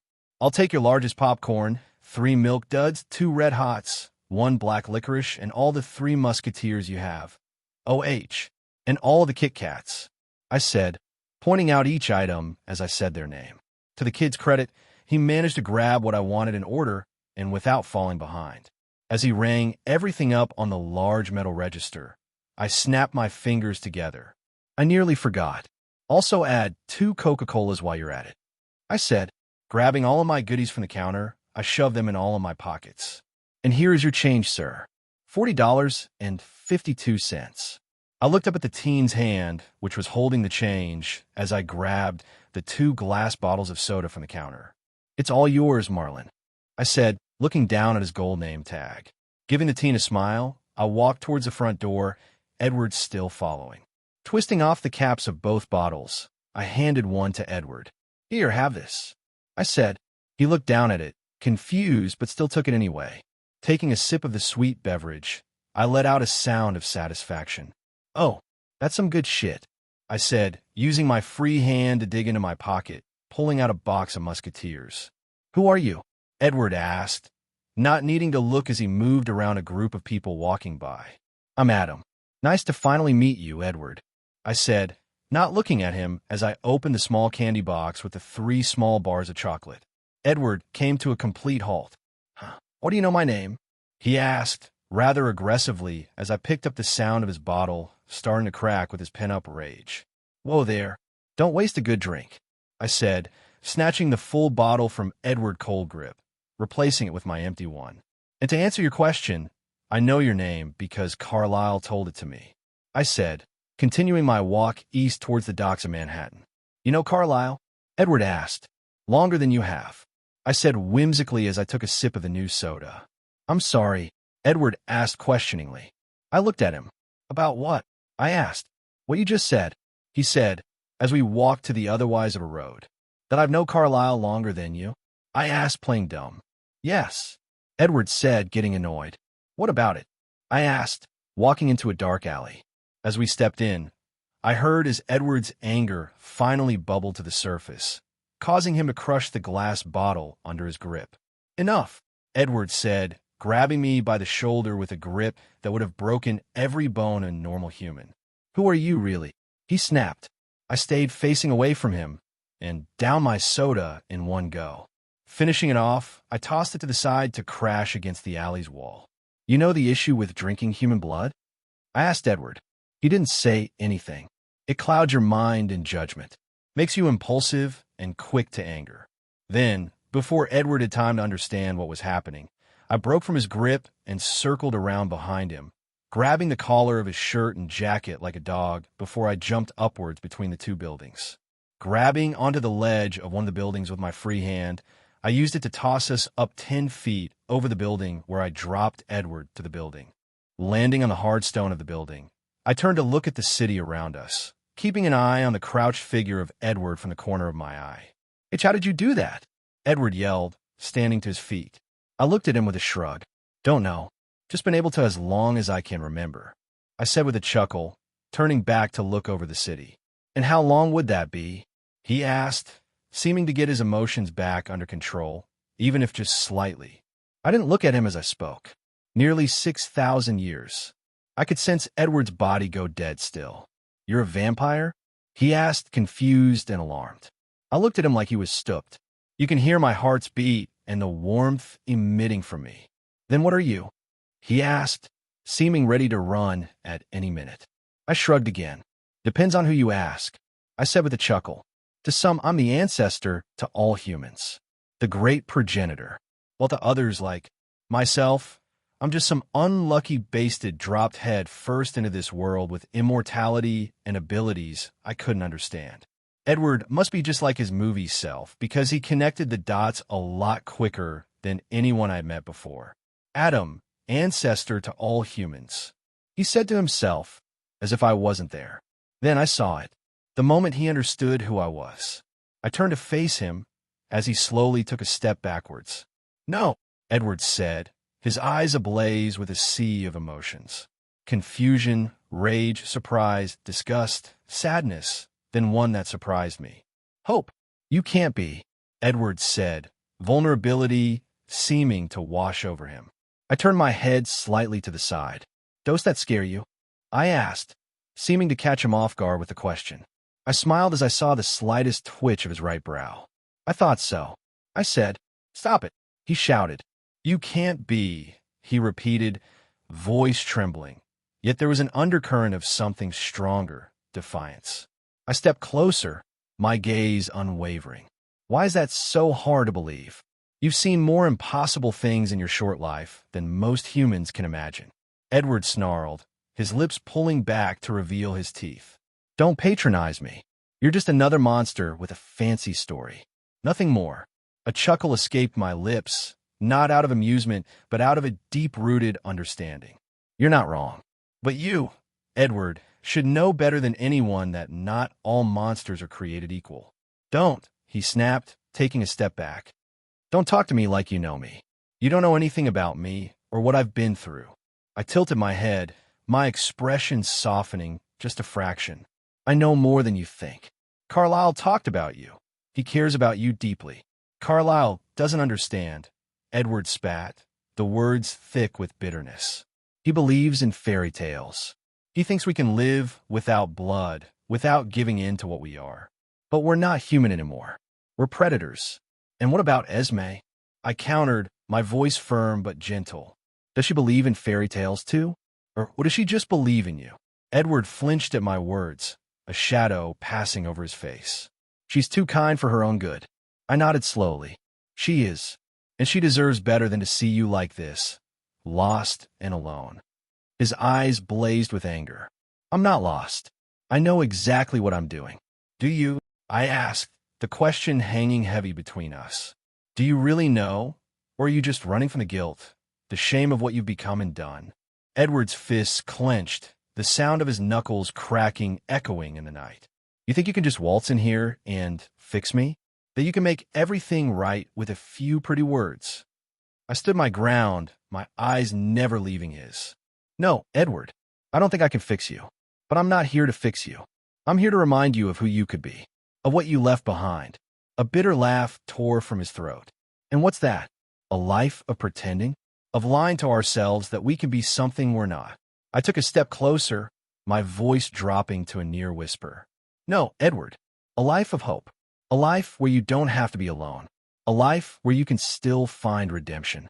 He shook his head, the defiance in his eyes wavering. Redemption? For monsters like us? You really are delusional. Maybe, I conceded. But I've seen enough in my time to know that redemption isn't about what we are or have done. It's about what we choose to be and do moving on in life. Edward looked away, his shoulders slumping just a fraction. And what if I can't choose? What if this is all I'm meant to be? I sighed, the weight of millennia pressing down on my own shoulders. That's a decision only you can make, Edward. But running from it won't make it any easier. He looked back at me, his eyes haunted. And what if I don't want to go back? What if I can't face them? Then you'll keep running, I said simply, and you'll never find peace. Look, Edward, I said as a gust of wind ruffled our coats while bringing the sounds and smells of the city with it. You can take my words as you want. But if you want to keep talking and learn why I'm even here trying to help you, you know where Carlyle, Esme, and I will be. I said, disappearing before Edward's eyes, landing back into the alleyway. Readjusting the hat on my head, then my coat, I walked out of the alleyway and back into the slowly dwindling crowds of late-night goers. As I walked, I had to dodge couples out on dates and drunks stumbling along. Look out, buddy. A checkered taxi yelled as a drunk stumbled into the road. Blocking all of the sound out, I thought back on the talk I just had with Edward. My original plan was to let him come back naturally on his own. But to find out he was a part of my adopted family, I just couldn't. At first, it wasn't that big of a problem to me, but as I called Julius and had him check into it, I found a rather startling detail. The Gray family name was nearly gone, and apparently it has been for some time now, which was an oversight on my part, but was also unavoidable. Disease, accidents, and marriage split the family up greatly. At this point, there was just an old gentleman by the name of Beltran Gray, who still carried it that was related to Gerard or Oliver. And from what I heard from Julius, the man never had children due to an accident in his younger years and was now 80 years old and running on fumes. That wasn't to say that there weren't still any living members of the family, just very distant relations with different last names. As I walked, I spotted a cozy-looking brick restaurant squished between two larger clothing stores. Figuring I could use a bite to eat, I headed in. The atmosphere inside was warm, filled with conversation, light laughter, and clouds of smoke. Seeing an empty table, I took a seat. Taking my hat off, I sat it in the corner of the table while I waited for one of the waitresses to notice me. As I did so, I dug around one of my jacket pockets, pulling out a silver-engraved cigarette holder and a fancy flick lighter. I didn't start smoking for the nicotine, but instead to fit in better with my surroundings like now. I myself couldn't get that nicotine high or whatever smokers got out of smoking. I also didn't get any of the downsides either, so it wasn't that big of a deal for me. Tapping the cigarette a few times on the silver holder, I stuck it between my lips and started to light the end when a woman stepped up to my table. "Good evening, sir. What can I get you?" she asked. At the moment, all I was able to see was her lower half as I lit the end of the cigarette. Looking up, I saw a pretty young woman, perhaps in her very early 20s. She wore a dark navy blue knee-length dress with a matching blouse. It was of simple design, but she seemed to make it look elegant. She had black hair tied in a long braid that went down her back and large light blue eyes. "What's the special here?" I asked, stumbling over my words before taking a drag of the cigarette, embarrassed. "Steak and potatoes," she said, giving me a coy smile. "I'll take that then," I said, smiling back politely, or tried to, but I think I just looked like a buffoon.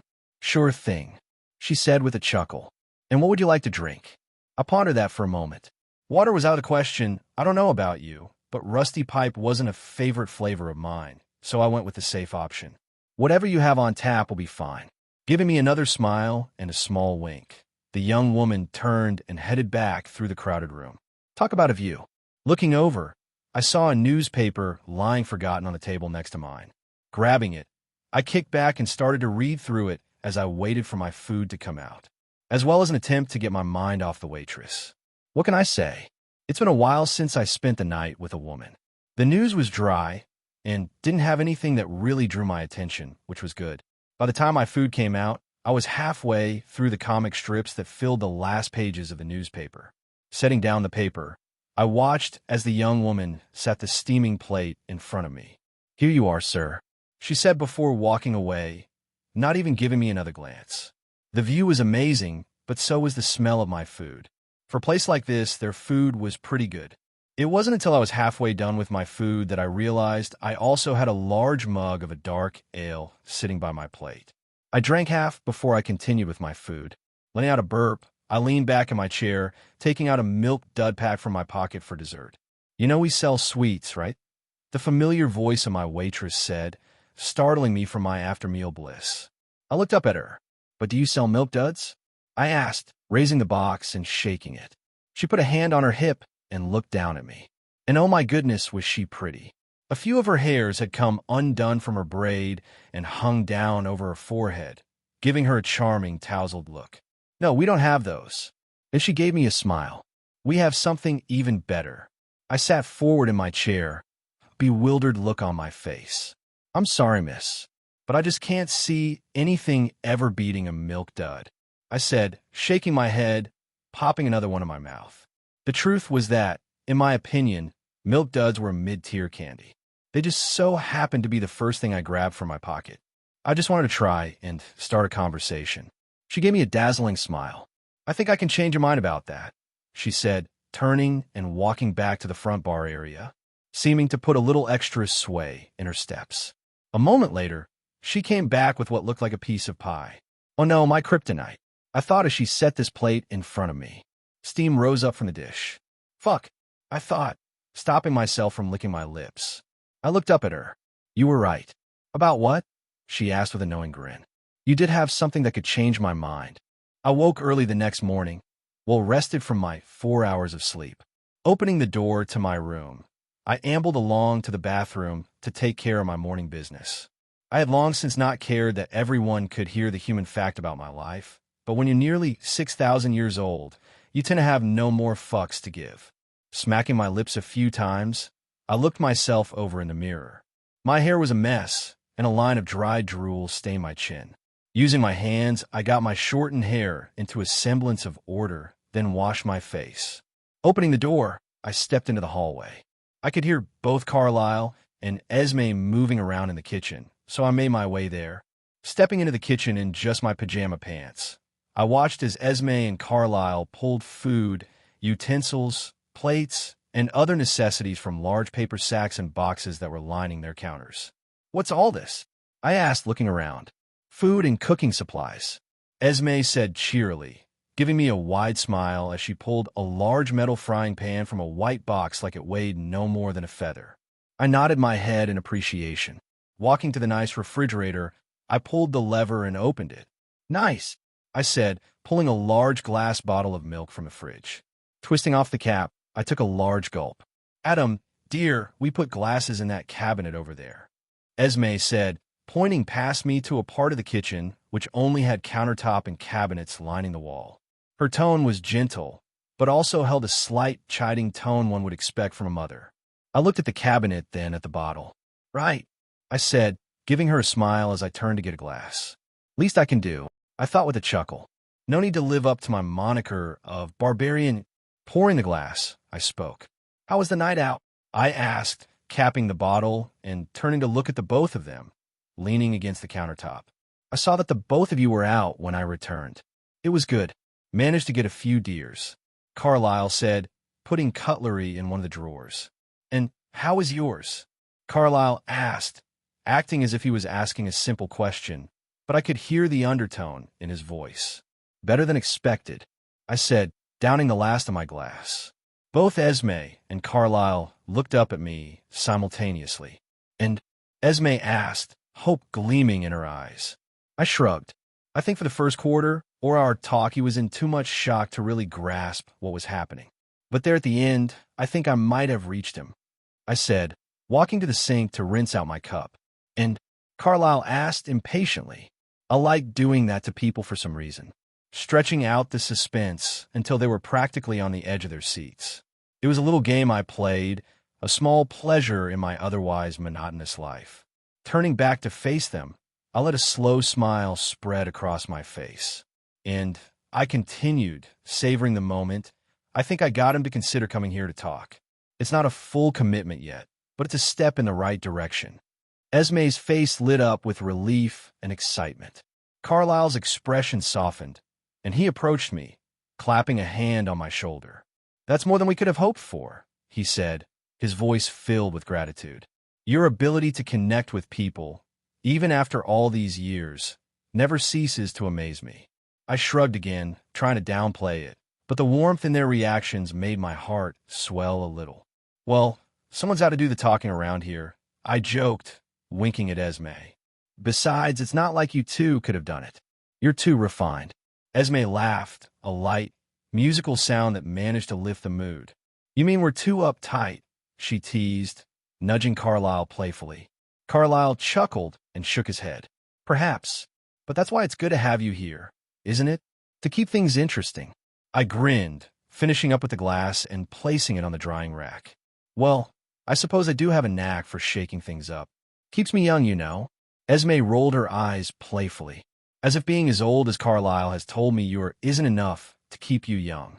"Touché," I conceded, leaning back and folding my arms with a chuckle. "So, what's on the menu for today? Anything special?" I asked, looking everything over. "We thought we'd make a big breakfast," Esme replied, her eyes twinkling. "Pancakes, bacon, eggs, the works. We want to make sure you're well fed." I raised an eyebrow.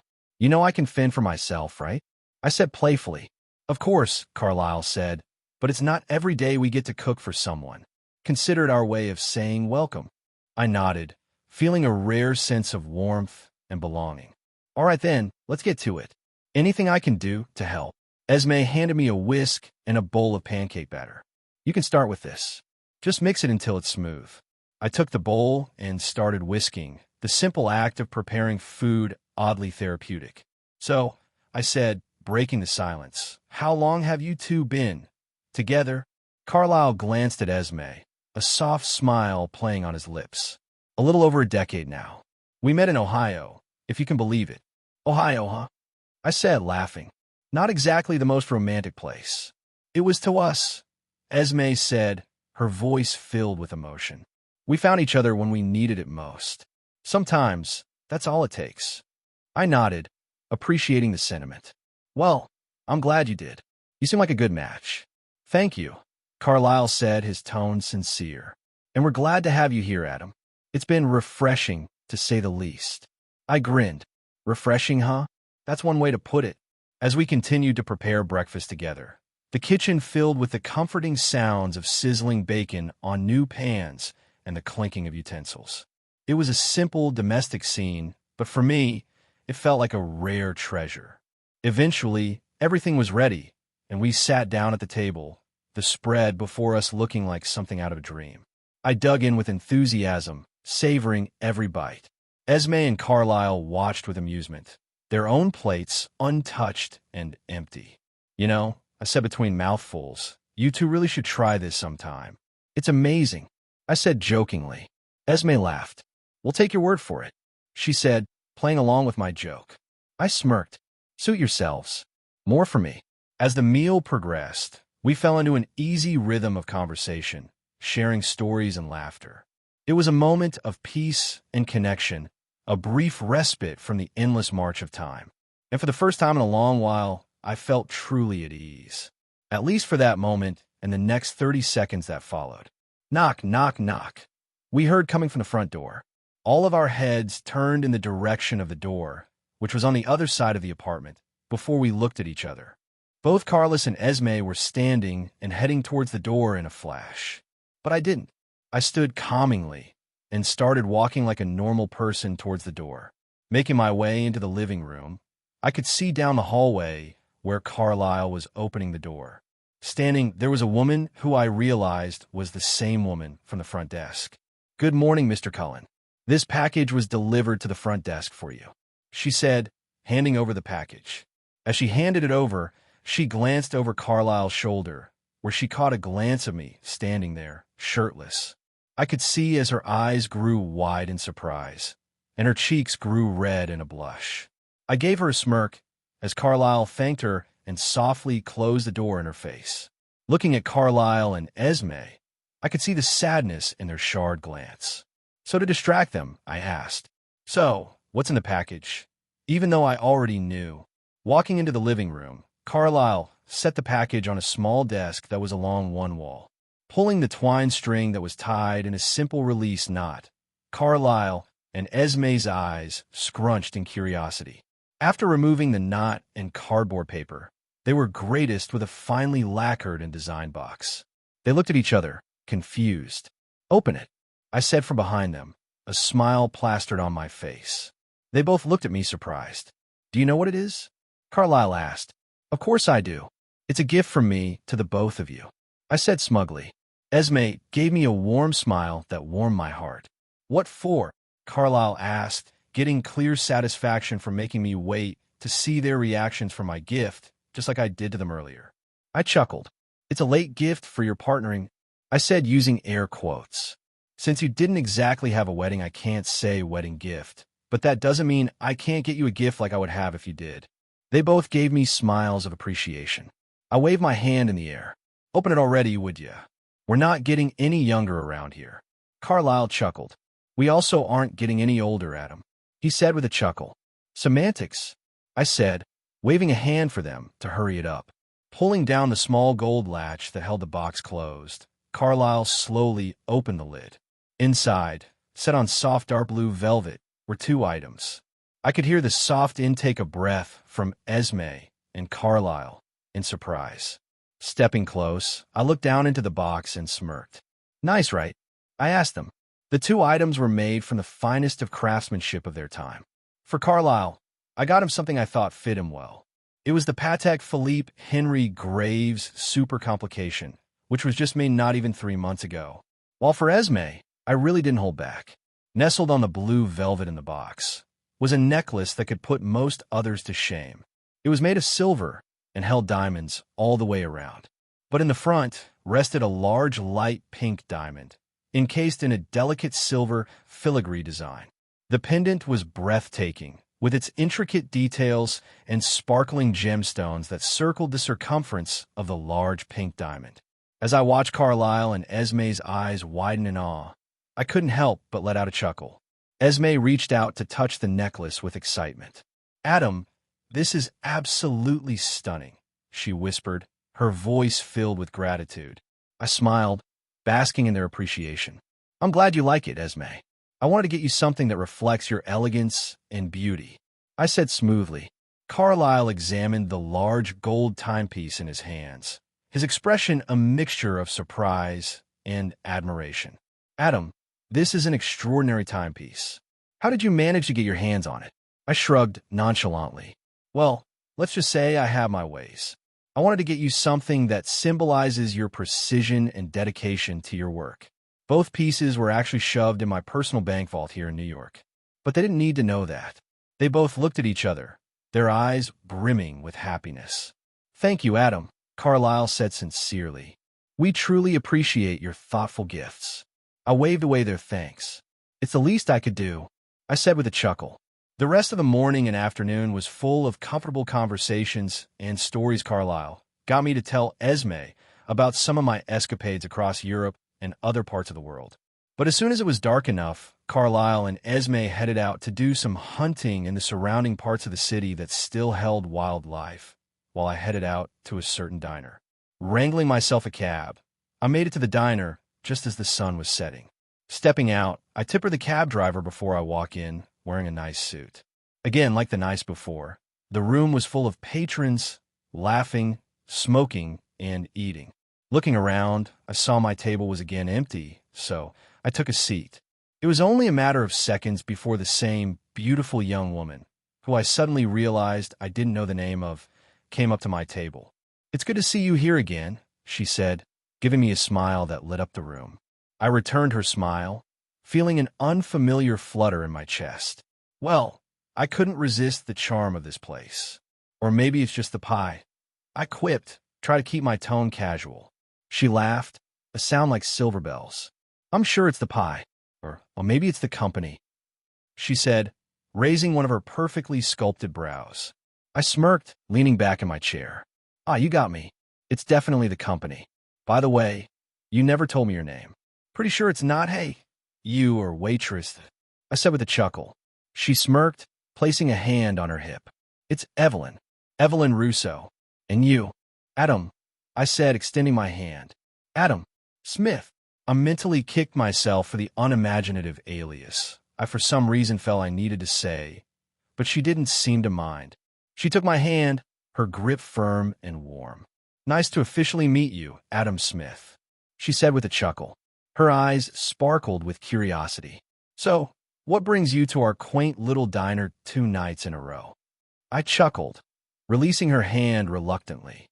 "Well, the food is good, the atmosphere is cozy, and there's always a beautiful woman ready to take my order. What's not to love?" She blushed, a faint pink spreading across her cheeks. "I like your flattery, Mr. Smith. But what can I get for you tonight?" I already knew what I wanted. "How about the same as yesterday? And a black coffee, strong enough to wake the dead." She nodded, coming right up. "And for the record, our coffee is strong, but I don't think it can perform miracles." "Well, that's a shame," I said with a mock sigh. I was hoping for a bit of resurrection to go with my meal. She laughed again, a sound I was quickly becoming addicted to. "I'll see what I can do," she said, turning to leave. As she walked away, I couldn't help but watch her, my mind racing with thoughts and emotions I hadn't felt in centuries. Evelyn Russo was a breath of fresh air in my otherwise stale life, and I found myself looking forward to our banter more than I'd anticipated. Minutes later, she returned with my coffee, placing it in front of me. "Here you go. One resurrection special," she said with a wink. I took a sip, savoring the bitter warmth. Perfect, just what I needed. "So, Evelyn, what's your story? How did you end up in this charming little diner?" She took on a thoughtful smirk, her eyes alight. "Oh, you know the usual. Grew up in a small town, moved to the city for college, and found myself working here to pay the bills. It's not glamorous, but it pays the rent." Nodded, appreciating her honesty. Well, sometimes the best stories start in the most unexpected places. She smiled, a hint of sadness in her eyes. Maybe. What about you, Adam? What's your story? You don't seem like the typical diner regular. I took a deep breath, choosing my words carefully. Let's just say I've been around for a while. Seen a lot, done a lot. Now I'm just looking for a bit of peace and quiet. She looked at me, her eyes searching. You seem like you've got a lot of stories to tell.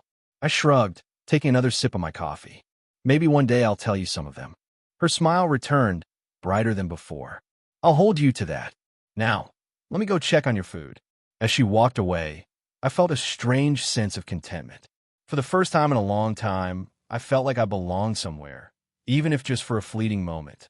Evelyn Russo was a mystery I was eager to unravel, and I had all the time in the world to do it. When she returned with my plate, I couldn't help but tease her. You know, if this food is as good as last night's, I might just make this a regular thing. She placed the plate in front of me, her eyes twinkling with amusement.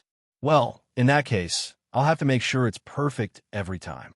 Taking a big bite and savoring the flavors. Yep, definitely perfect, I said with a grin. She laughed, shaking her head. You're something else, Adam Smith. Evelyn said with a smile and a laugh. Likewise, Evelyn Russo, I replied. The rest of the evening passed in a delightful blur of witty exchanges and stolen glances. Evelyn floated between tables, attending to other patrons, but always finding a moment to check in on me with a smile or a quick comment. Her laughter was like a melody that filled the room, and I found myself laughing along. As she cleared away my empty plate, she leaned in conspiratorially. So, Mr. Smith, did our humble diner meet your expectations again? I nodded, leaning back in my chair with a contented sigh. More than met, Evelyn. You and your pie have officially won me over. She chuckled, shaking her head. Well, I'm glad to hear it. Maybe next time you'll try something other than pie, though.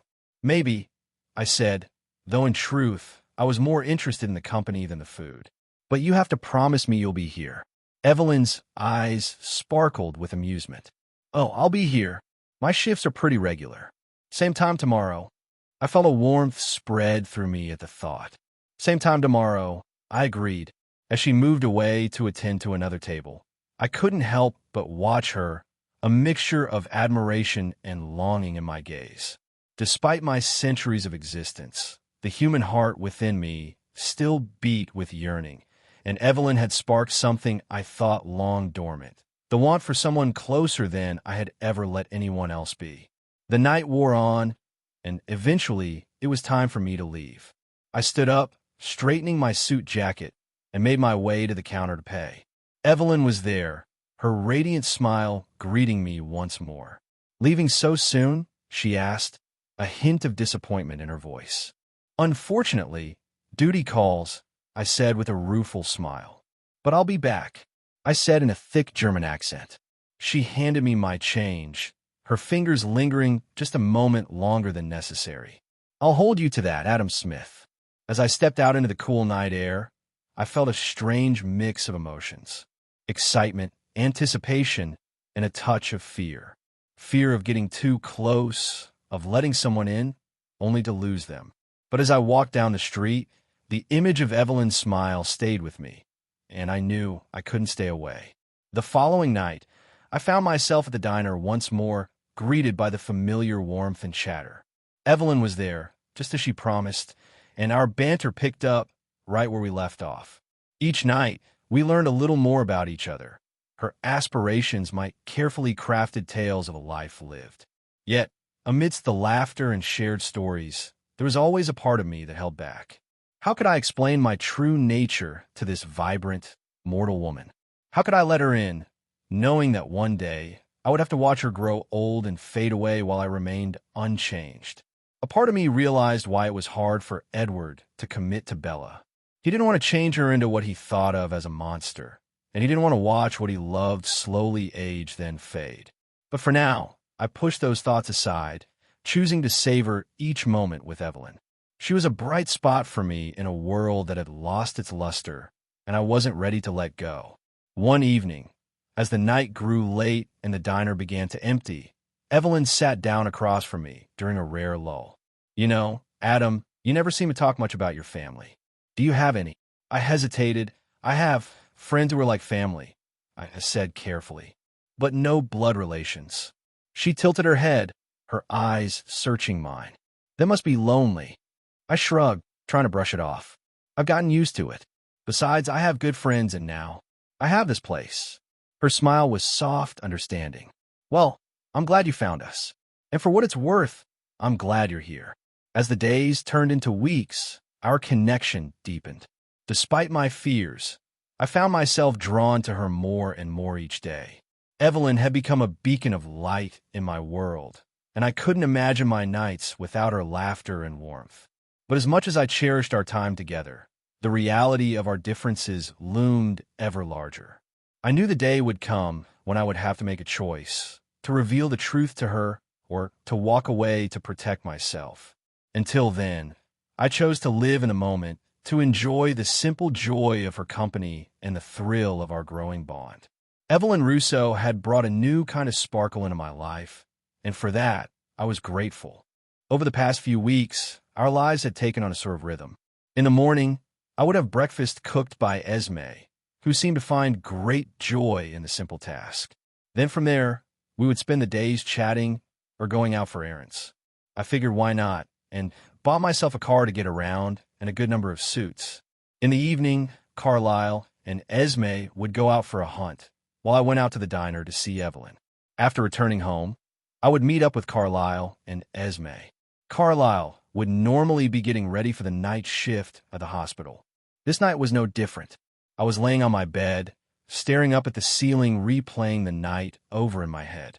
Then I heard someone knock on the front door. My eyes popped open. Since I had been here, there had only been one person to knock on the door before, and that was the girl from the front desk. And I didn't have anything planned to be delivered this time. I sprang to my feet, happy I had yet to fully undress for the night. So, with my fancy white shirt slightly disheveled and my black tight-fitting pants still held up with suspenders, I made my way towards the front door, while shuffling along in light pink slippers. Reaching the door, I was greeted with both Carlisle, who was in his usual outfit he wore as a doctor, and Esme, who was in a knee-length dress, both fighting over the peephole. Are you two going to keep fighting over quick glances through that? Or just open the door? I asked light-heartedly, knowing from their reactions who was behind the door. They both looked at me at vampiric speed, then at each other. Opening the door, Carlisle smiled at the young man who stood on the other side. "Edward, it's good to see you," Carlisle said, his emotions clear to hear. Jostling Carlisle to the side, Esme stepped forward where Carlisle had been standing. She didn't say anything, and neither did Edward. I'm sure his shrewd words played through his mind as they embraced from the last time we spoke. Edward looked drawn and tired. His eyes were dark brown, clear that hadn't fed in some time. Separating, Esme looked up at Edward, her eyes full of love and kindness. "It's good to see you again," Esme said, her grip tightening on Edward's arms as she looked him over. "It is good to see you as well, Esme Carlisle," Edward said, looking at both of them as he said their names. Then, turning his head, he saw me. I stood just behind Esme and Carlisle, my hands in my pockets. "So, you decided to come and talk?" I asked, keeping my tone neutral. Edward's eyes flickered with a mixture of exhaustion and vulnerability as he met mine. The silence between us was heavy, laden with unspoken words and unaddressed words. The weight of our last encounter pressed down on us like an invisible shroud, but I could sense the flicker of resolve in his gaze. "Yes," Edward finally replied, his voice a mere whisper, barely audible. "I've thought about what you said, Adam, about facing my past." He paused, as if searching for the right words, his eyes momentarily drifting away before locking back onto mine with an intensity that could pierce through steel. "I can't keep running, but I don't know if I will be able to stop." Esme's grip on Edward's arm softened, her touch tender and reassuring. "You don't have to do this alone, Edward," she said warmly, her voice imbued with a maternal strength that seemed to envelop him. "We are here for you, now and always." Carlisle nodded in agreement, his expression one of unwavering support while he placed a comforting hand on Edward's shoulder. We'll help you through this, son. Every step of the way. We went silent for a moment. I think it's time me and Edward go have the rest of that talk now, I said, clapping my hands together to dispel the air of emotion that was filling the entrance. Carlyle, you have work to get to as well, I said, raising one of my brows. Carlyle looked down at his wristwatch, then back at me. I could take the night off. I shook my head with a small chuckle. There's no need. This is a conversation just between me and Edward. He glanced at Edward, who subtly nodded his head. Carlyle nodded his head. Very well, he said, looking at Edward. Putting a hand on Edward's shoulder, Carlyle smiled at him. I hope you stay, Edward, but I will also understand if you feel that this kind of life isn't for you. Edward nodded his head. Thank you, Carlyle. Patting his shoulder, Carlyle started to make his way to the end of the hall and to the elevator. Turning away from Carlyle and back to look at us, Edward stood there awkwardly. Well, don't just stand there, come on in, Esme said, moving the conversation along. Stepping back, I let them walk by me, Edward staring at me as he passed. I couldn't read what it was I saw in his eyes. Maybe it was confusion. I'm going to get dressed, I said, turning to walk down the hall to my room. As I went, I listened to the conversation Esme and Edward were having. Esme didn't ask Edward about what he had been up to since he had left some 3 months ago. Instead, she talked about how good it was to have him back and about how she had dusted his room every day. But like a rain cloud, Edward just had to rain on Esme's parade. I still haven't decided if I'm going to be staying here, he said, his voice neutral. Their conversation went silent. Moody little shit, I thought angrily as I put on looser-fitting clothes that didn't cost close to $300. Throwing off my suit pants and suspenders, I put on a pair of worn-out Levi jeans and a pair of Converse. Converse were gym shoes at the moment, but I didn't care. They were much better than dress shoes. For a shirt, I wore a tan-colored sweatshirt. Stepping out and into the living room, I saw Edward standing by one of the windows along the wall, while Esme kept herself busy doing menial tasks like fluffing the couch's pillows to straining up the decorations across the room. Ready to go, I asked Edward. He glanced at me. Where? He asked simply. Somewhere private. I said simply. He glanced at Esme, then stepped away from the window and towards the door. As he went, I turned to Esme and gave her a small smile before I followed after Edward. Pulling off the main road, I pulled my black Mercedes-Benz 380 onto a dark back road surrounded by thick forests, some 40 minutes outside the city. Pulling off to the side of the road, I turned off the car. The whole ride up here, not a word was spoken between me and Edward, just uncomfortable silence, broken only by the soft notes of whatever was playing on the car's radio. All the way, Edward would take side glances at me, his thirst clearly evident in his darkened eyes. Opening my car door, I stepped out, taking in a deep breath of the fresh night air. Keeping my door open, I leaned down where I saw Edward still sitting, not moving a muscle. Are you going to get out or just sit there as still as a corpse? I asked, smirking internally as he gave me one of his trademark scowls. That's the spirit, kid, I said cheekily as I closed my door. Walking to the front of the car, I waited as Edward opened his door and stepped out. Leaning my back against the front, I looked up at the night sky as Edward walked up beside me. Ready to go? I asked, turning my head to look at him. Where? He asked. I looked around us. We're in the woods. What do you think we're here for? I asked him, trying to press his buttons while I ignored the scowl he gave me. You might want to take that coat off, I said, pushing myself off the car. It looks expensive. He looked down at his long trench coat. I have spares, he said dryly. I shook my head. Would you take the damn thing off? I said sternly, like chiding a child. Most people try to preserve their expensive clothes and not get them bloody.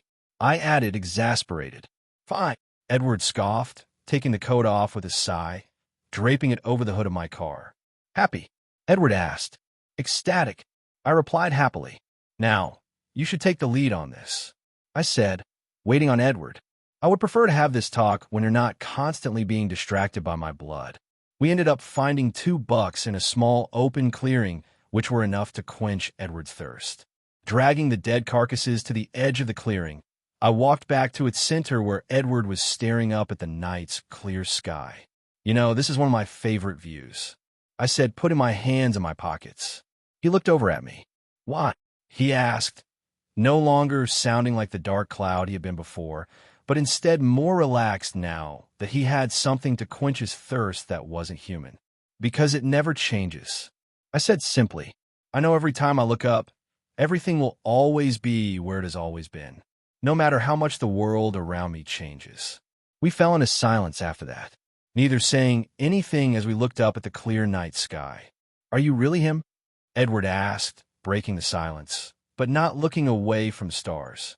I didn't say anything for a moment, instead, thinking about what I should tell him. I knew what he meant by that, and I knew I wasn't the actual Adam created by God, but was instead a figure who became him through mistaken identity. No matter how much I tried to fight it, I preferred to let others come to their own conclusions about that, neither confirming nor denying it. That is until I can use it to my advantage. From what I could still remember, and from what I wrote in my very personal diary, which I had written important information about the future in, Edward was once a pretty religious person like Carlyle, but had way more baggage to deal with of a different sort, which is what started his whole, I no longer have a soul, and am now a monster because I must drink blood to continue my existence, which I don't want BLA dramatic. I looked over at Edward, coming to a decision. Yeah, I'm him, I said simply. I felt as the tension filled Edward in my words. Edward's eyes darted back to the stars, his brow furrowing as he processed my claim. I could tell he was teetering on the edge of skepticism and reluctant acceptance. The night seemed to hold its breath, waiting for my next move. I took a step closer to him, the cool night air wrapping around us like an embrace. But you need to understand something, I continued, my voice steady but laced with a hint of gravity. Being him doesn't mean I have all the answers. It doesn't mean I possess some divine wisdom or infallibility. I'm as flawed as anyone else. Edward turned slightly to face me, his intense gaze piercing through the darkness, searching for the truth in my words. Flawed, he echoed, a mixture of disbelief and curiosity painted across his features. You're supposed to be perfect. The first man, the benchmark for humanity. I chuckled lightly, shaking my head. That's the myth, isn't it? Perfection is an illusion. Every legend is built on a foundation of exaggerations and misconceptions. Just like you. You think you're a monster because of what you've become, but you're more than just your thirst for blood. You're capable of so much more. He remained silent for a moment, the weight of my words lingering in the air. The stars above twinkled like distant promises, and I could feel the tension in his body slowly begin to ease. You really believe that? He finally asked, his voice softer now, almost vulnerable. Of course I do, I replied, stepping back to give him space. Look at the choices you've already made. You could have succumbed to your instincts and thirst for human blood long ago, but instead, you choose to fight against that for some time. You strive to protect those who are innocent from those who wish them harm, even when it puts you at odds with your own inner turmoil. I said, and what of you? If you're who you say you are, then you should know the burden of expectation. Like the ones Carlyle and Esme have for me. Being Adam means you're constantly scrutinized, judged against an impossible standard. Carlyle and Esme have not once held you to a standard. Edward, I said, my voice stern. They know holding you to that ideal would only suffocate you. They love you for who you are, not for some mythical image. You need to let that sink in, I said, nodding emphatically. And that's why I refuse to let it define me. I've seen what happens when someone tries to live up to ideals. They lose themselves in the process. They forget that it's okay to be imperfect, to embrace the chaos of existence. It's not about being perfect, it's about being real. Edward turned to me, a glimmer in his eyes. So, you're saying I should embrace my monster? He asked quietly. Embrace every part of you, Edward. I replied. The monster, the protector, the man you once were, and the man you're becoming. They're all pieces of the same puzzle. You don't need to choose one over the other. Instead, learn to coexist with them. As the words left my lips, I felt an electric tension in the air, a shift in the atmosphere that suggested something profound was taking root between us. Edward stood there, contemplating the weight of my advice, and I could almost see the gears turning in his mind. "You make it sound so simple," he finally said, a hint of sarcastic amusement creeping into his voice. "As if I can just flip a switch and suddenly become the embodiment of acceptance." "It's never simple," I scoffed. "And it's certainly not instantaneous. It's a journey, one filled with trials and tribulations. But I believe in your ability to navigate it. Just look at how far you've come so far." "It must have been torture for you to keep yourself from hunting another person," I said, a small smile creeping onto my face. "I bet you did go on a few, but couldn't bring yourself to drink their blood. Instead, you incapacitated them." Edward's eyes narrowed slightly, a mix of embarrassment and defensiveness flashing across his face. "You have no idea," he replied, his voice low and strained. "It's not just about the blood. It's the guilt, the constant battle between what I am and what I wish I could be. The moments I've lost myself in the hunt, in the thrill of the chase. It's like being caught in a storm, oscillating between clarity and chaos." I nodded, understanding the depth of his struggle. "That storm, Edward, it's a part of you, but it doesn't have to define your existence. Remember, even the fiercest storms eventually give way to clear skies. It's the calm that follows where we find ourselves, where we can reflect and grow." He turned back to the stars, his expression softening as he contemplated my words. "You make it sound almost poetic," he said, a hint of a smile tugging at the corners of his mouth. "But poetry doesn't change the reality of what I am. I'm still a vampire, still a creature of the night." "True," I responded, stepping closer to him. "But you're also a person, a being capable of love, compassion, and incredible strength. Your thirst for blood is just one aspect of your existence, not the entirety of it. The choices you make, the relationships you nurture, those are what truly define you." He sighed heavily, the weight of his internal conflict etched into every line of his face. "Sometimes I feel like I'm standing on the edge of a cliff, teetering between the man I was and the monster everyone thinks I am. One wrong move, and I could fall into darkness." "Then don't move," I said firmly, meeting his gaze with intensity. "Stand still for a moment.